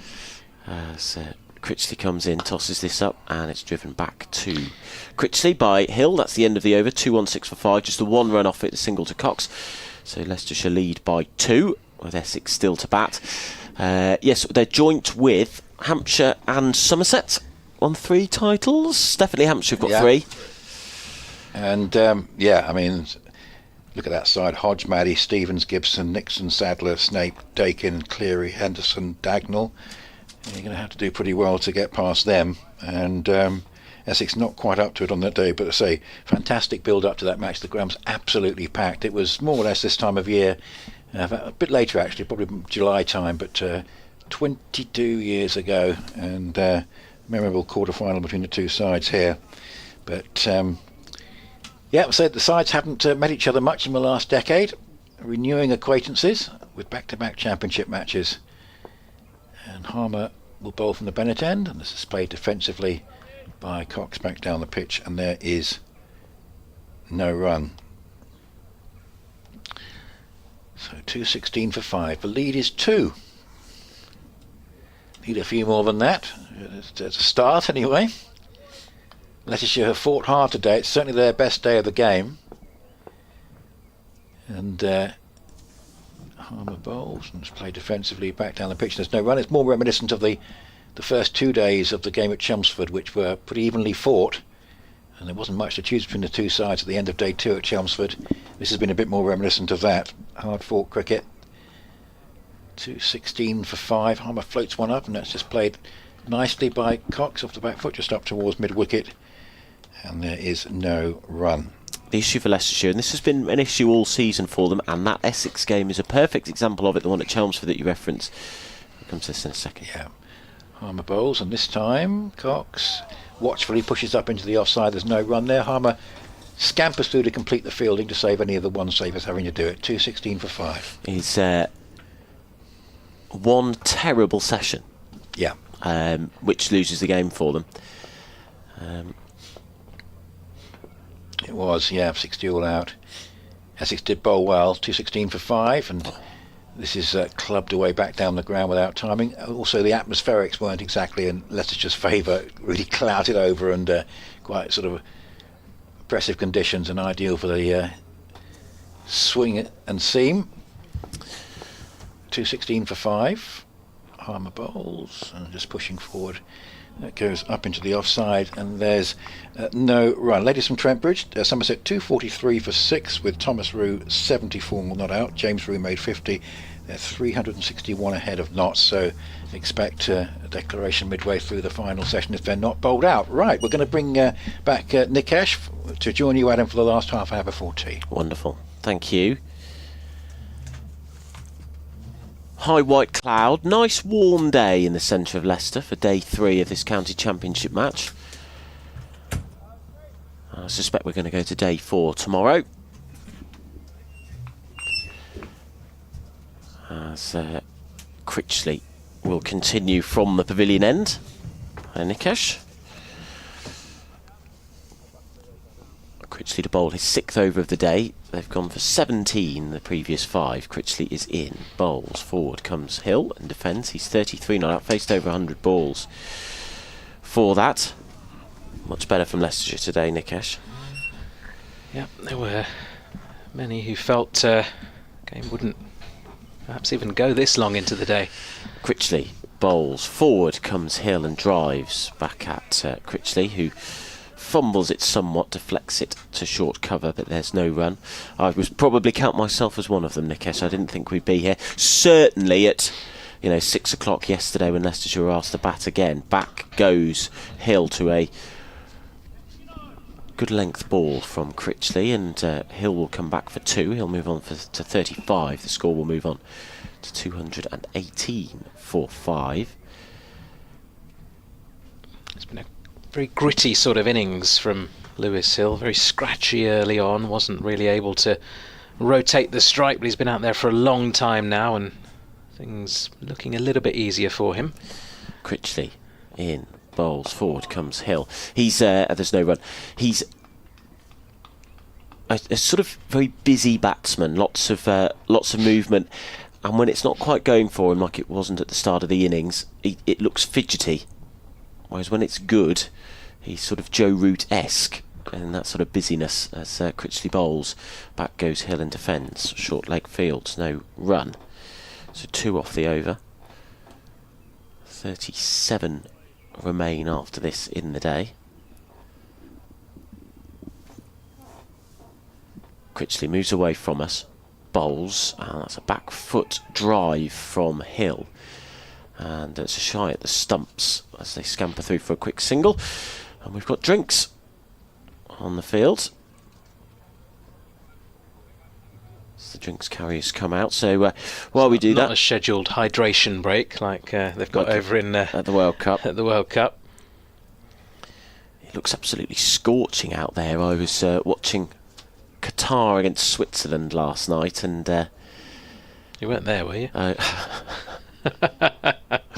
It was absolutely scorching, and those American stadiums don't have cover, do they? So they not all of them do, yeah. Yes, you're right. Everybody at that game was just out in the open. I saw it was the same for Brazil against Morocco yesterday too. And then you've got these incredible American football stadiums that it's the Atlanta one, isn't it, that has the roof that comes in. Yeah, a little bit like the new Barcelona one's going to be like. Of course, yes. It's a good game actually, that Brazil-Morocco. Entertaining first half, quite open. Scotland, of course, picking up their first win as we touched on earlier. You didn't stay up for that one, did you? I didn't stay up for that one, no. 2 a.m. start in the UK. Incredible win. It was the first win for Scotland since 1990? Yes, they did play in 98, but didn't pick up a win. They took the lead against Brazil in their opening match there. Ended up losing 2-1. Ali McCoist with the goal from memory. In 90, was that? Is that not the goal in 98? In 98, it wasn't. No, it wasn't Ali McCoist. What goal am I thinking of? Craig Gordon. Craig Gordon, you're right. It might have been.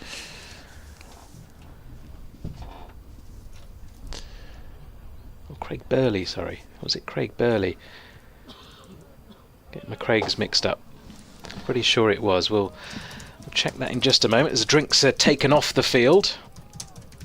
Apologies to all of you listeners who are not so much into your football, but there was a break in play. Craig Burley is the right answer. There we go. Against Norway. Ah, their opening match was against Norway, was it? It was against Brazil. I know Brazil's first match of that tournament was against Scotland, and Scotland took the lead. Right, we're about to get back underway, and it's Jamie Porter with ball in hand from the Bennett end once more. What a big threat early on. He's picked up 1 for 46 from his 40 overs.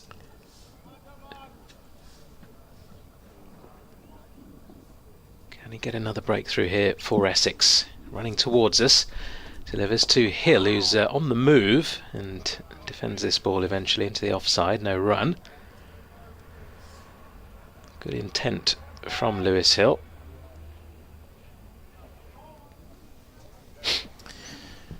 He's settled into the innings, hasn't he? What was it? 90 balls to get him to about 20, wasn't it? And he's just picked up a little bit. I think he feels he's got in on the surface. But this is the end. I'm sure you were watching over the past half hour, Nicholas. This is the end where if you put it on a good length, the ball just seems to zip off the surface. Porter in, and that one does zip off the surface, and it's well played by Hill in the end into the leg side. We've also seen quite a few keeping low. Joey Everson dismissed LBW to another one of those P-rollers early on. It's been crazy, isn't it? It seems to be this time of the day when it happens. It was the same yesterday, wasn't it, that the pitch started doing stuff in mid-afternoon, but wasn't really doing the same in the morning session and then in the evening session. Porter once more, and Hill is forward with a long stride, keeping this one out.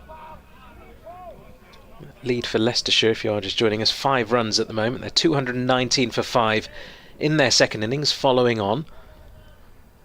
Really good fight back from the Foxes. We were looking yesterday at when the last follow-on victory was in the county championship. Do you know? Not recently, by the sounds of that. As Porter runs in, delivers, and that one spits, and Hill somehow manages to keep it out. A couple of years, are we talking? Longer than 2018. That, wow. And Leicestershire fans will probably have a wry smile on their face when I tell them that it was involving Leicestershire, and Leicestershire lost, having enforced the follow-on. It was against Durham in 2018. Yeah, Michael Carberry was captain, wasn't he? Yeah. And Leicestershire had a 269 run lead and lost. Well, there's hope for Leicestershire then, as Porter is in, and Hill whips the ball towards mid-wicket. There is no run. I'm not sure Leicestershire fans would see it that way. You never know. You never know. Got a small lead. At least Essex will have to bat again. For how long, we don't know. Still might not need the remaining 36 overs after this if Essex can take 2 or 3 quick wickets and skittle Leicestershire out.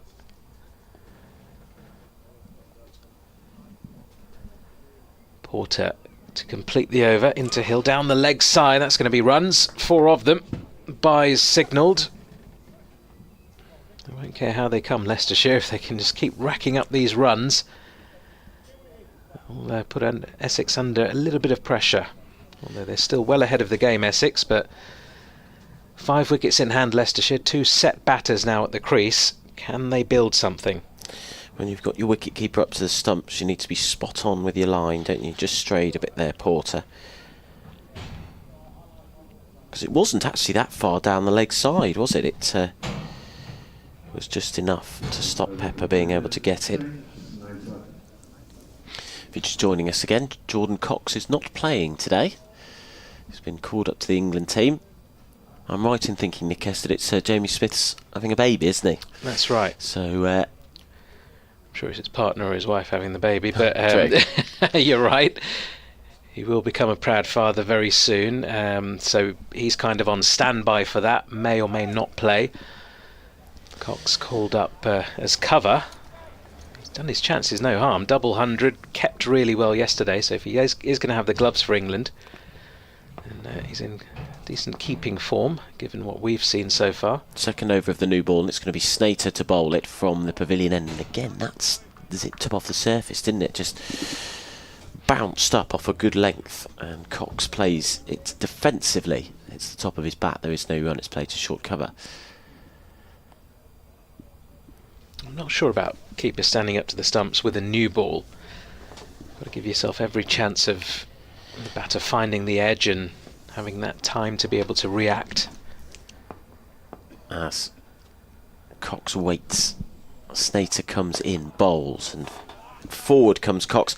I was just thinking, are Leicestershire in the mood to be coming down the track anyway? But I suppose they, because of the nature of the pitch, that there's some uneven bounce, quite a bit of movement off the surface.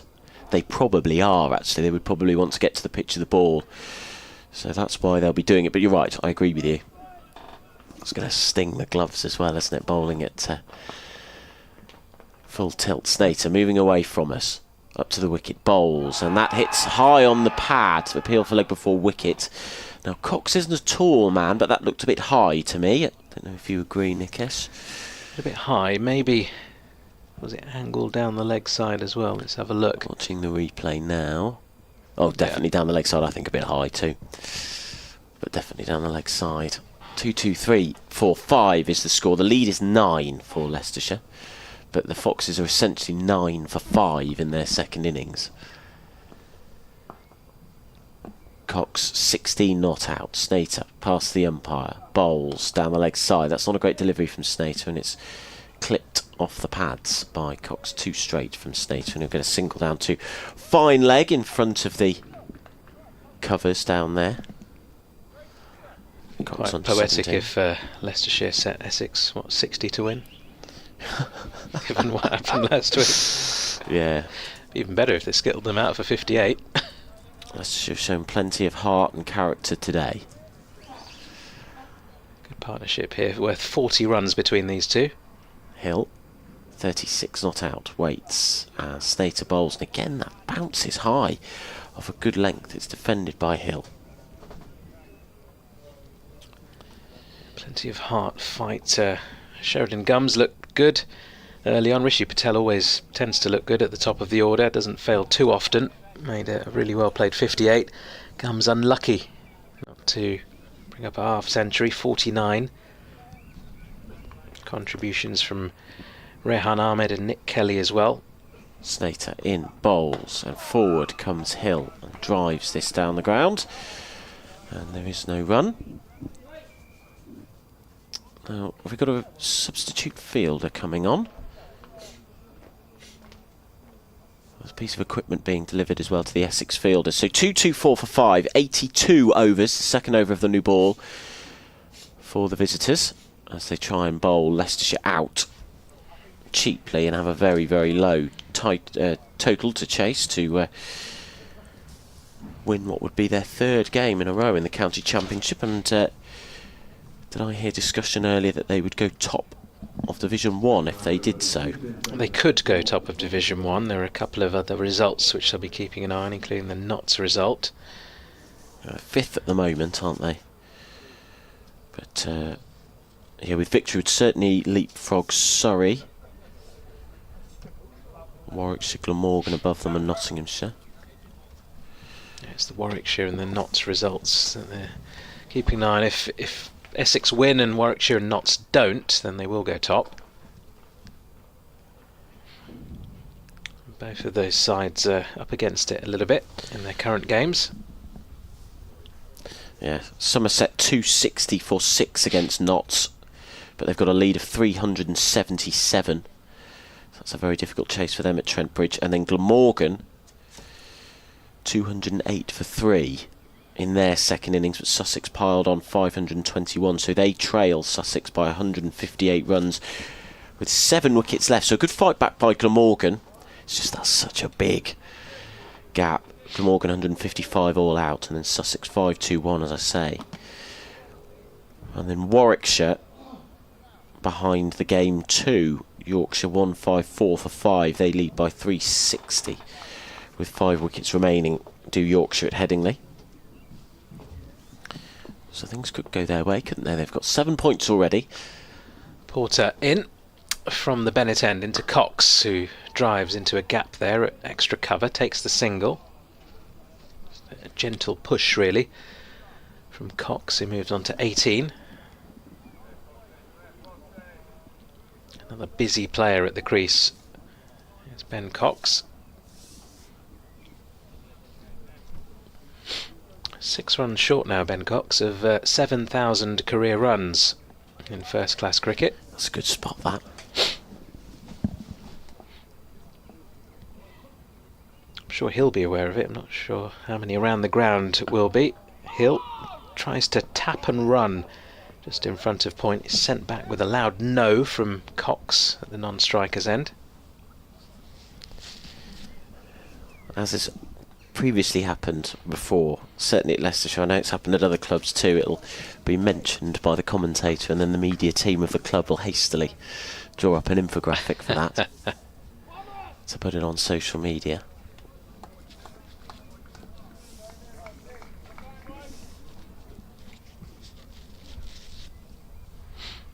Playing his 177th game here, Cox, but it's Hill who's facing here. An appeal for LBW sounded very woody to me.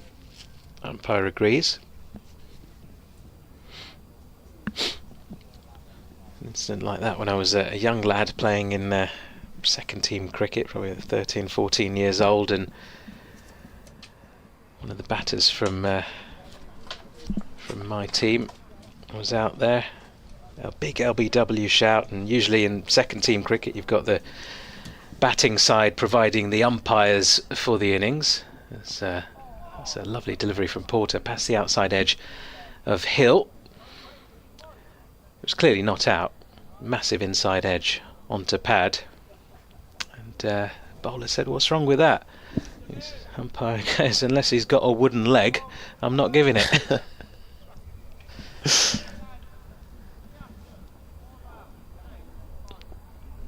Hill certainly with a lot of bat on that one a couple of deliveries ago.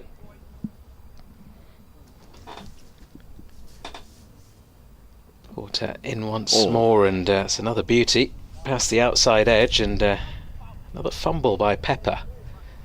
Not found it easy going here, standing up against the new ball.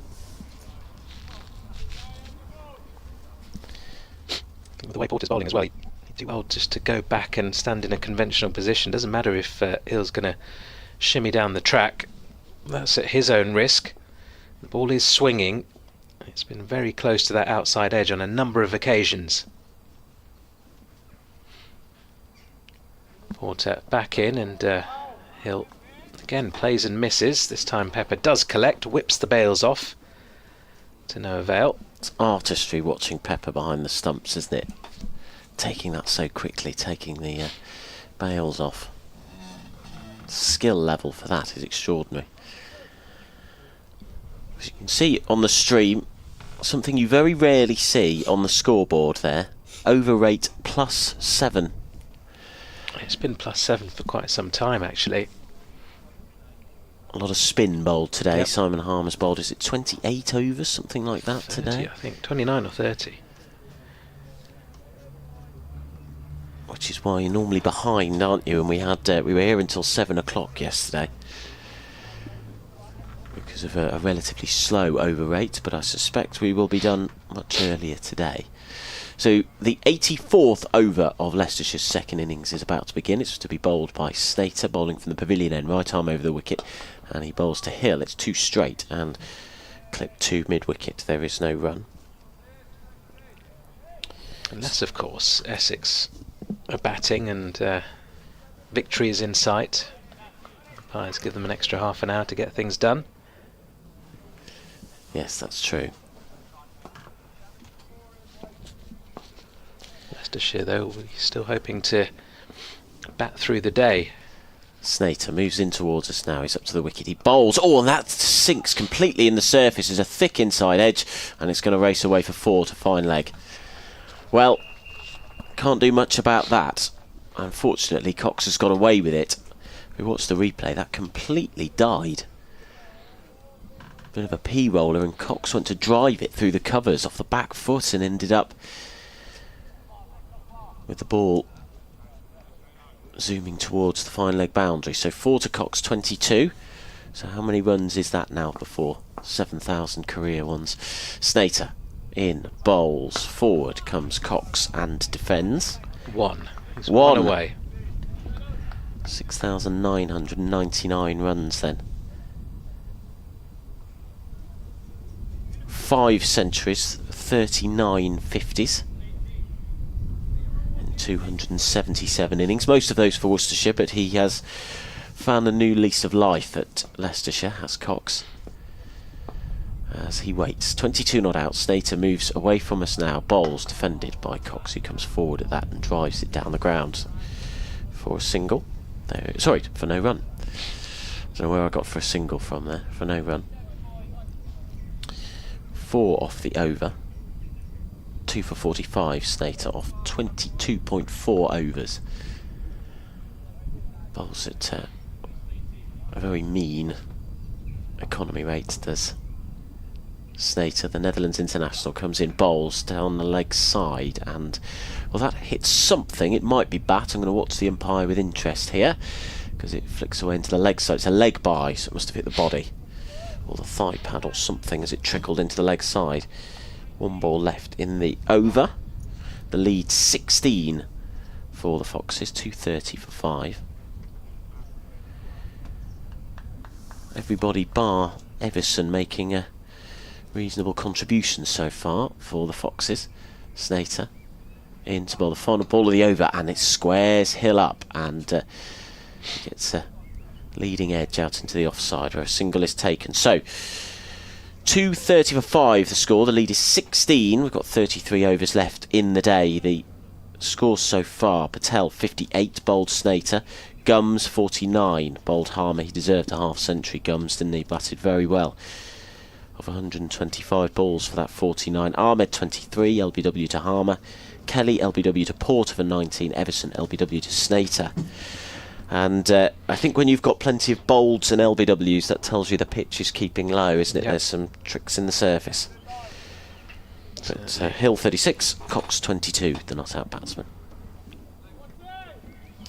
Long way off still, Leicestershire, but just having the back of their minds now, having taken the lead, just a sort of total that they might be aiming for is another beauty from Porter. Another one past the outside edge, this time of Cox.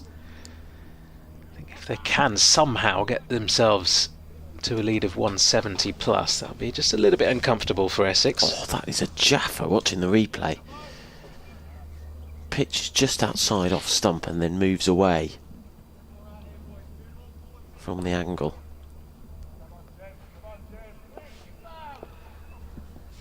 Very experienced campaigner is Jamie Porter. He's looked much more of a threat in this second innings. As Cox defends into the offside, big loud shout of no.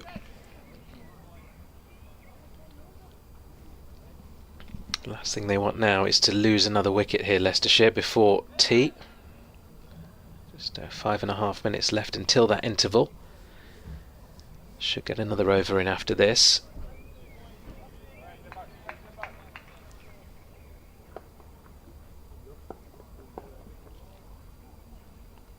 Porter turns, runs in towards us. Delivers, and Cox drives a very full ball out towards the deep extra cover boundary for 4. It's a lovely shot, just leant into it, picked the gap, didn't try and overhit it. Cox in the process brings up 7,000 career runs as he moves on to 26 not out. Thought they might have prepared a thing. Sometimes they'll put it on the big screen. They haven't this time. Porter back in and pulls back his length a touch. Cox flicks the ball towards mid-wicket, no run. He's spoken about his improvement at Leicestershire, how he came here with quite a few technical issues, a few technique problems, and James Taylor's worked on them, and he said he'd never really felt properly coached, Ben Cox, in his career, and he's, I hope he'll forgive me for saying this, he's not the youngest of men, 34.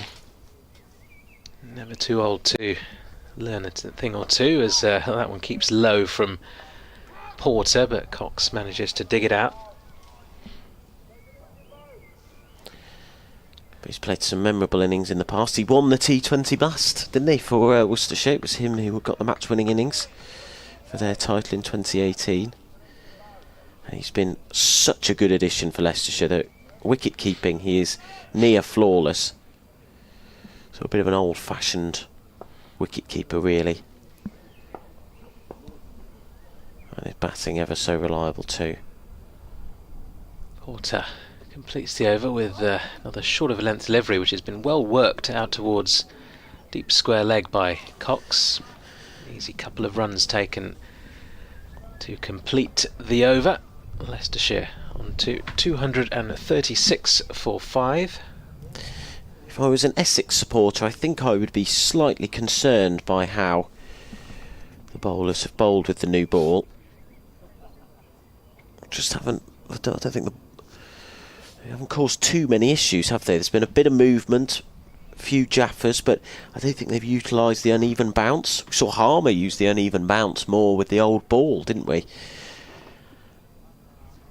And they haven't got the wicket that they desired in the first 5 overs of the new ball. So the lead 22 for Leicestershire, as they hope to set Essex a target to put them under pressure. Hill 36 not out. He is at the striker's end as Shane Snater is going to bowl again from the pavilion end. He'll be moving away from us. Jet black hair, 29 on his back. He's in, bowls, and forward comes Hill and plays this late. That's a lovely shot behind square. Runs away fine to the third man boundary, where it's picked up across the boundary rope by one of the Leicestershire players. That might be Josh Hull, actually, in a bib. And there's 4 to the total. Hill into the 40s, 40 off 127. This is a great knock from him so far. Really valuable runs. I was responsible for getting 3 Leicestershire players out yesterday, Nikesh, for complimenting them, and then they immediately got out, so let's hope that doesn't happen again. He'll be on the Essex honours board at some point soon. In comes Snater, past the umpire, bowls, forward comes Hill to a straight delivery, and there is no run. Snater's been the more accurate in this innings of the seamers from Essex. 2 for 49 into his 24th over. Has it been threatening? Has it been probing is the question. Not particularly. On occasion, yes. Maybe not consistently enough. Snater bowls, forward again comes Hill with a textbook forward defence. The ball hits the middle of the angled bat, which is down by his pad, and there is no run. 2 for 49, Snater. So yeah, going at 2 and over.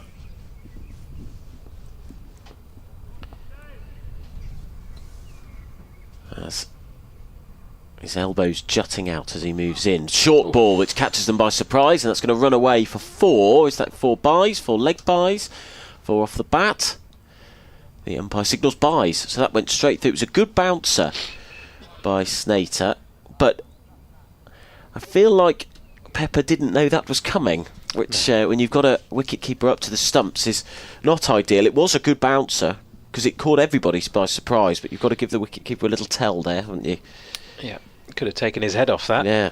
Lucky he's wearing a helmet. Didn't sort of catch him on the helmet in the end, but it was quite close to it. So it's 4 o'clock, so this will be the last over, won't it, of the afternoon session. Yep.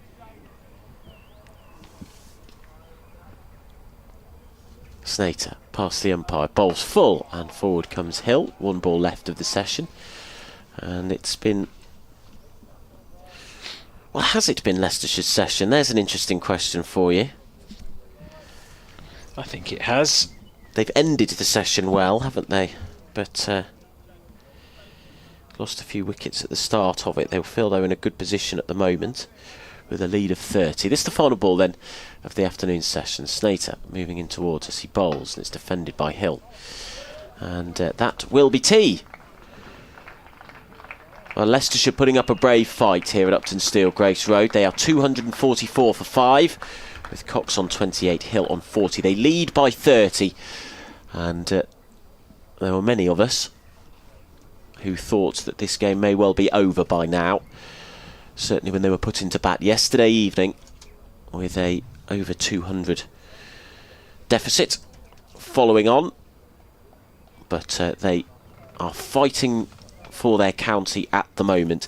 Lewis Hill is 40 not out, Cox 28 not out, with handy contributions from Patel, Gums, Ahmed and Kelly. 2 wickets each for Snater and Harmer 2. We will be back in about 20 minutes or so on BBC Radio Leicester, BBC Essex and the Leicestershire stream on YouTube. Thank you very much. We'll be back shortly.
do happen to have two sides, away from home in the North Group, you can play one on the Friday, one on the Sunday, the same weekend, and that sort of thing. There's still some odd things going on in that fixture list. I mean, in fact, I think Somerset had to play Glamorgan in the game they last week, and then had to play and whenever that happens, the side playing, they always lose. You're just not quite match ready, are you? But I think when Adam comes in and they say you might want to pop out, and then it gets you on course to leave at 10 to 6. But I'm not sure that's going to be.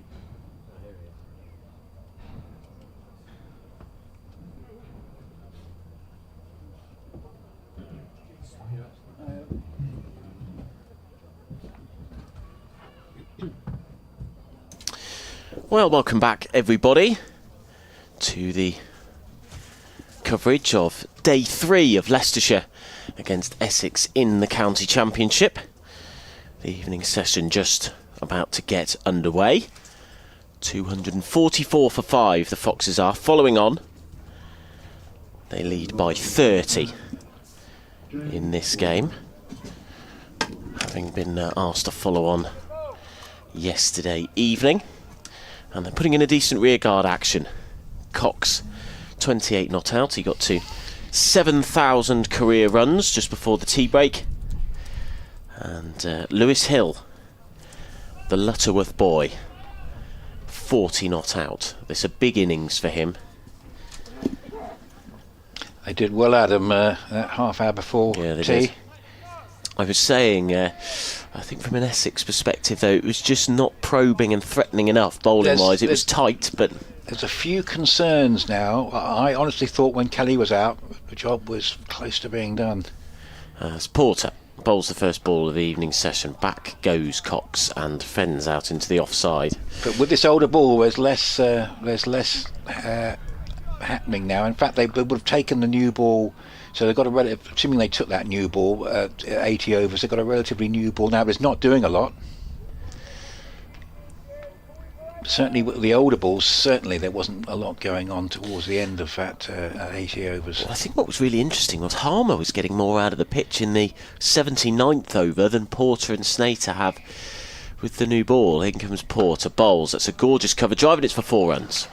Through extra cover, lent into that just a little bit too full and wide from Porter, and wasn't the sort of biggest lunge in the world, but it was just timed nicely, wasn't it, through to the covers on the far side of the ground. So this pair put on 64. Now Essex were out in the field for 60 overs in the first innings, and this is now the 87th over. Most of the seam bowling is being done by Porter and Snater. They are missing Cook now as that guaranteed third option. Porter in, Cox waits, and he defends and plays it out to cover. There is no run to the lead now, 34, 248 for 5. Porter in his 19th over, Snater has bowled 24. If this goes into tomorrow, with Leicestershire still batting, they're going to be quite fatigued. Slightly surprised there hasn't been more of a distribution with the other bowlers, but I can understand the thinking that with the pitch playing as it is, you've got the accuracy of Porter and Snater perhaps best equipped to take advantage of it. Porter moving in towards us from the Bennett end. He's up to the wicket, he bowls, and that's a beauty. That leaves Cox moving away from him. That might well have been a Jaffa. Yeah, there's still plenty happening from that Bennett end in particular. I suppose the caveat, or the playing devil's advocate with your point about the bowling, is that the accuracy hasn't seemed to do much, really. No. You've got 2 set batsmen who seem comfortable to defend and put away the bad ball. You might need something a little bit different. Yes, the pitch is not offering a lot apart from that occasional variable bounce from this end. Porter in, bowls, forward comes Cox, and again there's that accuracy, but Leicestershire are comfortable dealing with it. Cox 32 off 57, Hill 40 off 132. All credit to Leicestershire here, but that 50 partnership at the end of yesterday, there was a tough drop chance, but that's proving quite important because it's given them a platform. And Essex did reduce Leicestershire from 96 without loss to 184 for 5, but the wickets have stopped. And 34 the lead now. 30 overs left in the day after this ball from Porter, and that's a decent one actually. That sunk in the pitch, didn't bounce at all, and Cox just about jabbed his bat down on it. It was on a good length, got a thick inside edge, the ball dribbling out to mid-on. That is the end of the first over after the tea break. 248 for 5 is the score. Leicestershire lead by 34, with Essex still to bat, and yeah, another 100.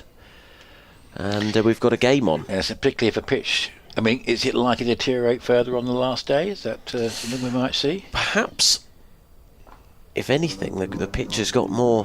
I mean, there's a little bit of uneven bounce, but it doesn't look like it's sort of deteriorating hugely, does it? It looks like it's holding firm in terms of sort of breaking up.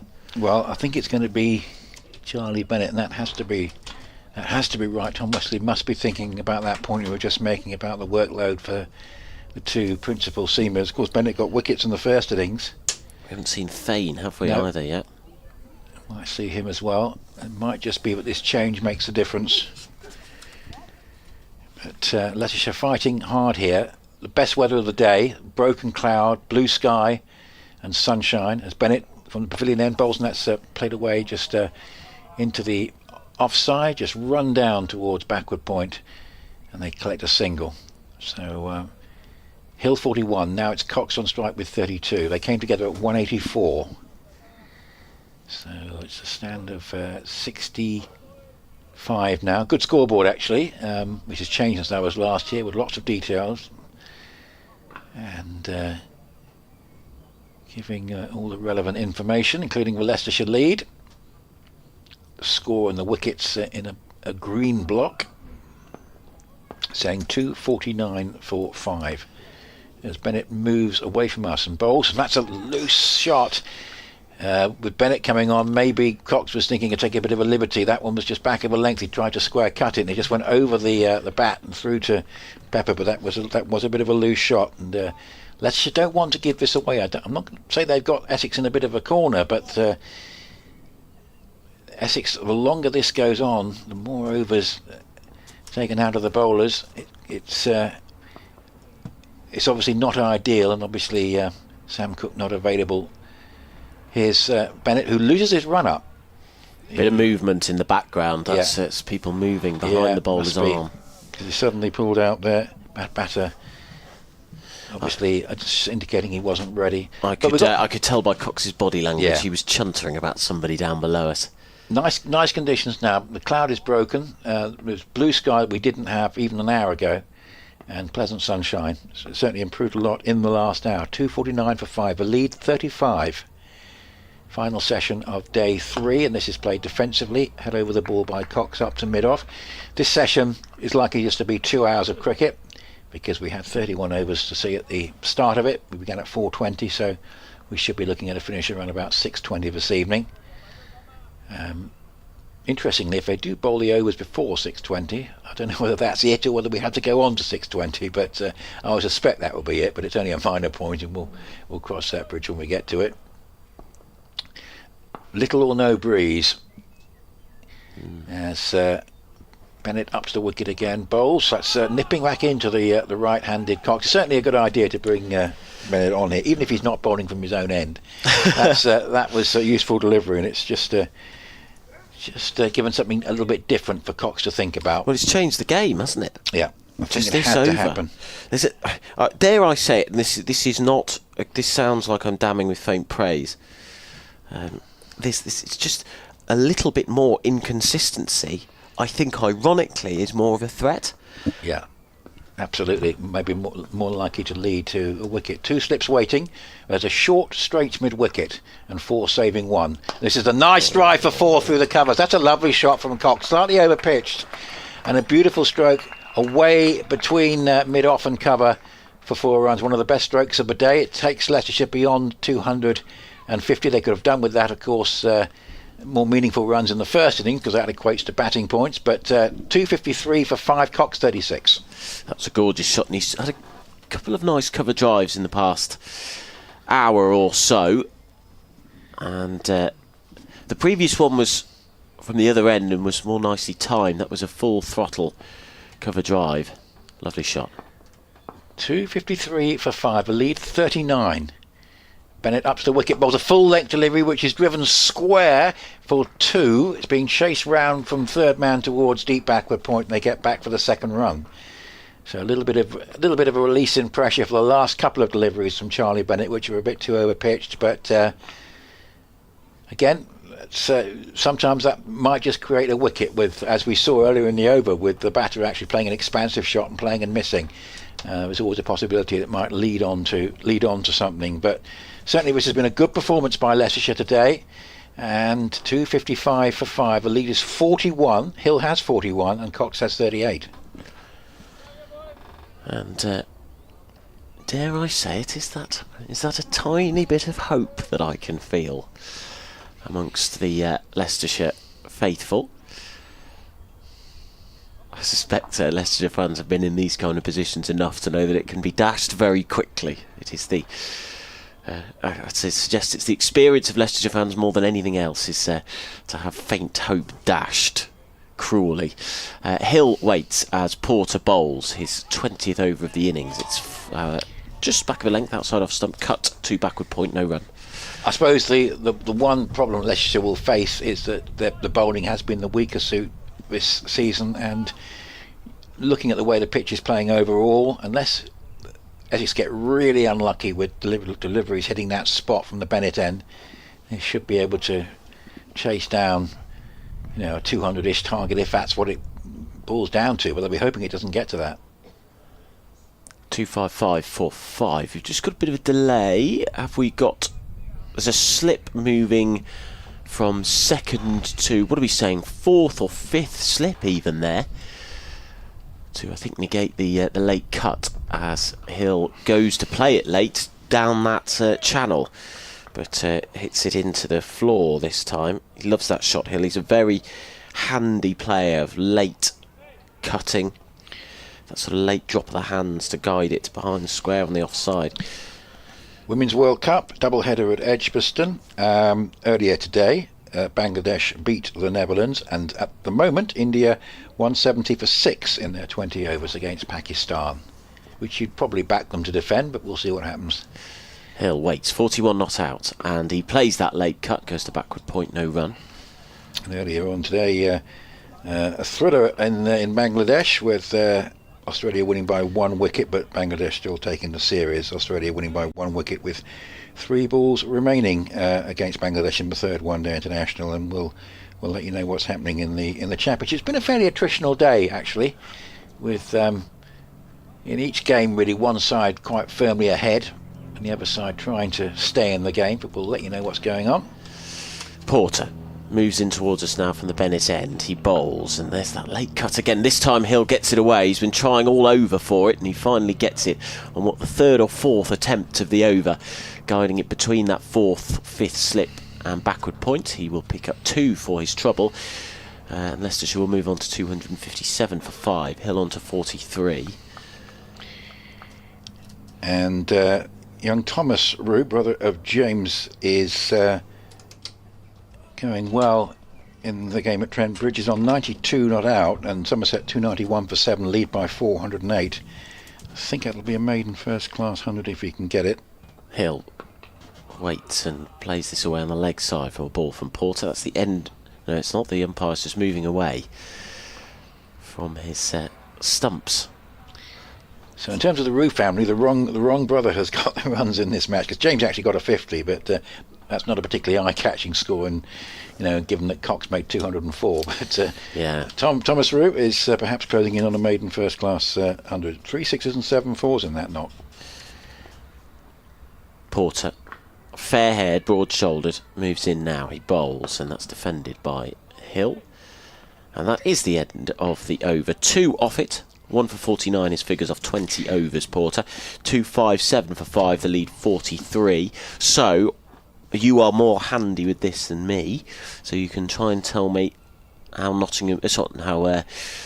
you'll see why I've just said Nottinghamshire, how Essex can go top. Yeah, they can go top, I think, by winning and by neither Notts or Warwickshire winning, I think, when Which last checked it out. Looks like it's going to happen in both of those situations, doesn't it? It's certainly the more likely.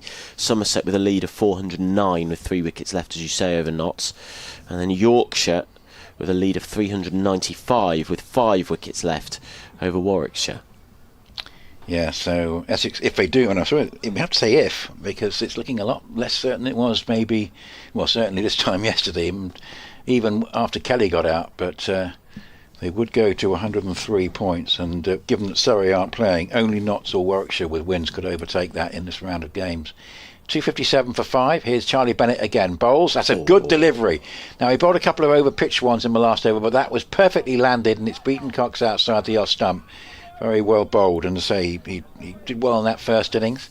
Slightly surprised we haven't seen more of him, but that was landed in the right place, and but a lift as well. 257 for 5, a lead 43. Gorgeous delivery.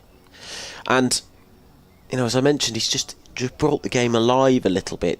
Leicestershire were comfortable with the line and length of Snater, but he's just varying things up, isn't he, Bennett? He's just causing Leicestershire problems.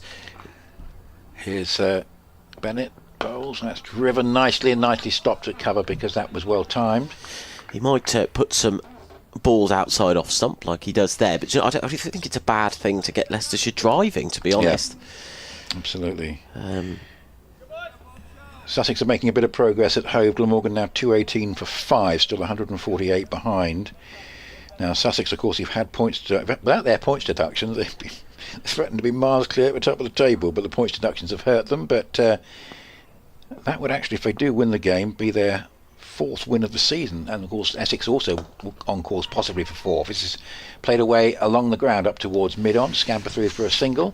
Runs coming a bit more easily than they were half an hour or so before tea when they got rather stuck, but 258 for 5, just hanging in there for these two is starting to pay dividends. 258 for 5, 44 ahead. Partnership 74-2. Massive partnership for Leicestershire. There's 2 batsmen who like to stay busy, like to get that scoreboard ticking over. Although Hill's played quite slowly for an innings from him, but it's been wonderful to see him bat like this. Bennett ups the wicket again, bowls. It's played up towards mid-wicket, and there's no run there for Hill. Yes, actually Sussex at the moment 1 point behind Essex. If they both win, then they could potentially be 1 and 2, and given the misfortune Sussex have had this season, that would be an extraordinary achievement for them. One of the stories of the season. It would be remarkable. I think added to it is the fact that all of their players are being poached by England too. Of course, Crocombe is out of this game, which is he's been called up by England. Good bowler as Bennett bowls. Oh, it's a loose shot now. This is interesting. It's a play and a miss. So what we're seeing with Bennett bowling is almost more opportunities being created with the batters trying to be expansive and playing and missing. There are more runs being scored, but you feel there's still as much chance of Essex making the breakthrough, and that was quite close again. 258 for 5, a lead 44. I think that's what Essex needed to do. They needed to change something, didn't they? Just going back to Sussex, they've also got, but when Leicestershire played them in a T20 a few weeks ago, half of the players were away with England Lions as well. They were down to the bare bones. They're going to struggle with players being poached from other counties by other counties. This is a little bit of a ball that pops up from this time from the pavilion end and just rolls away into the onside. The bounce has been fairly consistent from this end, but that one was just maybe bounced a bit awkwardly and played away by Cox up into the onside. So Hill 43 and Cox 39, and 258 for 5, lead of 44. So Essex, probably for the second time in the innings, just a little bit of anxiety creeping in. There might have been a bit towards the end of the first wicket stand, and maybe a little bit now, because Leicestershire are moving along quite nicely and they've had a good day. Yeah, lead 44. That last ball of the over had Hill hopping, didn't it? Yeah. With his glove. 258 for 5 then. Cox is on strike, 39 not out, and in comes Porter. Forward goes Cox and drives to cover. There is no run. What was interesting was we haven't seen much variable bounce from this end, the pavilion end, and that one did pop up and Hill was certainly discomforted by it, so that was interesting. In a way, the longer this innings goes, the more Leicestershire will want to see the ball misbehaving from both ends. Yes, absolutely.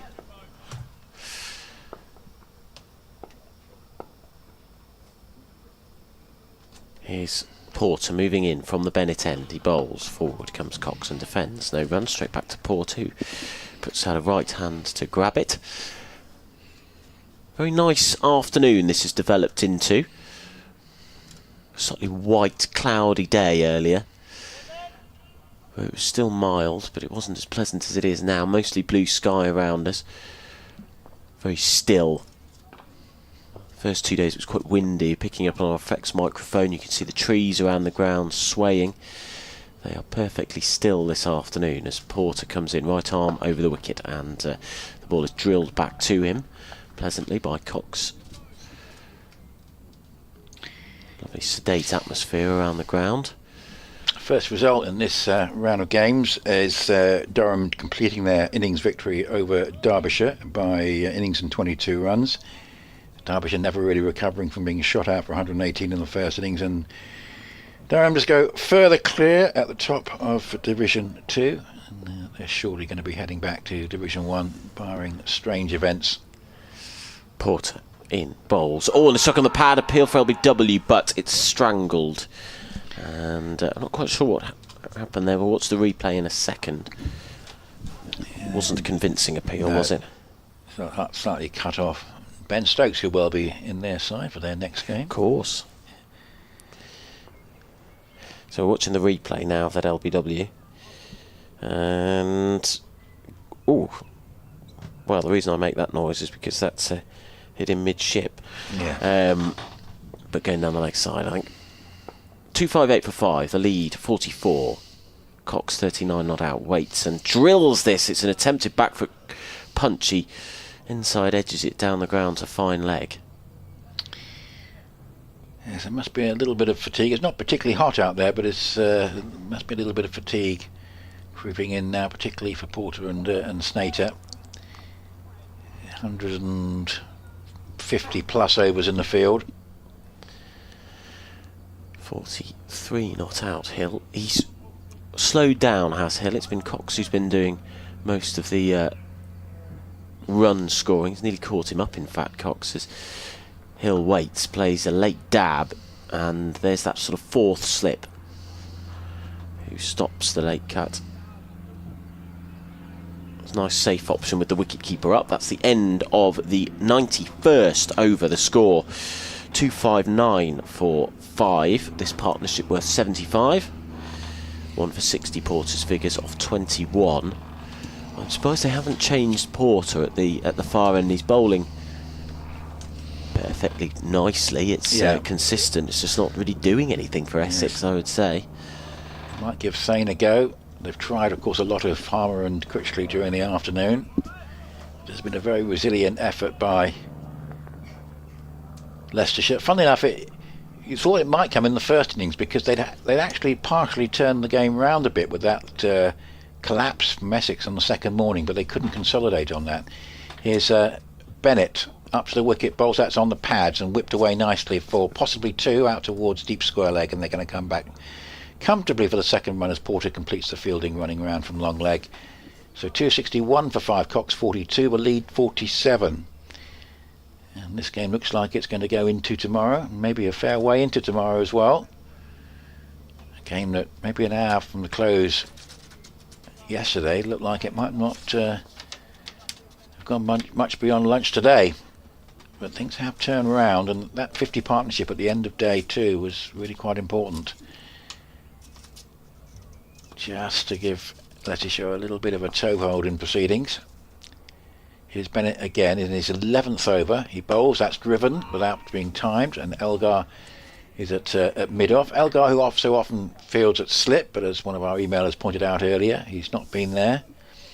Fielding generally mid-on or mid-off, and he completes the work there to save the run. 261 for 5, lead of 47. Bright sunshine. Lovely conditions here. A slip and a gully, quite short, as that's played up into the onside and rolls out towards Charlie Allison at mid-wicket. He's had a fairly quiet game of things so far, but I suspect he might come back up to number 4 in the second innings. There will be an Essex second innings now. And of course Jordan Cox, who got half the runs first time around, has been recalled by England. And it remains to be seen, of course, therefore, whether he's going to A, play in the Test match and then B, play in the next Test match, and that will, of course, affect his availability for the Knox game. This is played defensively, head over the ball, and picked up by Bennett in his follow-through. So how many games Jamie Smith might be missing for, how many games Ben Stokes might be missing for, all sorts of variables to take into account there. Saying that it might be 5 changes, I was reading, 3 debutants in the team. Yes, should be quite something. But could still be a pretty formidable batting unit in terms of its strength. 261 for 5, 42 Cox and 43 Hill. 77 they've added, and this is down on the leg stump and clipped away. That's a bit of a gift on this occasion from Bennett. That wasn't in the right place and easily put away by Cox for 4. 265 for 5, hit square through the onside, and the lead goes to 51. Add another 100 to that and it would start to get very interesting. Essex will be looking to try and break this partnership as soon as they can. What Leicestershire have done is basically bat time here, and they've worn the bowlers down, worn the bowling unit down to a certain extent. Here's a delivery which is driven, nice stroke from Cox, but no run, goes straight up into the covers, and that's the end of Bennett's over. Less wicket taking threat in that over. 11 overs, none for 45. 265 for 5, Cox 46, Hill 43, and the stand is worth 81.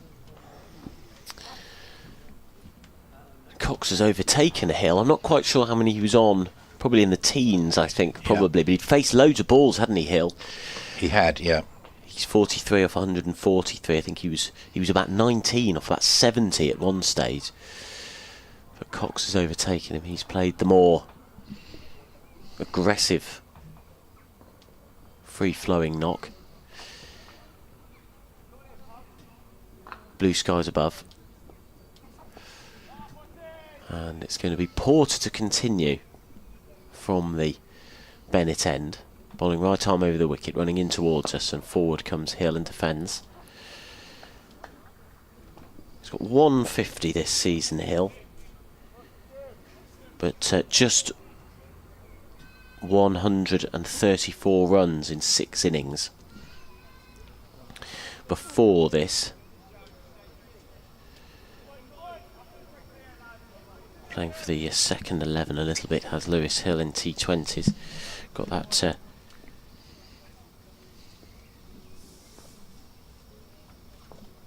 as Porter comes in, clipped off the pads by Hill. He will get 2, will he? Yeah, they're going to come back for the second. It was wide, a fine leg. Fielded out there by Charlie Bennett. Got the 50 against Surrey, where Leicestershire tucked in. That was a record-breaking knock. I reckon I would have got 20 on that pitch. 267 for 5 now the score. Hill on to 45 off 145. The lead 53. And we are getting closer and closer to Leicestershire actually setting Essex a defendable target. Porter in bowls. There's that late cut again attempted by Hill, but that goes forward of square, no run. Well, one little objective for Leicestershire from here might be to try and get the high score of the game and beat the Essex 401, which would mean that they're setting a target of close to 200 if they can do that. And if these two can stay together, that's not beyond the bounds of possibility. Porter 64 on his back. 1 wicket in the first innings, 1 wicket in the second, and he comes again. There's the late cut that was well timed by Cox, but smashed straight at that 4th slip. He's a very well placed fielder. Hill going for that shot plenty of times. Good start for Pakistan women in that Women's World Cup match. 38 for no wicket in the 5th, needing 171 in total to beat India. If that game balls up and becomes exciting, that's going to be quite an atmosphere at Edgbaston. But they've made a good start. They're certainly the underdogs, but they've made a good start there. Hill waits with Pepper right up to the stumps. And it's bowled, and there's a leading edge from Hill. He goes for a run to mid-off and is sent back by Ben Cox, who's not particularly impressed with his batting partner there for that decision. Yes, we're talking about the Sussex side, which could sort of break up a little bit over the rest of the season. But what a performance by James Coles in this match! That 224 not out from 226 balls. Ensure they got a huge lead, and that should set them up. Glamorgan still well behind, just 4 wickets left, 132 behind. That should set Sussex up for an important win. Porter moves in towards us, bowls, back goes Hill and defends. I suspect we are going to hear quite a lot about James Coles in the future, aren't we? That's the end of the over, by the way. 267 for 5, the lead of 53. He was the record-breaking signing of the 100, wasn't he? Yes, he was, very much so. I'll leave it with you, Adam, and I'll make way for the next half hour to bring in Rajesh. So Hill 45 not out, Cox 46. Cox has overtaken him. The run rate 2.87. Listening to BBC Radio Leicester, BBC Essex, and we're on the Leicestershire stream on YouTube as well, which is a very good service where you can watch the game as well as hear our coverage too if you are at home today, and if you're at your desk as well, I think, on Fridays and Mondays.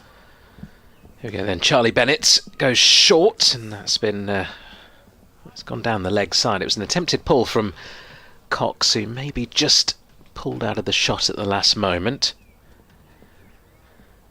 Partnership on to 83 now between these two. Maybe just a few players with a bit of anxiety out there, and seeing Leicestershire take a 53-run lead, still 5 wickets remaining. Here comes Bennett once more, running away from us. Another short delivery, which is played out towards mid-wicket. They get themselves a single. You can see why Pepper was stood up to the stumps, can't you? Because as soon as he's moved back, the wicket-keeper, Leicestershire are coming down the wicket to get to the pitch of the ball. They are, and Bennett trying to bang it in a little bit short. It's got a sort of deep backwards square leg, really. Kind of in between fine leg and deep square leg on the boundary. Next ball is full and wide and driven gently just wide of cover. They jog through for another single. Dare I say it, Bennett got away with that, I think. That was a wide ball outside off stump. Perhaps Hill not quite expecting that with the previous 2 short ones. Tall man Bennett does get good bounce when he bangs it in short, and we have seen variable bounce as well, so that could well come into play. A long run up, just a little bit beyond where the sponsor's logo starts, and he comes again. That's a decent delivery, well pushed just in front of mid-on. They scamper through for a quick single. This is more like it from the Foxes, just accumulating wherever possible, even if those boundary balls aren't on offer.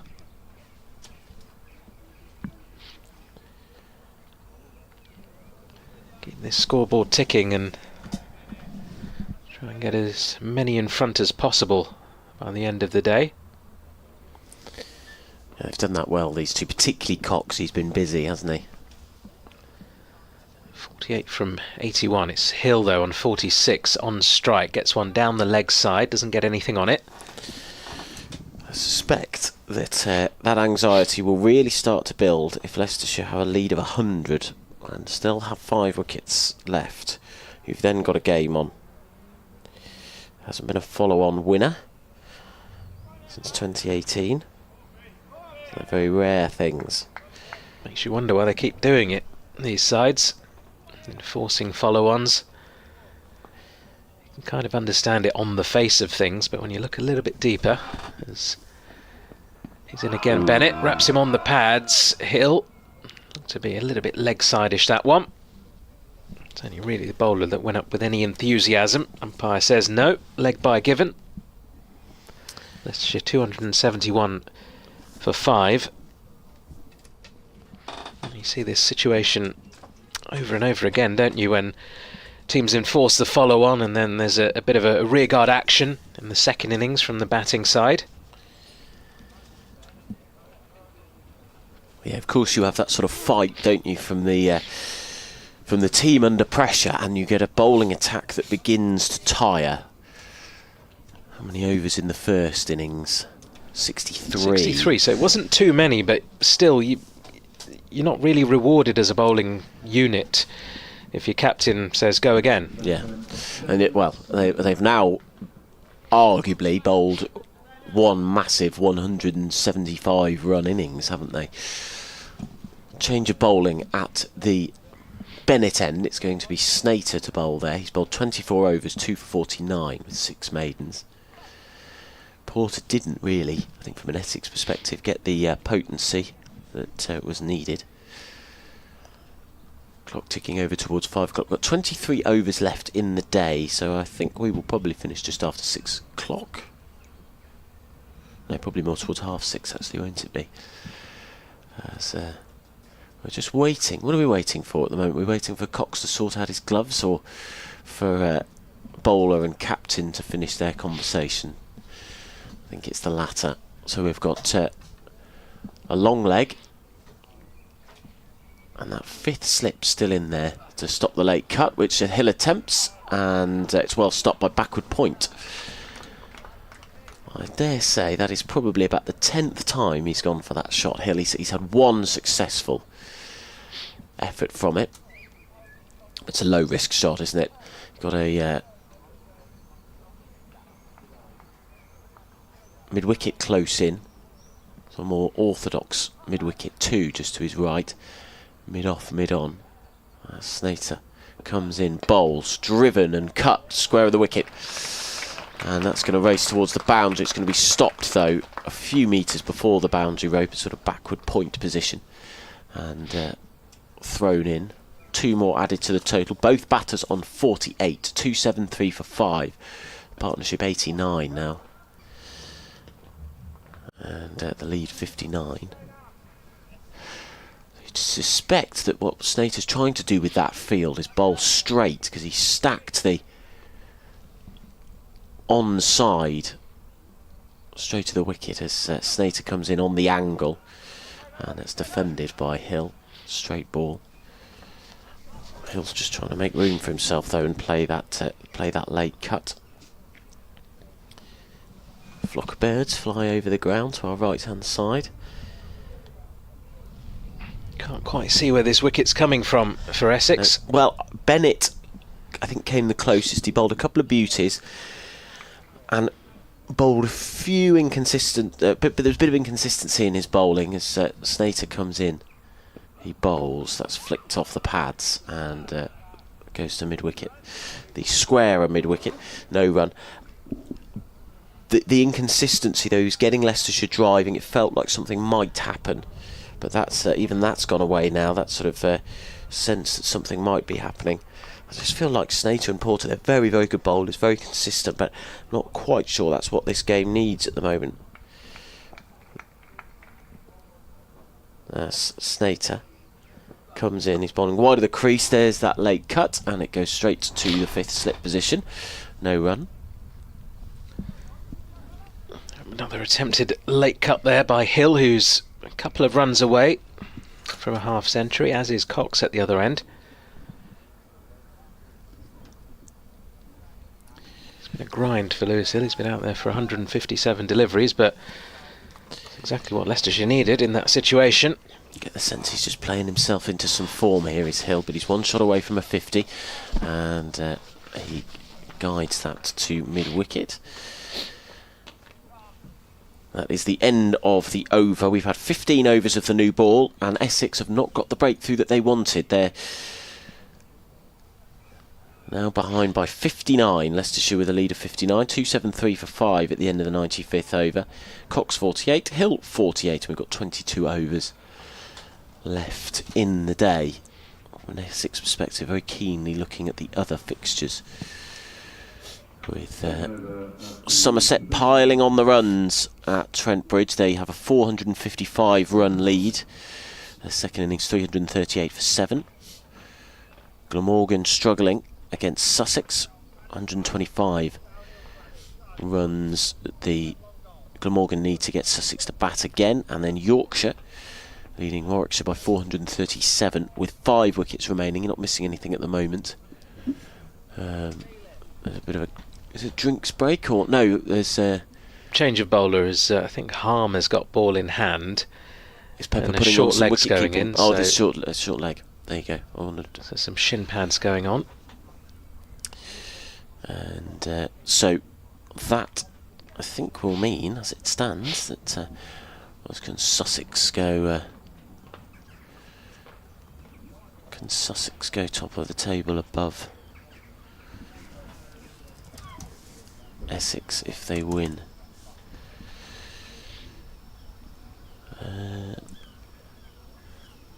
That's a good question. There's 1 point separating them before the day's play. Essex haven't got maximum bonus points, have they? They've got 7 of them.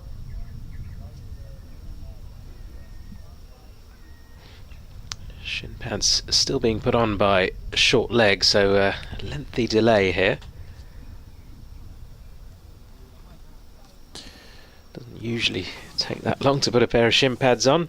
Umpire going and having a word. Yeah. Sussex have got 7 bonus points. So, if Essex win, they will go top, it looks like, by 1 point if Sussex also win. So this is taking quite a long time, isn't it? The pads being strapped on. We've got Ben Cox down on his knees with the slip fielders and the wicket keeper. They're all having a bit of a chat. One of the Essex players has fallen to the floor there on his back, larking about. And finally that short leg is up. And hello to everybody watching on the stream. Get to see my lovely fleece and your lovely shacket. Indeed. Nikesh. It's not a t-shirt kind of day, is it, today?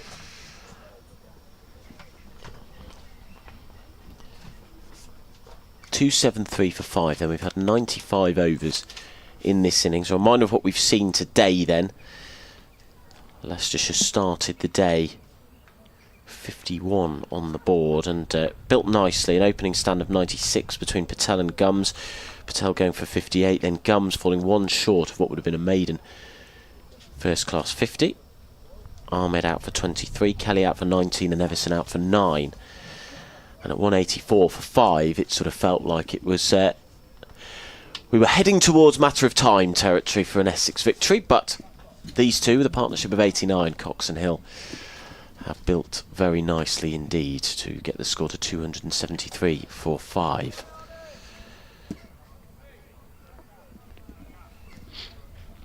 Right, finally we're about to get back underway. Simon Harmer with ball in hand, so short leg in place, 1 slip as well. Here comes Harmer. It's a little bit wide, it's punched out towards deep cover by Cox. It will just be the 1, so he moves on to 49.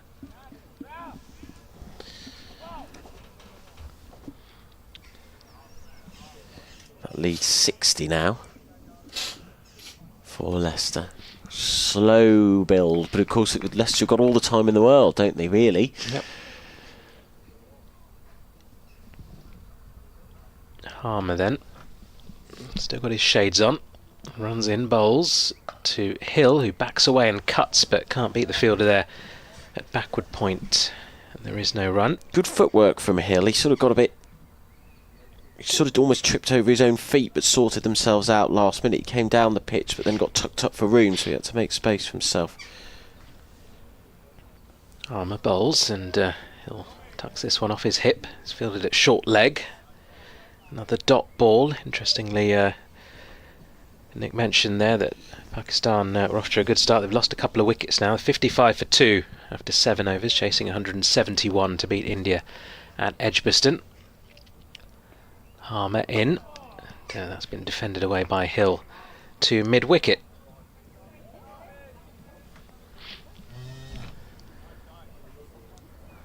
Lots of sport, of course, going on across the world at the moment.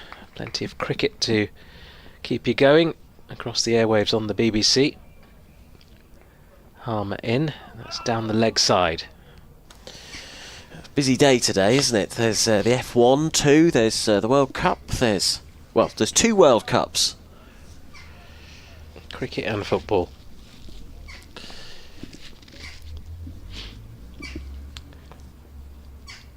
Harmer looks to correct his line. He does, and that one almost sneaks through, but Hill manages to block it out.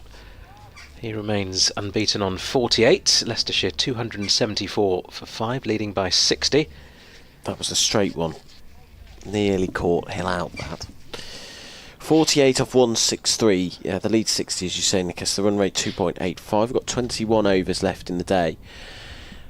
And it just feels a bit lackadaisical, a bit sort of pedestrian at the moment, doesn't it?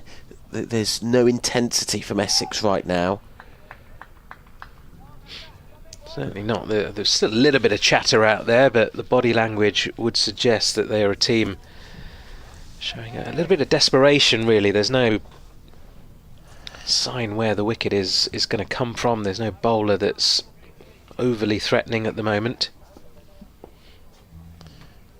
Cox waits. He's 49 not out. Snater comes in. He's bowled him. And there's where that wicket's coming from, and Snater goes down on his knees and kisses the pitch. Cox may well have played on there. He went for a big booming drive and has played on. He's the second batter out in this innings for 49, and could that be the big breakthrough? Ben Cox has to depart. 274 for 6 is the score. The lead just 60. There's no such thing as a wicket contribution, as you have a goal contribution in football, an assist, but I think the wicket certainly has assisted in that. Kept a little bit low, that one again. He's dragged it on. It's a bad ball, that, from Snater, isn't it? He's lucky. Cox has played very well. It was wide outside off stump, went for the big drive, and it was a big inside edge onto the stumps. And Ben Green, the new man. Well, could be the breakthrough that cracks things open. Well, we said that at the fall of the last wicket, didn't we? And this partnership worth 90 has just been broken. To do with a similar partnership now, Leicestershire. Ben Green, the new batter, going out to join Lewis Hill. Yeah, that broke a very, very good partnership for Leicestershire. Of 90. And now this is probably the key part of the game. If Leicestershire a few 20-30 partnerships between the final 4 wickets, and there's a defendable total if Essex are able to rattle through the lower order, then this game could be over by the end of the day. We will see how big a moment that is. That's a wicket from nowhere, really.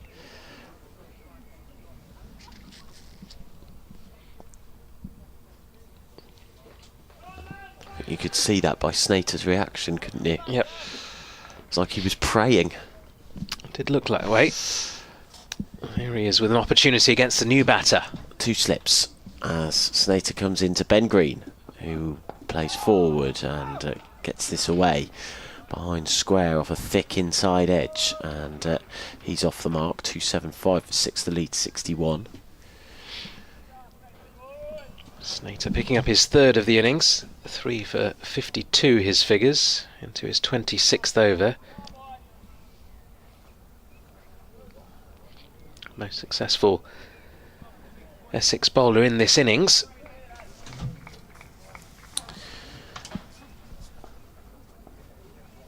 Hill, right-handed batter with Snake coming right arm over the wicket. That spits up off the surface and hits him on the glove. That's the second or third time that's happened to him today. Hill, that one looked less painful than the other ones. We'll get a single down to fine leg. Moves on to 49. Suddenly it's just got tense again. And you mentioned the assist for a wicket. I think the pair of us got an assist on that wicket as well. We were saying the wicket's not coming from anywhere. Next ball, Snater gets one. He's in to bowl to Green, who comes forward to a straight delivery and defends out to cover. There's no run. It just felt like they bought it, really.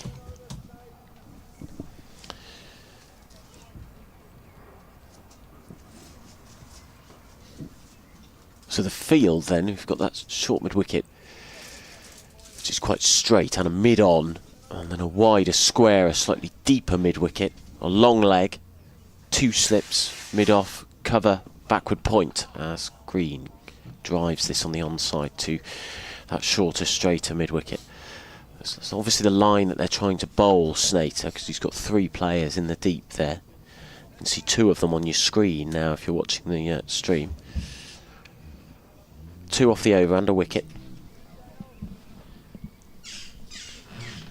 Ooh, there's a bird right above our head. Snater in, bowls, back goes Green and defends. That's no run, and that's the end of the over. 3 for 53, Snater's figures, and he got a decisive wicket there. Leicestershire lead by 62. Green 1, the new batter. Hill, central to Leicestershire's hopes, is on 49. 276 for 6, the score after 97 overs. Yeah, if they can get Hill at some point soon, this innings could be over very soon, you feel. It's one of those surfaces we've seen throughout the match, really, that once you're in, you can score runs. Once you get used to the variable bounce, the slow, low nature of the pitch, things become a little bit easier, but it's not easy to start your innings and get yourself to that point. Harmer back into the attack. He moves a deep cover off the rope and in on the single. Hill needing just a single for his 50. In comes Harmer, and Hill works the ball on the bounce to short leg. What we've seen Harmer be able to do in this game is just plonk it on a length, and the pitch does quite a lot for him. That sounds like I'm underestimating his ability. He's a very, very good bowler, but he's getting a lot of help. Harmer in once more, and it's been worked just past short leg, but doesn't beat square leg, so another dot ball. Wait goes on for Hill's half century.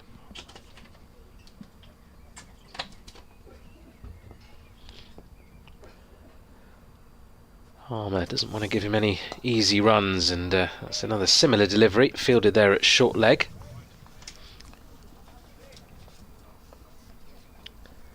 This field would suggest that if you want your 50, you're going to have to maybe take a risk or two. Harmer bowls, and Hill is back, defending back down the pitch. Harmer fields in his follow-through. Still 276 for 6.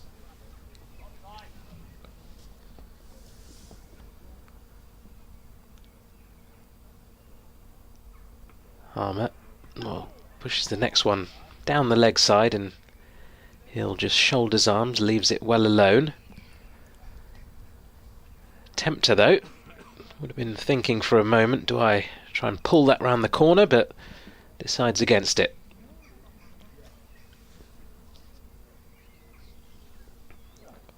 Pushes this one through really quick. There's a shout for LBW. Again, it sounded quite woody. It's whether it hit the pad first. Yes. We'll see on the replay. That might have been the case, but good delivery nonetheless. I think, well, it's difficult to tell from that angle. Great ball from Harmer. Must be what the umpire thought, though, that he got some bat on it just before it hit the pad. Otherwise, that was very, very close indeed. Sharp turn on that occasion too. Looks like he hit it, but very, very close. Ben Green doesn't look like he's got a sponsored bat, does it? Don't see very often these days. 276 for 6. Snater to bowl from the Bennett end. It's a long spell for him now. He's up to the wicket. He bowls and beats him outside off stump, and the ball didn't bounce either. That is going to run away for 4 byes, in fact. It's a beauty from Snater. Just left him at the last minute. And it bamboozled both batter and wicketkeeper and raced away to the boundary for 4 byes. 280 for 6 now. More bonus runs for Leicestershire, courtesy of the pitch, I think, again on that occasion. Kept very, very low. Nothing really that Pepper could do about it. The ball nutmegging him.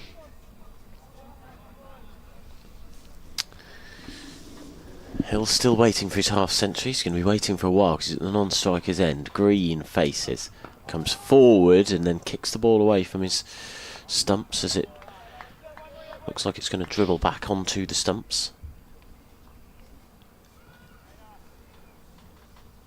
Green very capable, of course, but hasn't looked all that comfortable in the 6 deliveries he's faced so far. As I say, lots of getting used to as far as the pitch conditions are concerned. Yeah, it's tough batting out there. As Snater comes in, drives, and we'll get a single to mid-off. It's just wide off him. Yeah, it's one of those pitches that if you're in, then batting looks easy. But you have to work really hard to get in. New batters looked like they really struggle, and it's no surprise. To be fair, actually, this innings is different, isn't it? The first 2 innings, you were either in and got a big score, or you got nothing. And I think Leicestershire probably showing that they've learned their lessons watching the 2 previous innings. Playing with intent and playing in the right way. Snater in, and that leaves Hill. It's a beautiful ball. He went for the late cut initially, but then pulled out, did Hill. 49. He's still waiting for that 50. 171 balls he's faced for that. Just waiting for the right ball. The lead 67. It's trickling up towards a defendable total. Hill 49 waits, and he's nicked that out thick outside edge. That squirts away square of the wicket on the offside. It's a testimonial year. Lewis Hill. He's had a curry night. I think he had. Corporate event, corporate dinner here. Pub quiz, I think. Curry nights are always good. Yeah. And pub quizzes, lots of fun, I'm sure. I wonder what the topics were.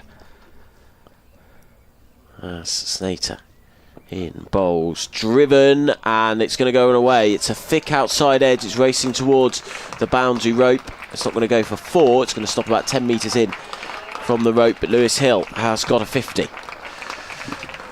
173 balls it has taken him, 207 minutes, 4 fours in it. Strike rate of under 30. It's been a vital knock for Lewis Hill, a good return to form for him, just his second 50 of this county championship season. And it's 283 for 6. 99 overs gone now. That's the end of the over. Yeah, very good innings. Needs to go on from here. Platform is set now. Lead 69 runs. Don't think he's going to cut loose now that he's got to his half-century, but he'll be feeling a lot better about life. Having struggled and been in and out of the side at the start of this season.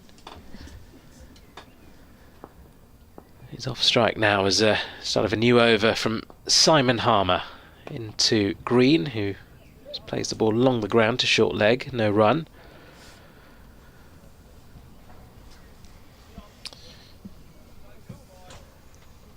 Green has got a single on offer if he wants one down towards long on. Big open gap there.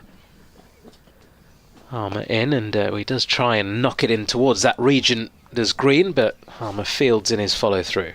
Batters have stopped timing it, have you noticed that? Cox and Hill started timing things. So just after this tea break, you got the sense they were fine in the middle of the bat. That hasn't been the case in a while now. Harmer in, it's full and defended away. Yeah, it's a little bit easier when the ball's newer and harder. The ball is nearly 20 overs old. His second new ball. Timing a little bit more difficult. Harmer bowls and down the track comes Green. He does manage to find that gap out towards long on. Takes the single. Good tactic that, I think, to try and force the issue a little bit, keep that scoreboard ticking.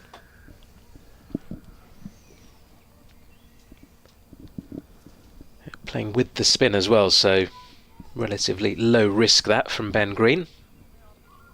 He'll just goes down the pitch, does a bit of gardening, he's ready now. Harmer bowls, and Hill finds the gap there behind square leg. Should get at least one. Thinks about two, but then loud shout of no. Right decision. 285 for 6.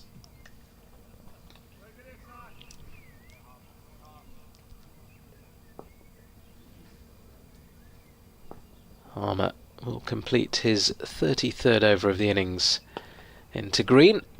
Ball is gently knocked away to short mid-wicket, and there is no run. So end of another over. Exactly 100 gone in this Leicestershire innings. They've made their way to 285 for 6. Adam, you're going to take a short break. Nick will be back in alongside me. With this lead slowly building for Leicestershire, up to 71 runs now, with a minimum 17 overs remaining in the day's play. Well, my word, that wicket was needed, wasn't it, from an Essex point of view? Certainly It was. would have been 2 good scores of 49 in this innings for Leicestershire. Gums at the top and then Cox in the middle order. So good job. 285 for 6, 71 ahead. Snater with 3 wickets, bowls again, and that one's just beaten Hill on the forward push. But been a good day for Leicestershire. They fought really hard, and there could be a bit more to come from them. Can they get another 100 runs? And that would really give us an interesting finale to this game.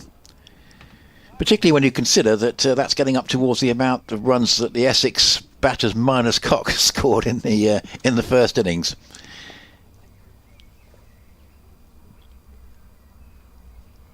Next delivery from Snater, driven up towards mid-on. There's no run. Interesting, we've got sort of quite deep first slip, and then a gap to like a third slip. A definite. I wonder if they're going to sort of be a bit closer together now. We shall see. Walker and Harmer still a fair way apart. Harmer at quite an acute angle, almost like a fine gully. Pepper standing up to the stumps with a short mid-wicket in. And Snater bowls, and that's driven away up towards square leg, just with a flick of the wrist from Hill. He stays on 52, a hard-worked half-century this from 177 balls now, and the lead's 71. And we've got 16 overs left after this, so I think we're heading for a finish of around about 6:20, 6:25. At one point I thought the Essex players were trying to slow the day down, thinking they might have to bowl too many overs. The over rate showing plus 12 at the moment. Yeah, which is remarkable. 285 for 6. This is squeezed out into the offside by Hill. Bat and pad together. Still some blue sky around. Plenty of fair weather cloud, wispy high cloud. And a very pleasant late afternoon here at Grace Road, to a game which is certainly now going to go into a 4th day, which Essex remain favourites to win. But the longer the innings goes on, the more there are other possibilities in the equation. Here is Snater again from the Benetton. That keeps low again. Oh, dug out. And almost used the phrase deliberately there because he's down his haunches, Hill. Having played that, that kept low and he managed to keep it out. But that's the danger ball, hitting that spot from the Bennett end and skidding along. 285 for 6. It's so difficult when you get one every now and again that just does that. There's not much you can do about it. Hill did really well to get his bat down in time. Here's Snater again, up to the wicket, bowls. That's just a push drive up towards mid-off.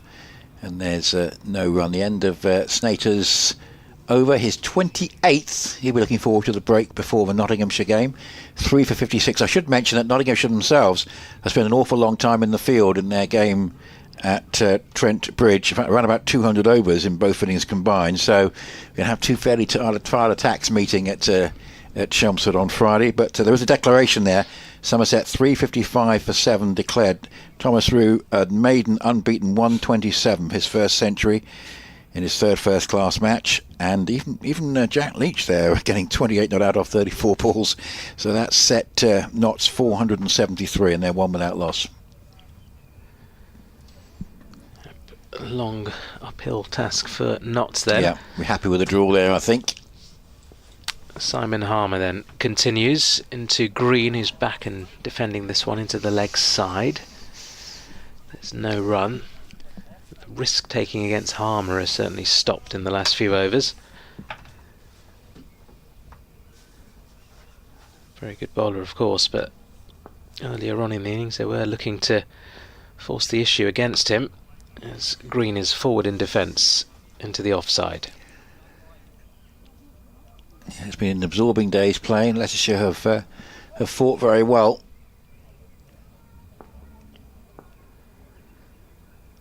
Harmer bowls, down the track comes Green and just knocks the ball away too long on along the carpet. Takes the single. Looks like that India-Pakistan clash is starting to go the way you'd expect it to in the Women's World Cup. Pakistan 75 for 4, needing 96 from 55 balls. So I think India have got that nicely under control. Harmer back in, floats up a delivery on off stump, but it's just defended away by Hill. Who's the favourites for the Women's World Cup, do you think? It's kind of difficult. It's got to be Australia again, isn't it? You would think that, I guess, the sides in the mix, Australia, England, of course, India, South Africa, New Zealand, the current holders. There's a few that could win it. That's down the leg side from Harmer. Be a nice story, though, for England to win it on home soil. They haven't won a major tournament, of course, for a good long while. Comes Harmer once more, and that's again defended away into the leg side. Well, I remember when they won the T20 World Cup on home soil in 2009. It was actually played that final just before the men's final, both tournaments taking place in England at the same time, and England's women winning the trophy, and then it was the Pakistan-Sri Lanka final at Lord's after that. It was the first sort of summer of cricket I'd covered on the BBC, and I was lucky enough to be at 2 T20 World Cup finals and see England lift a trophy on home soil. That was special. It must have been, yeah, tremendous occasion that.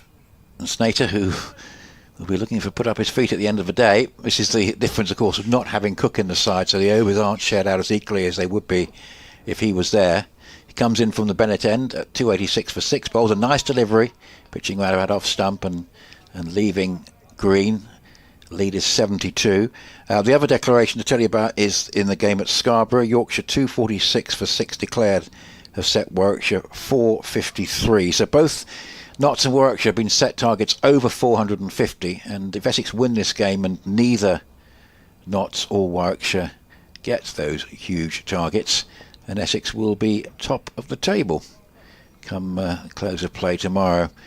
Here's the next delivery played up towards mid-wicket, and there's no run, but of course they've got the little matter of getting this game sorted out first, and thanks to Leicestershire's stoic efforts today, they're still some way away from doing that. Things can sort of change in a short space of time, so Essex mustn't lose hope of rolling over Leicestershire before the end of today's play. They might have been a bit anxious before that last wicket fell, but pleased to see the back of Cox. A very hard-fought 49. This one just played defensively, head over the ball by Green. His job now to give support to Hill, who's very much in on 52 from 183 balls. Can Leicestershire get another 100 runs? It would be make things very interesting, given that there might be an element of random luck about it, but if you land the ball in the right place, particularly bowling from the Bennett end, you're likely to profit. We now have a more conventional two slips close together, short mid-wicket, and 5 overs saving 1. And this is driven nicely, and Snater reaches out his left hand. I think he might have just got a little bit on it and deflects it away to mid-off. And there's no run. So Essex on 87 points will go to 103 with a win.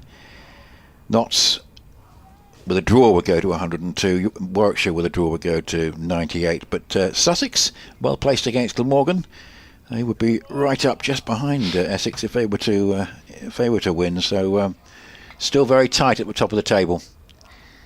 Here's Snater again on the drive. This is sent by Green to mid-on, and there is no run. And Sussex are playing Glamorgan. They've been on top ever since they bowled Glamorgan out cheaply in the first innings. Glamorgan 261 for 7, still 105 behind. Possibility of that game ending this evening. And Sussex may well take the extra half hour for get another wicket. 12 overs left in the day. They need 3 wickets with Glamorgan still over 100 behind. That would be their 4th win of the season, as it would be for Essex if they can get success here. This is played head over the ball up towards mid-off. And there is no run. And 286 for 6. Been obdurate defence today from Leicestershire, marked with a little bit of sparkling aggression at times from the likes of Patel, briefly from Kelly. But it's been a backs-to-the-wall effort, and it's been a pretty good one. A lead of 72 with Green 4 and Hill 52, 286 for 6. Drinks come out onto the field. It's gone 5:30 in the evening here at Grace Road. Often drinks breaks can lead to a bit of action happening as soon as they're over. Maybe Essex will be hoping that it leads to a bit of a gap in concentration for the 2 batters out there and a chance to take another wicket. I think we've seen the difference in conditions like this, where apart from that variable bounce, there's not been a lot in it for the seamers here. Essex have been without Sam Cook. It didn't particularly miss him in the T20 because the level of performance on the attack collectively was so good that he so far hasn't particularly been missed in that competition, but I think they have missed him today. Yep, certainly have. Jamie Porter, the leader of this attack, looked threatening for periods, but not consistently enough, and some of that is to do with the conditions out there. When the ball was new, he managed to find a bit of swing and was threatening the outside edge, but once that shine was taken off, looked less of a threat. Simon Harmer's bowled a lot of overs in this innings, 34 for his 2 for 79. Yeah, it's been another very good effort from him. But Shane Snater with the leading wickets at the moment. And 3 in the innings, and I think he got 1 in the first innings, didn't he? So he wasn't quite in the thick of the action there. Others did the job, but the job got done, and he certainly had a very, very good season with the ball, which has been, I think, a key factor in the Essex success. With 1 wicket in the first innings and 3 in the second, it means he's got 23 wickets in the campaign, which is very good. He's still 4 behind Sam Cook, but he's getting them at a very good average as well. So we'll give you the Essex bowling figures just to give you an idea of who's bowled what to date. Porter 22 overs, 6 maidens, 1 for 62, so he's done a lot of bowling. Snater 29 overs, 8 maidens, 3 for 56. Bennett 12 overs for 48, and Harmer bowling now 2 for 79 and 34, with Critchley having bowled 6 overs for 20. It's going to be Harmer to continue. He's coming round the wicket now to the right-handed Hill, who defends just outside off stump.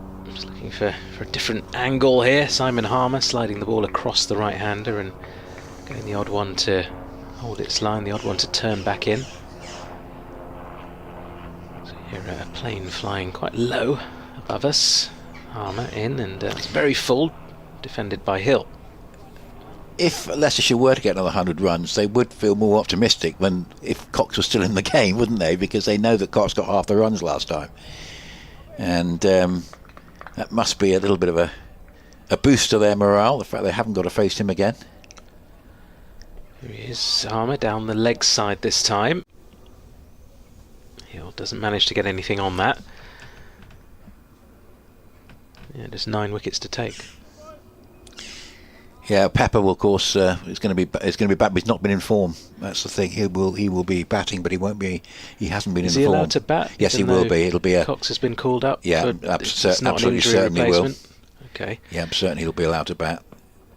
Well, that's down the leg side. There is a leg slip in place, and doesn't get anything on it, does Lewis Hill. I have seen an innings this season where we had 12 batters, which I wasn't particularly in favour of. So I think the key thing is to make sure you've got 11. I think 12's a bit over the top. Harmer in. Oh, sweep shot attempted. He manages to get it past first slip. There's almost a collision between Green and Hill. Hill was ball watching, and the ball finds the boundary down at fine leg. We seem to have heard a bit less about the old substitutes, mainly because the T20's been going on. But remember, there was a time about 4 games into the season when there wasn't any other subject on the table, was there? There was incessant discussion about almost like-for-like replacements. There's that very grey area, wasn't there, that, oh no, he's too experienced, he can't come in. Yeah, oh, that's he's right, not too as experienced, he can't come in. In comes Harmer, and it's been worked away. And there are certain players that aren't really like-for-like replacements. No. Give you an example, a guy who played a sensational innings for this side, Lewis Kimber. I don't think there's a like-for-like replacement for Lewis Kimber. If he comes off, he's completely distinct from anybody else. Remember that extraordinary innings he played at Hove. But Ollie Robinson will just be pleased that didn't end his career, because he must have rather feared for his future after that. But that's just an example. I mean, some people are quite unique in their talents, and it all got a bit odd. And we had a player coming from a second team game in Wales to play for Somerset at Chelmsford in the game they duly won. That was Will Smead, and he played quite an important role as well. So it was all very interesting. So here is the start of the new over, 290 for 6, and first ball from Snater into his 30th over. He's driven up towards mid-on, and there's no run. This is the difference with not having Sam Cook in the side. You're getting into your 30th over as a seam bowler. 290 for 6. He's bowled very well. He's kept it quiet. He's offered very little to attack. 3 for 56 is impressive in 30th over. 2 slips waiting and a short mid-wicket. This one played by Green comfortably up towards mid-off, and there's no run. But yes, the first game of the season I did, Tom Wesley got a knocked on the hand by Sonny Baker and was ruled out for a little while. And you had the replacement was able to bat, so they had 12 batters. They didn't actually need it in the end because Hampshire was so poor in that match. They were able to declare, I think, 7 down. But I wasn't too keen on that as a principle, as this is all just is squeezed away in the end by Green for 4 down to a third man. Brandy, that was involuntary. I think he was just trying to play it up towards mid-on, and a little bit of late movement to send it down past the slips along the ground for 4. 294 for 6, lead 80. Good bit of fortune there. It's interesting, though, these days how things have changed with Jordan Cox being called up and taken out of this game by England.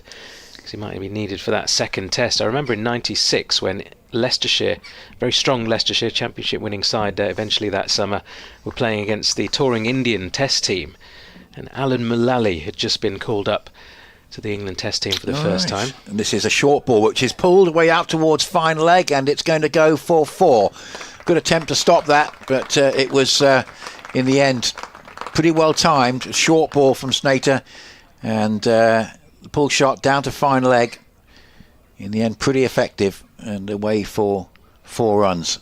think it was Charlie Bennett there who was close to that, but it was pretty well hit, and just eluded the attempt to stop it. 298 for 6 with Green 12 and Hill 56. Mullally was named in the England squad for that first test against India on the day of the first test, on the morning of the first day of the game here. Snater bowls, and this is just played away back down the pitch, and there's no run. And England, of course, had no say in those days. There were no central contracts, but there was no common sense used because Mullally still played in the 11, didn't bowl at England's request because they didn't want the Indians to see what he was all about, and spent about a day and a half out of the 3 in the field. Oh, How times have changed. Goodness me. 298 for 6. That's Snater bowls, and that's just played away up towards mid-wicket, and there's no run. And that Indian tour, there would have been Azharuddin and a young Tendulkar on that one. Yeah, not as young. I mean, he came here, I think, in 1990 first time round. But I remember Tendulkar didn't play in the tour game. Azharuddin did, and just over to our right there, we saw 1-6 go out of the ground on Friday. He was literally smashing them for fun over there into the car park of the pub just behind us. 298 for 6. Now, you mentioned Alan Mullally, who for a while worked as a summariser on BBC Radio Solent with Kevin James. And talking of Kevin James and the 96 India tour, was that not the one where Kevin, on a day where India basically got a lot of runs at Southampton, in the middle of a day, I think he took 4 wickets in 4 balls? Yes, that's right. Did indeed. Quite remarkable. In comes Harmer then, continues round the wicket here to Hill, who works the ball into a gap there on the leg side, takes the single. Fun times those test tours in the 90s. England, of course, sort of chopped and changed a lot in those days in their test side, but Mullally did go on to have a reasonably good test career. Wasn't he part of a famous tail-ender of 4 tail-enders, 4 number 11s in the last 4 for England? Indeed. I think with Ed Giddins and 1 or 2 others. Harmer in once more, and that's been punched off the back foot out towards deep mid-wicket. They think about pushing for 2, but they settle for 1.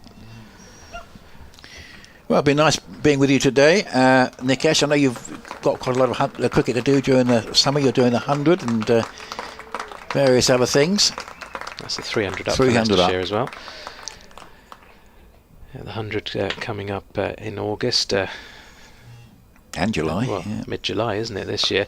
Harmer in, and that's punched off the back foot straight to cover, no run. Yeah, I'll be involved in TMS commentaries for the India men's T20. Yes, that'll be an interesting series, won't it? It'll be quite a high priority, young high profile series. Suryavanshi, the 15-year-old, looking forward to seeing him in action as Harmer is in once more, and that's been worked to square leg, no run. Well, we had in a recent T20 game, we had a 17-year-old young bowler. Hampshire got this policy of just playing 5 bowlers, which is coming off for them at the moment. But it meant that Manny Lumsden was bowling the last over at Dan Lawrence in the and actually Hampshire won. Harmer in, and that's he's been hit on the pads. Big shout for LBW. Looked to be headed down the leg side, perhaps. And the umpire appears to agree. And I was thinking, are there any sort of policies about how much pressure, say, somebody under 18 can be put under in a very tight situation? But this chap's 15, and I think he's basically has no pressure at all. 14, yes, right. At the top level of sort of domestic T20 cricket. And in the India squad now for the tour to England and Ireland. Harmer in once more, and Hill again playing across the line a little bit, but manages to defend into the leg side. End of the over, 2 from it. Leicestershire 300 exactly for 6. They lead by 86 runs. He's a generational talent, isn't he? I mean, from what I've heard. I mean, well, Joss Butler, who's playing in the IPL and has played in the IPL for so many years, has basically said that he's obviously played against him when he's played for Gujarat Titans against Rajasthan Royals, who Suryavanshi plays for, but on the eve of a match between 2 sides, the training sessions often go on side by side, so he's been watching him quite closely on a couple of occasions, and in the opinion of Joss Butler, who's seen him so close, and is one of England's greatest, if not England's greatest ever white ball batter, he says he's the best cricketer he's ever seen, the best batter he's ever seen, the most talented, even more so than the likes of Sachin Tendulkar, who made an international debut at 16. The level of talent is not in question. I guess the questions will come when he plays other formats. Yes, when he plays Red Ball yeah. cricket in particular. Yes, that will be a test, but I suspect he'll do well in that tour. Is it something like 3 T20s and 5 ODIs, or the other way around? 5 T20s, yeah, 5 and T20s. three ODIs, yeah. So Charlie Bennett coming in from the Bennett end, which might suit him, but his first ball is driven away and stopped well at cover, because that would have been a boundary if it got past Allison. 300 for 6 for lead. It's 86. A good day for Leicestershire. I think we can now score it in their favour, rather than just being even. I think, what they've done today has been very impressive. 86 ahead. And can these two stay through to the close? There are 10 overs left after this. So, that tour, India, those 8 matches spread over T20s and 5 ODIs will be very interesting. This is outside the off stump and left alone. Bit of controversy when it was announced that the games would be brought forward, the evening games would be brought forward to 5:30, but that might have been decided at the time the fixtures were allocated, but it wasn't to be. But just means that 1 or 2, of course, it's still, while that series is going on, the weekdays will be like sort of working weekdays, if you like, won't be the school holiday yet. So 1 or 2 might have to take the late afternoon off, but hopefully that won't spoil things too much. 300 for 6, and it's a good delivery from Bennett, and I think Green might have just got a bit of bat on that, but it had gone down into the slip cordon along the ground. Not a lot of bounce there, and that's often been the case with the bowling from the Bennett end. 300 for 6 and 86 ahead with 10 overs left in the day, with Patel 58 and Gums 49 putting on 96 for the first wicket. And then Lewis Hill has made 57 in 194 balls and shared an important partnership with Ben Cox, which certainly frustrated Essex for a long period of time. They put on 90 for the 6th wicket. That wicket fell at 274. 300 for 6, 86 ahead. Bright sunshine, pleased to report, as Bennett bowls again. And that's all, a loose stroke. And Green fortunate to survive there, because he threw the bat at that, thinking that it was his chance to get a boundary, and he played and missed. So there, Bennett getting a bit of extra bounce, and that helped him. 300 for 6.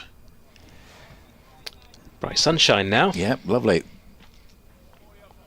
All those India games have long been sellouts, I imagine. It'll be packed grounds. I imagine so, yes. Playing all over the country.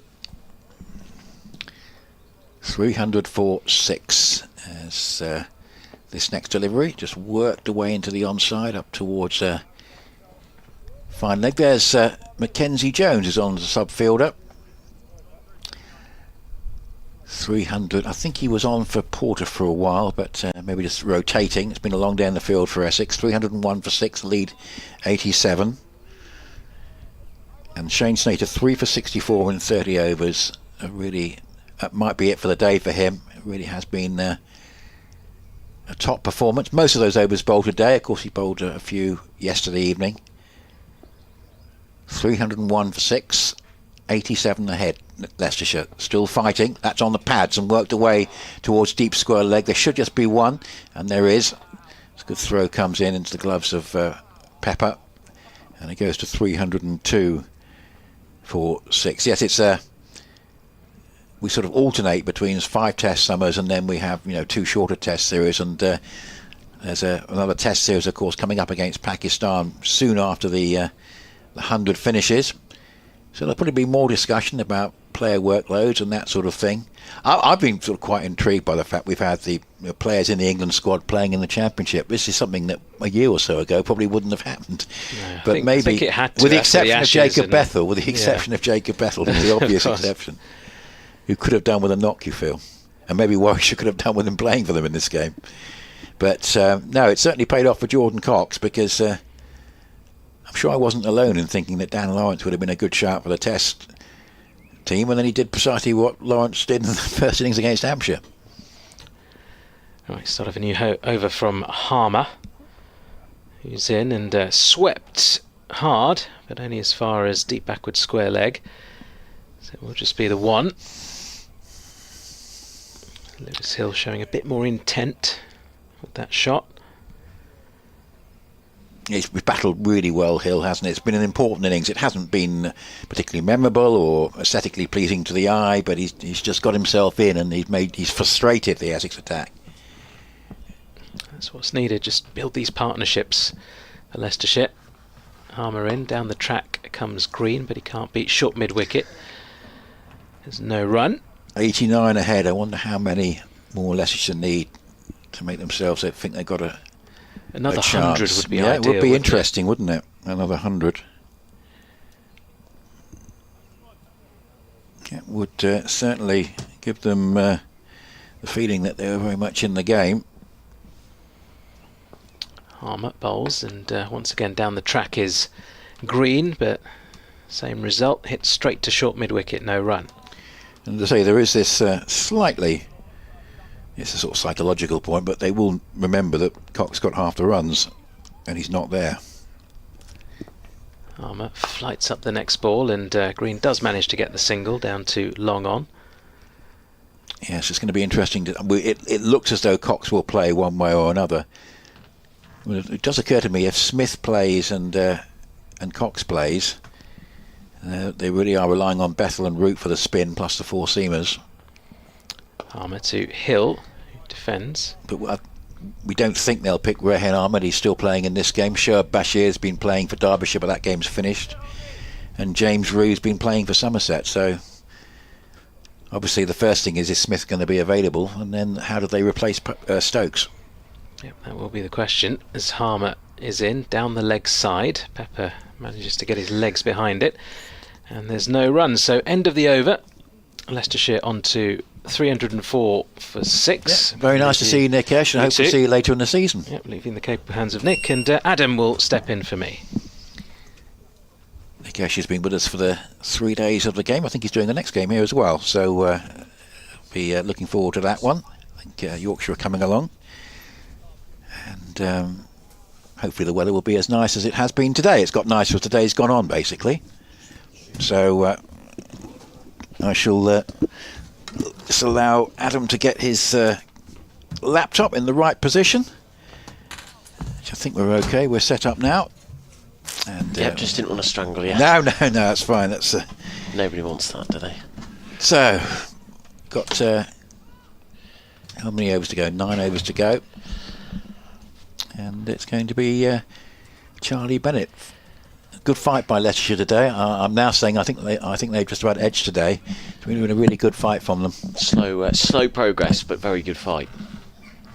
Here's Bennett from the Bennett end. Bowls. That could be a shout for LBW. Almost there because he was playing at that. It might have been an inside edge onto the pad. He's got his hands on his head there, Bennett. He was very close, he feels, there, as Green came across his crease and was just playing defensively at that. And might have just got a little bit of bat on it, but he didn't go up for the appeal. The lead is 90. And as we were just saying, Adam, another 100 runs, and it starts to get quite interesting. I think 130 is tough, is a defendable total, but you would expect Essex to win. You're right, 180, 190. I think you're in the realms of it actually being a real challenge for Essex. As the next delivery is a short one. That's quite an intelligent choice of delivery from Bennett, because there was the hook shot over or so back. I think it was off Snater that did go for 4, but was in the air for a long time.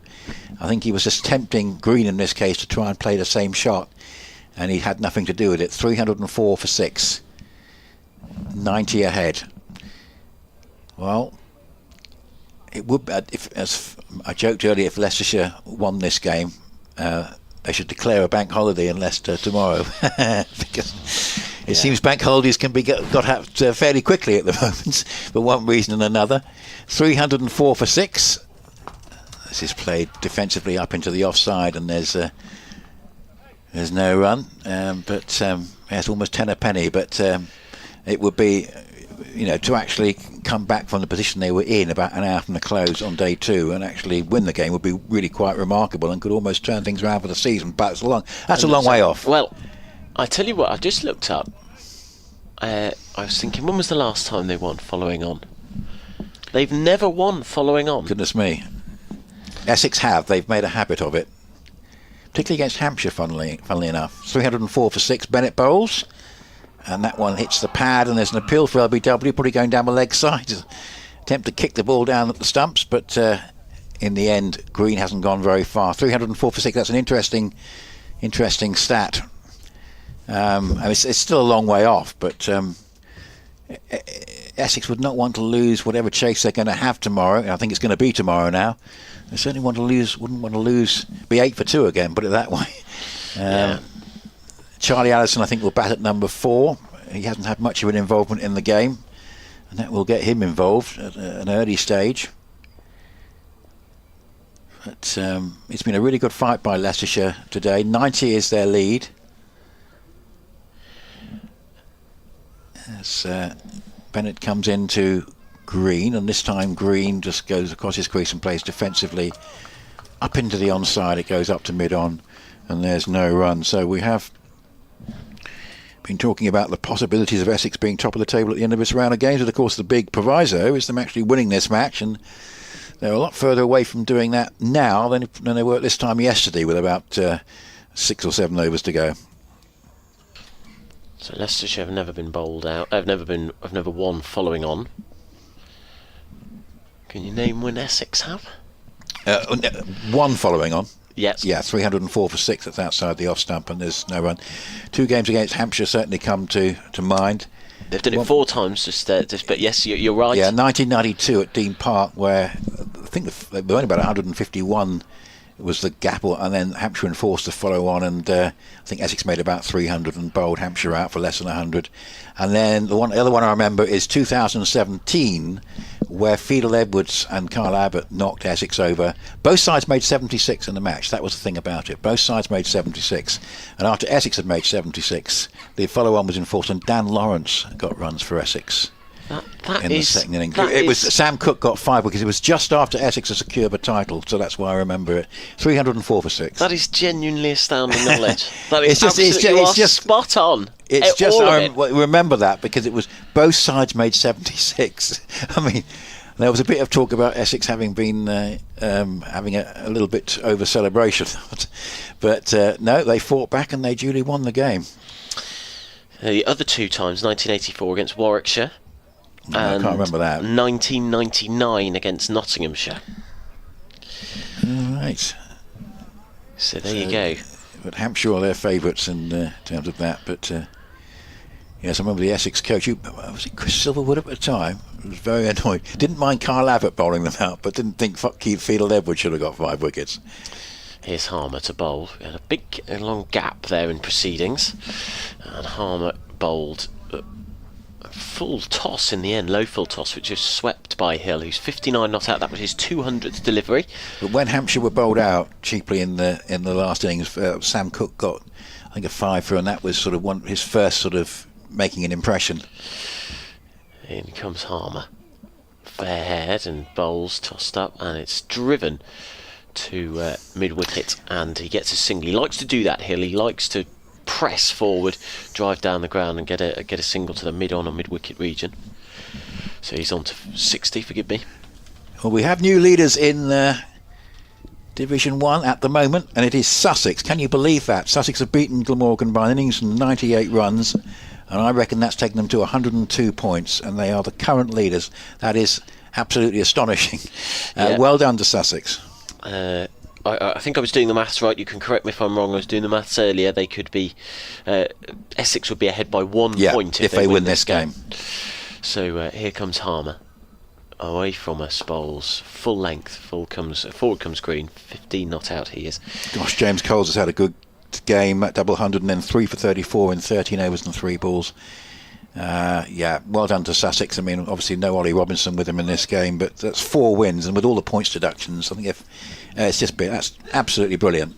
Harmer bowling right arm round the wicket to the right-handed Green, bowls with the angle, and Green goes back and whips it away to mid-wicket. And literally other clubs can now start bidding for their players, can't they? Yeah. I mean, it's such a difficult situation, but what they're doing is ensuring themselves against relegation, certainly this year, with wins like that. Well, I have to say, at the very least, Harmer comes in, bowls back. Oh, and that doesn't bounce, and it sneaks through underneath Pepper's legs. That's a couple of times that's happened. The ball just hasn't bounced. There's nothing he can do about that. 4 byes, and they're massive. They're massive runs. That 309 for 6. It's a 95 run lead now. It's trickling up towards 100. I think what you would have said is, it's a Leicestershire business. The first thought was, are they going to survive? Yeah. And that looks like a very tall feat at the moment for them. I think as much as anything, because what Leicestershire fans, I'm sure, would have said, and I think I was saying this at the start of the season, is you've got Glamorgan who came below Leicestershire, even though they got promoted. They were a better team, Leicestershire, than Glamorgan last year. And then you'd have Sussex with a points deduction, and so you thought there were 2 teams there that Leicestershire can probably feel they can leapfrog and stay up. However, you look at the table, and Glamorgan are doing incredibly well. And Sussex, a story of the season. I think they've sort of got that. They've got that backs against the wall mentality. Have haven't Leicestershire they? Played Hampshire yet? They haven't. Right. I think probably just the one game against Hampshire when I imagine that they have. Yeah, but they still haven't won, Leicestershire, and they're not going to stay up if they can't win games. No. Got to find a way of winning a couple of games, and this will be a good way to start. They are 309 for 6, but I think it's as I mentioned earlier, it's not only the points deduction, it's the not being able to recruit players unless sanctioned by the ECB. They've got to get permission for everything they do. Basically, they've got no money. Absolutely. But it's also that the players that they do have kept being taken away. They don't want to lose the likes of Coles and Crocombe for sure, and one or two others. I mean, it's at full strength. They're still a very good side, but they're in the South group of the T20, and they've struggled a bit in that. And there was a comment from Paul Farbrace, quite a bold one to make. Actually, said he was feeling the pressure, which is quite of all that stuff you've been talking about. And it was quite a bold thing to actually say to outwardly to the press. And there's a drive off Bennett's first ball, a push up into the offside, quick single, but comfortably in. Allison's side at the stumps, and one more goes for a total 310 for 6, and Hill 61, and Green has to strike with 19. It's that drive to mid-off or mid-on again. Loves that, Hill. I've seen him get run out a few times, but you'll talk to him about it, Hill. You'll talk to him about that shot, and he'll go, I'll play it all the time, and I'll probably get out once or twice, but it puts pressure on the fielder so much. I wonder whether he knows, mid-on's left-handed, so if I play it to his right, chances are I've got a good chance there. Well, for the Essex fielders and bowlers, it's a 104 over day, of which there's only 6 overs left after this. A lot of the overs have been bowled by Harmer, a few from Critchley, and they've got an over rate of plus 12, so it's not dragging on as long as it might, but it'll feel like a long day as Bennett bowls, and that's outside the leg stump. That would have been a wide in the recent T20 games that we've seen. But yeah, Sussex in the T20, I just had the feeling, because Middlesex, unfortunately, you could more or less put them down as non-qualifiers from the group because of their form in the competition. But Sussex not quite themselves, and you think part of the reason was because of the pressure that they're feeling. So to respond like that in the Championship against the Glamorgan side that's been playing well, knocking them over for 150, and then Coles on his own gets a double 100, absolutely superb. I said to you earlier, didn't I, when Leicestershire played Sussex in the T20, I nearly played. They were that low on numbers. Yeah. It's interesting, actually. It's sort of the opposite for Leicestershire. Leicestershire found some form in the T20. They lost their first 3 games, played some horrible performances in there, but then they refound their form. Won 3 in a row. They're back in contention now. 310 for 6. And this next one is a play. It's good delivery from Bennett, who's still putting in some occasionally pretty good deliveries here, and has been unlucky not to get on the board in this second innings, having got 3 in the first. But that was a useful delivery, just sneaking by outside the off stump. Yes, it's an odd one, isn't it? Because we're back to the 3 groups of 6 plus these random extra games. Yorkshire have been going very well in your group, haven't they? And but it's still. But Leicestershire beat Yorkshire. Yeah, and it's still quite a good chance for qualification. You've got to be one of the 2 best third place sides, which might be an objective for Leicestershire in that group. Yeah. And then it gets you through. Essex will be probably looking at the moment to do better than that. Their last home game is against Hampshire, and I think the current strategy for Essex will be thinking, well, that is a game to decide who gets the home tie, or maybe both teams do, because the best second place will get a home tie as well. Here's Bennett bowling to Green, and that's just on the pad, rolling into the onside. It's a confident shout from Bennett, but they're going to get back for two, what we presume to be leg byes. Wait for the umpire to confirm that, so there was no inside edge. Looked a good shot, maybe just going down the leg side. 310 for 6. The lead is 98, so maybe there'll be a 312 for 6. And that means 98, so maybe it'll be a round of applause for the 100 lead from the spectators who are still here. And it's a nice evening now for sitting and watching the cricket, those who have stayed. Really, really pleasant conditions. No heat to worry about, just nice June sunshine. Got a sort of fresh field of a day. And very pleasant indeed as Bennett comes in to bowl, and that is an attempted forcing shot off the back foot, which comes off this time for Green.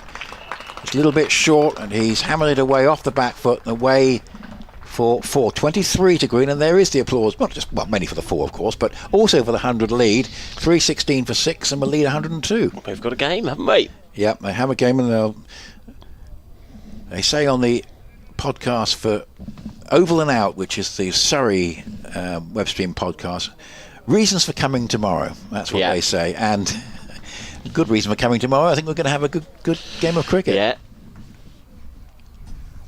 I think I said earlier in the day, didn't I? I was pretty certain that I was going to have tomorrow off, but all credit to Leicestershire for making me turn up to work tomorrow. 316 for 6. There are 6 overs left after this. Bennett from the Bennett end, running in a straight line towards us, bowls, and that's just clipped away off the pads by Green for a single out towards deep square leg. They'll come back, and they come back for the second run. It's going to be quite tight, but that's well judged. And Green has played a couple of nice strokes in this over, one through the offside, one through the leg side. It's brought him 6 runs, 25 to him, 318 for 6, and a lead 104. Yes, from Leicestershire's point of view, I mean, if they were to win this game, it could really turn the season round, but I think the T20 is quite an important competition for them, and also the 50 overs where they've had recent success, of course, having won the competition a couple of years ago. That could be another source of, without having so many calls for the 100, that could be another source for Essex, for Leicestershire to do well this season, and Essex is certainly viewing that competition as one that they can target. Whether they'll have Charlie Allison or not, I'm not sure, depending on whether the 100 franchises fancy nabbing him after his recent T20 form. We'll see. Leicestershire always go for it in the One Day Cup because they don't have as many players go to the 100. Rahan Ahmed will go. You might have Budinger go, but he tends not to, actually, and he's injured at the moment, so he may struggle to get picked up. Josh Hull often goes. Yeah, Josh Hull played in the reverse fixture. It was good to see him bowling live, bowled nicely in the second Essex innings. He's not had a very good season, Josh Hull, I would say. Been spanked around the park in the T20. He's going at about 13 and over, and he's been expensive in the county championship too, so he just needs to refine his just form. have that. Did bowl, I'd say, a nice spell in the second Essex innings where he caused a few problems in the reverse fixture, so hopefully I think it must have been quite daunting for him having to play a test match out of nowhere as he did. 318 for 6, Hill 61. Waits, vital innings from the former Leicestershire captain, and he comes forward. That was a really slow delivery, took the pace right off that harmer, tossed it up in the air. This is 39th over of the day. There's not been a huge amount in it for him. No. Bit of variable bounce. That's the only thing that was. There was a spell, wasn't there, where maybe just before tea, where he was putting it on a length and it was doing all sorts. But that's gone away now as he bowls on the leg stump line, and Hill comes across and tries to whip it away behind square on the leg side. I think that just hits his pad and goes to the fielder. There is no run. Lead of 104. Leicestershire's focus really has been they wanted it to be the T20, and there was a lot of frustration behind the scenes when they lost their first 3 games. A lot of it as Karma comes in, back goes Hill and cuts almost off his stumps, but doesn't time it, and it goes to backward point. But because it's been, not to started poorly again, didn't they? I think they picked up a little bit, but they're often viewed as the strongest team in that section. They've won 3 and lost 3. Yeah, so they've equaled up a little bit. I think Notts and Leicestershire might actually have the same record. I think they might have lost their first 3 as well, Notts. I think. Yeah, they certainly made a poor start. As in comes Harmer, and that one kept low, but Hill was equal to it. Yes, it's been interesting in the T20 this year because Warwickshire, who normally steamroll of the old North group, have been struggling to get any sort of a win at all, and Somerset in that central and west section have really been up against it. Yeah, Warwickshire's is extraordinary. As Harmer comes in, Hill punches off the back foot, moving away from his stumps, and gets a single, moves on to 62.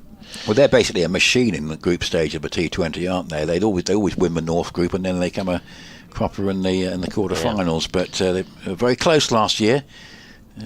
Very, very good performance by them at Taunton, but they just lost in the last over. But they've had a tough time. But they're trying to do it the hard way this year with the way they've started. Yeah. But no, that has been strange, the performance of those two sides. And Surrey have been not quite their usual self in the South group, so it's made it a bit more helpful for the likes of Hampshire and Essex. Harmer moves past the umpire now, and again that stays low, but it was slow, so Green was able to recover, and they get a single because there's a misfield at mid-wicket. The one thing, Adam, is depending on who does get through, it's all very congested once we get to the end of the group phase. All the quarterfinals have been played on the same day, so clearly TV are happy with that, because that's a bit of a sea change from what we normally have. I know it's in the middle of the India one-day series, which is part of the reason for that. They're all being played, I think, on a Wednesday evening, and then the finals day is on the Saturday. On the Saturday. The same week. Well, very congested. I prefer it that way to doing it in September for absolutely. No reason. Having a 6-week gap. Where where of course the overseas players are completely different. They have to go. I remember when Leicestershire were getting close to quarter-final and asking, it was when Jimmy Neesham was here, is Jimmy Neesham going to be playing? And the answer was no. They had Lewis Goldsworthy on loan from Somerset, who played brilliantly. He was going to be back at Somerset. He wasn't going to come over, and so you have that ludicrous situation. So that is at least better. I don't mind it being in one quick block. No. It's certainly very... I think it's because of the fact that the India series is on and the fact that the quarterfinals can't be spread out, and therefore they're all... Because normally we have a week set aside for the quarterfinals, which is always slightly ridiculous. But it is better this year, but it will be very congested. 320 for 6. Green 26 and Hill 62. Another good partnership. 2 back-to-back partnerships here for Leicestershire as the Bennett bowls, and Miss is driven away, and it goes up towards backward point, and that's pretty well stopped there, because late in the day that could easily have snuck through, and that, if it had done, it would have been the 50 partnership. Remember, we had a 90 stand between Cox and Hill, and now we're 4 short of a 50 stand between these two. It really has been a great effort from Leicestershire. I must say, when Kelly got out, I thought that might have been close to game over, but the response since then has been admirable. What was it, 180 for 5, wasn't it? Yeah, and they've worn Essex down here. Bennett bowls. That's a short ball which is pulled and well stopped by Pepper. It wasn't timed. It was basically a pull shot which came off the underside of the bat and was travelling quickly at Pepper, but he took it well on the bounce, was moving across to his left and saved certainly a boundary. 320 for 6 for Leeds, still 106. So I agree. And what you get when you follow on, of course, is if you don't blow the team away quickly, you become tired a little bit more soon than you would otherwise. Because Essex have basically bowled 170 overs, haven't they, with both innings? I still think it was the right decision to ask them to follow on. The lead was so significant. I wasn't here, but I wasn't at all surprised by the decision. 320 for 6, particularly with about an hour left or 45 minutes left in the day. Exactly. That's played away along the ground out towards square leg, and there's a gap in the field there, so 1 to a total. 321 for 7, lead of 107. Yes, they could have batted again, but the way Leicestershire have responded in this second innings, it could have well be that they might have been able to fight out for a draw, because it would have been awkward to judge the declaration. So it was an attacking move to enforce the follow on, and I thought that partnership at the end of yesterday was absolutely critical. Yeah, agreed. 321 for 6. Still Essex are favourites to win this game, but it's getting more and more even. 107 is the lead. Green 27, Hill 62. Hill has a strike. Bennett will bowl to him. 4 overs left after this. Oh, it's a nice delivery and well judged outside the off stump. He leaves it alone. But the only consolation for Snater and Porter, who bowled a lot of overs today, is that the Notts bowlers have bowled an awful lot of overs at Trent Bridge in that match against Somerset, where Notts have been behind for most of the game. But at least they finished their bowling now, because they're on a long run chase. But both sides will have fairly tired attacks when they meet up at Chelmsford on Friday. Hill 62 not out. 208 balls, what a knock. 321 for 6. And Bennett will bowl again, and this time Hill will just push forward and play it up into the onside. And there's no run. So 107 the lead. And we're thinking that basically another 30 or 40 and it gives Leicestershire some sort of chance, another 60 or 70 and even an even chance. Yeah, anything over 200. With a tired team, Leicestershire will have the momentum, won't they? Yeah. They'll be up for it. They'll have the I think Essex will, obviously Elgar and Walter were up against that fresh pitch on the first day, but I think it'll be important for Essex to get the openers to be able to lay some sort of a platform. I don't want to be too down quickly again. 321 for 6. As this is driven away up towards mid-on, and there's no run. Bennett, it was a while before we saw him into the attack, but eventually Tom Wesley, I think, rightfully recognised that he needed to vary his attack a little bit. I haven't seen Thane particularly. I think he's been on the field, but we haven't seen him bowl today. Obviously it means that Essex have just been using the 3 seamers and mainly Snater and Porter. 321 for 6 with Green 27, Hill 62 and 4 overs to go. BBC Radio Leicester, BBC Essex, and we're also on YouTube where you can watch the stream. You're not missing anything at the moment. Have we got someone putting on pads? Have we got someone taking off pads? Or some... Oh, it's a change of shoe, in fact. One of the Essex fielders. India women beat Pakistan by 64 runs, so that's an expected victory for them. And going the way of most India-Pakistan clashes, men or women in World Cups these days. India have got a very, very good recent winning record, and they've won that one fairly comfortably at Edgbaston. 321 for 6. The lead is 107. And yeah, what I mean, you look at it at one stage. When Everson was out at 184 for 5, with that one basically minus 30 for 5. Leicestershire at that point, weren't they? So 214 behind. Did they start with? Yes, that would be. Yeah, right. 214 long. It's a big gap. 214. So basically minus 35 for.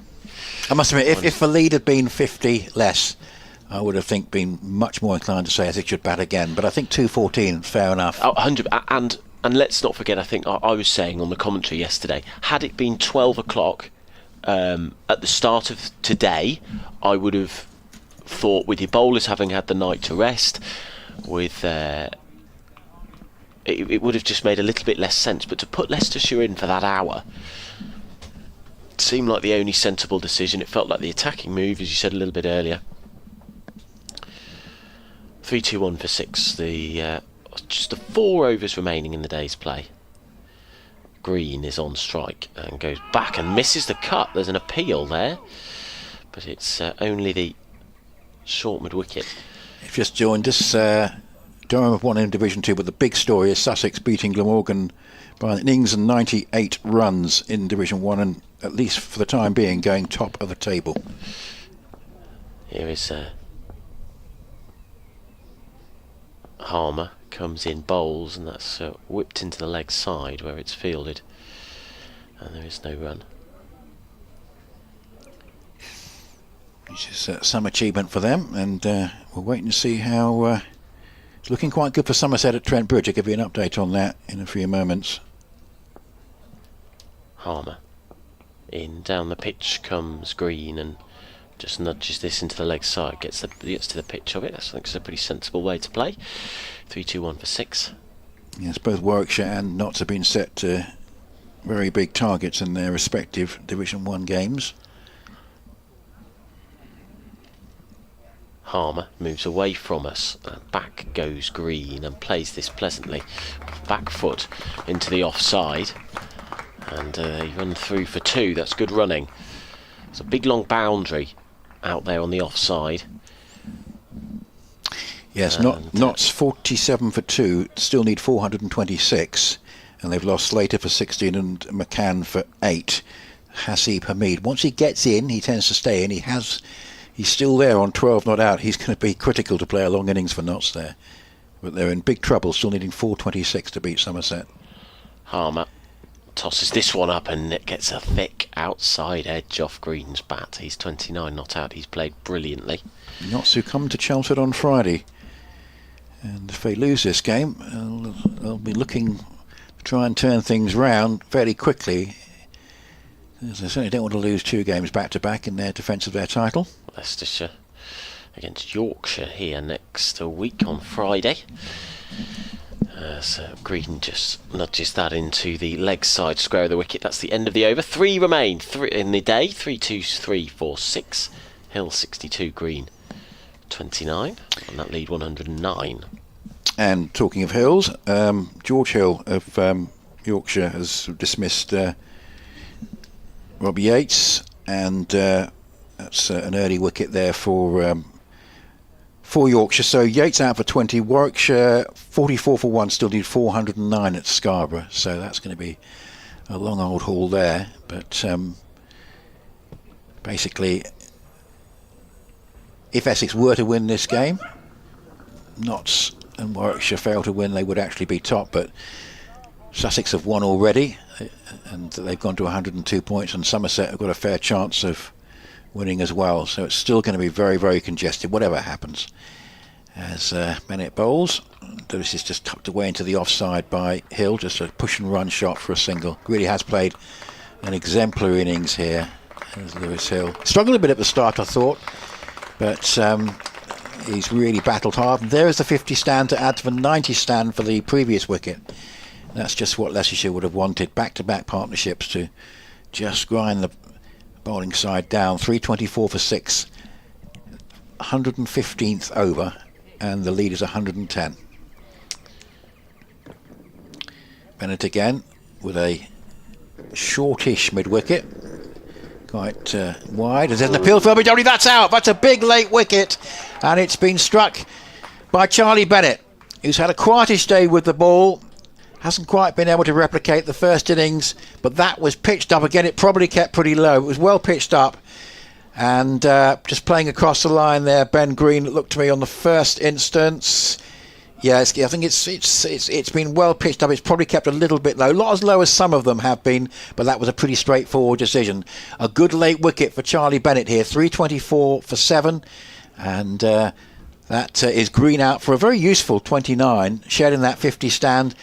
Lewis Hill is 63 not out. Yeah, it's a low bounce again that has done for Leicestershire. There's been that sense all day that there's just a ball with your name on it, and there was that. You put the ball on a good length on this pitch, it can die, and we saw the variable bounce there crashing into Green's pads. It's a brilliant innings from Green. And I mentioned when Cox was out, 30-40 partnerships with the tail will be very, very useful and will push Leicestershire up to a good target. They need to carry on doing that, but that's a brilliant 50 partnership for the 8th wicket, and it has pushed Leicestershire closer to setting a defendable total. So now it's a question of what can Hill do, maybe just to click through the gears and maybe up his scoring rate a little bit to try and sort of take control of things out there. He's obviously been in for a long time. Down to the bowlers, Shriven first, and it's going to be interesting to see what sort of support they can give to the set batter. Certainly Leicestershire won't want to lose another one this evening. If they can go in 7 down with a lead around 120, they'll still feel it's been a pretty good day. But that's a useful wicket for Essex to take. Wickets have been increasingly few and far between, it feels, in the second half of the day for Essex. And Charlie Bennett has struck a good blow. 3 for 48 in the first innings. He had to wait a long time before he was called into the action. And although he did give away some scoring opportunities, he did create also some wicket-taking ones. And he's got one by landing it in the right spot from the Bennett end, well pitched up, allowing the variable bounce to do the work. 2 overs and 4 balls to go. 324 for 7, the lead 110. And things just look a little bit brighter for Essex again. It's been that sort of day. It's been a really intriguing day's play. 2 slips about as close to each other as you could possibly get. You feel them probably going to get in each other's way, they're so close. But we've got a square leg, a mid-wicket, a mid-on, a mid-off, a squarish cover and a backward point, a ring field. As Shriven on strike to Bennett will go on the drive. It's a loose stroke. Bennett was close to 2 in 2 there. That was a loose stroke. You would think Shriven here. Key thing is to make sure that he's still there with Hill in the morning. He doesn't want to risk Hill being stranded. And that first shot, or attempted shot, didn't suggest that he was going to shut up shop for the evening, which might be his best tactic here. He certainly doesn't want to get out playing an expansive shot with so much hard work having been done by Leicestershire today. Here is Bennett bowling, and it's an appeal for LBW. That's going to be close. It's not out. He'd gone across his crease. Whether it was far enough to be outside the line, we'll see. But that was a good shout from Charlie Bennett, who's disappointed not to have got that in his favour. Too high, maybe? Yeah, let's have a little look. He's gone. No, we didn't really move much at all there. Height is possibly the factor there. Didn't move as much as I thought he had. I think height could well be the factor. Maybe going over middle and leg. Didn't move as a great deal there, Shriven. He was rather caught on the crease. Hasn't made the most auspicious of starts. Bennett will be sensing I'd like another over at Shriven here. And maybe the final over of the day. But he's got 2 balls left of this one. 324 for 7. Comes in to bowl. That's another good delivery, and Shriven is pushing forward at that. And he's played and missed. It's basically a good over this from Bennett. And if you could grab another wicket, that would really lift the Essex spirits going in at the end of the day. They'll still feel reasonably happy with the overall situation, but I think they were quite relieved to get wickets 6 and 7 because they took a long time coming. 324 for 7 with 2 overs left after this, as this delivery is not quite in the right place because Shriven doesn't have to play at it. Happy to leave it alone. 324 for 7, 63 to Hill. Shriven no score, and Green did well for his 29 before he was LBW in that Bennett over. It means the lead is 110, and I think pretty important for Leicestershire not to lose another wicket this evening, and to try and get a plan of Hill batting with a low order tomorrow to try and add another 50 or so. Yes, that will be the aim, I think. 50-60 seems reasonable. And what an intriguing final day we've got ahead of us tomorrow. Another wicket for Essex here, though. And I think you'd put them firmly in the driving seat, but it is still up in the air at 7 down. Scriven's a good bat, and Lewis Hill's still in. But sorry, first ball is played behind square on the leg side. There's no run. Bennett's absolutely done his job there because Snater's obviously bowled out for the day, and Porter likewise. They bowled a lot of overs. So come on and get that wicket there. He's absolutely done his job for the captain. He's looked like the biggest wicket threat pace bowlers, I'd say, of the 3 that have bowled, as Harmer comes in, and that's driven to mid-wicket by Hill. You get the sense just isn't really timing the ball, is he? He's looking to play, but he's not timing towards the end of the day, but he's still looking to play his shots. We've got 1.4 overs left in the day, and this will be Harmer's last over as he comes in, tosses it up. That hits it the pad, but it's going down the leg side, and they get a leg by as the ball slowly trickles behind square on the leg side. Yeah, impressive knock from Hill this, because he's been out there for a long time and showed in 2 important partnerships. If he can manage to cobble together a third partnership with Shriven. I mean, in terms of what's left from the bowlers, is there much likelihood of permanence from any of the remaining batters in terms of supporting Hill? Come to that in a second. Harmer in, defended by Hill. So Scriven is a good bat. Davey has got a few. Davey, of course, I forgot about Davey. Somerset's opener. So yeah, mustn't forget that. And he did a pretty good job as well. Not a bad bat.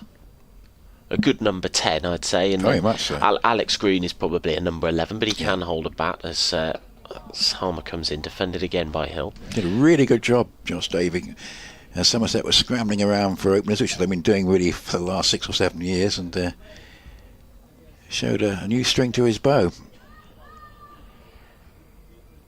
Harmer then. We've got players going back because they're going to try and tempt Lewis Hill.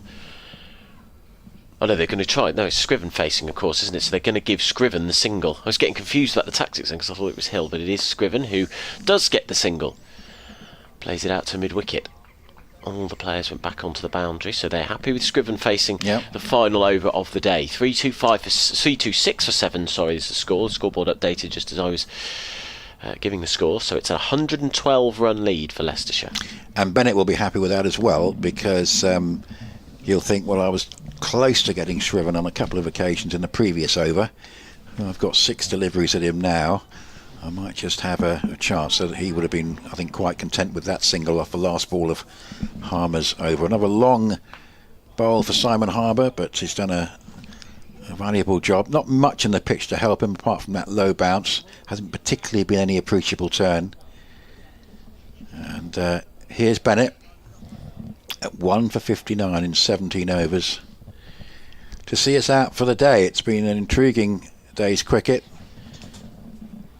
275 runs so far, 6 wickets. It's been a rearguard action, but Leicestershire have shown tremendous resolve, and it has been interesting on the these 2 back-to-back games against Essex. There've been 3 fairly one-sided days and 3 very evenly contested days. The first 2 days at Chelmsford, and this being in that latter category. Here is Bennett, bowls to Shriven. That's not what Bennett wants. It's down the leg side. Shriven goes on the leg glance, doesn't make any contact. 326 for 7. The lead 112. The sun is still shining brightly, making it a very pleasant evening here. And so we shall be back in the morning to see what happens with what sort of target will be set, and whether Leicestershire can cause any surprises. The bowling has not been their strength this season, but on a wearing pitch, anything is possible. Here is Bennett again. Bowl. That's a good delivery, which brings Shriven forward, and it beats him outside the off stump. Just left him, didn't it? Yeah. So a long day in the field for Essex. He might have had visions of being back home by now, or 2-hour drive on a Sunday. Not far off, but yeah, it's not quite worked out like that. It has been a stoic effort, though, from the bowlers who've had to do the hard yards today. Porter 22 overs, Snater 30, Harmer 41. Yes, that's a good delivery from Bennett. That's what he was looking for. It's a delivery that's well pitched up, and that was sort of squeezed out of the block hole there by Shriven. But he'll be looking for one that's maybe just back of a length slightly from that might skid on, hit that spot. Shriven is conscious of that. He's gone to prod the pitch.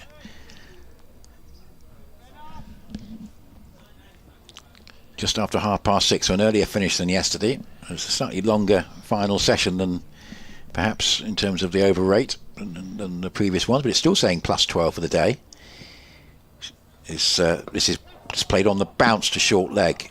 It was interesting because Bennett was hoping the ball would just stop on Shriven there and he might just hit it straight to Charlie Allison, but it bounced. But it's been a good spell later on here from Charlie Bennett. 326 for 7. Yeah, it has been a slow evening session. Yeah. Which, to be honest, is probably how Leicestershire would have wanted it.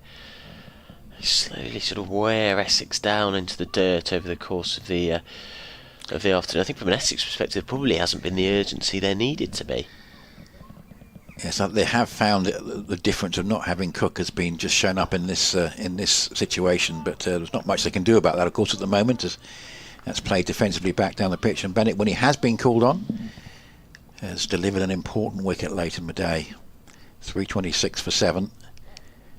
Hill 64 and Shriven 1. A couple of 49s to mention, as well as the 58 from Rishi Patel, but Cox and Sheridan Gums both making that score earlier on in the day. Cox showing a very important partnership with Lewis Hill. Shriven on strike facing Bennett, and that's played defensively up into the offside for the last ball of the day. And Bennett will take his sweater from the umpire, and the two batters will have a chat, and the Essex fielders start to converge. It's been a long day for them, but it ends with Leicestershire leading by 112 at 326 for 7, with Hill an admirable unbeaten 64 from 214 balls. Shriven is with him on one, with two batters in conversation, and this game will go into a fourth day with Essex still favourites, but Leicestershire still in the hunt. Probably the draw is a very outside option here, but anything is still possible. It'd have to be the weather, wouldn't it? Unless, Leicestershire bat until beyond lunch, tea time, well, but I think that's probably the least likely result of the three. Essex wins, still the favourite result, but it's been a long old day for them. 180 for 5 Leicestershire were at one stage, and it looked like Essex were coasting to victory. But Lewis Hill, 64 not out, valiantly helped. It's Lewis Hill, you can hear being clapped off the field. He's leading the players off, and that's a appreciative round of applause from the Leicestershire fans. They've seen their team fight from 180 for 5 for 326 for 7. Ben Cox and Ben Green helping out significantly.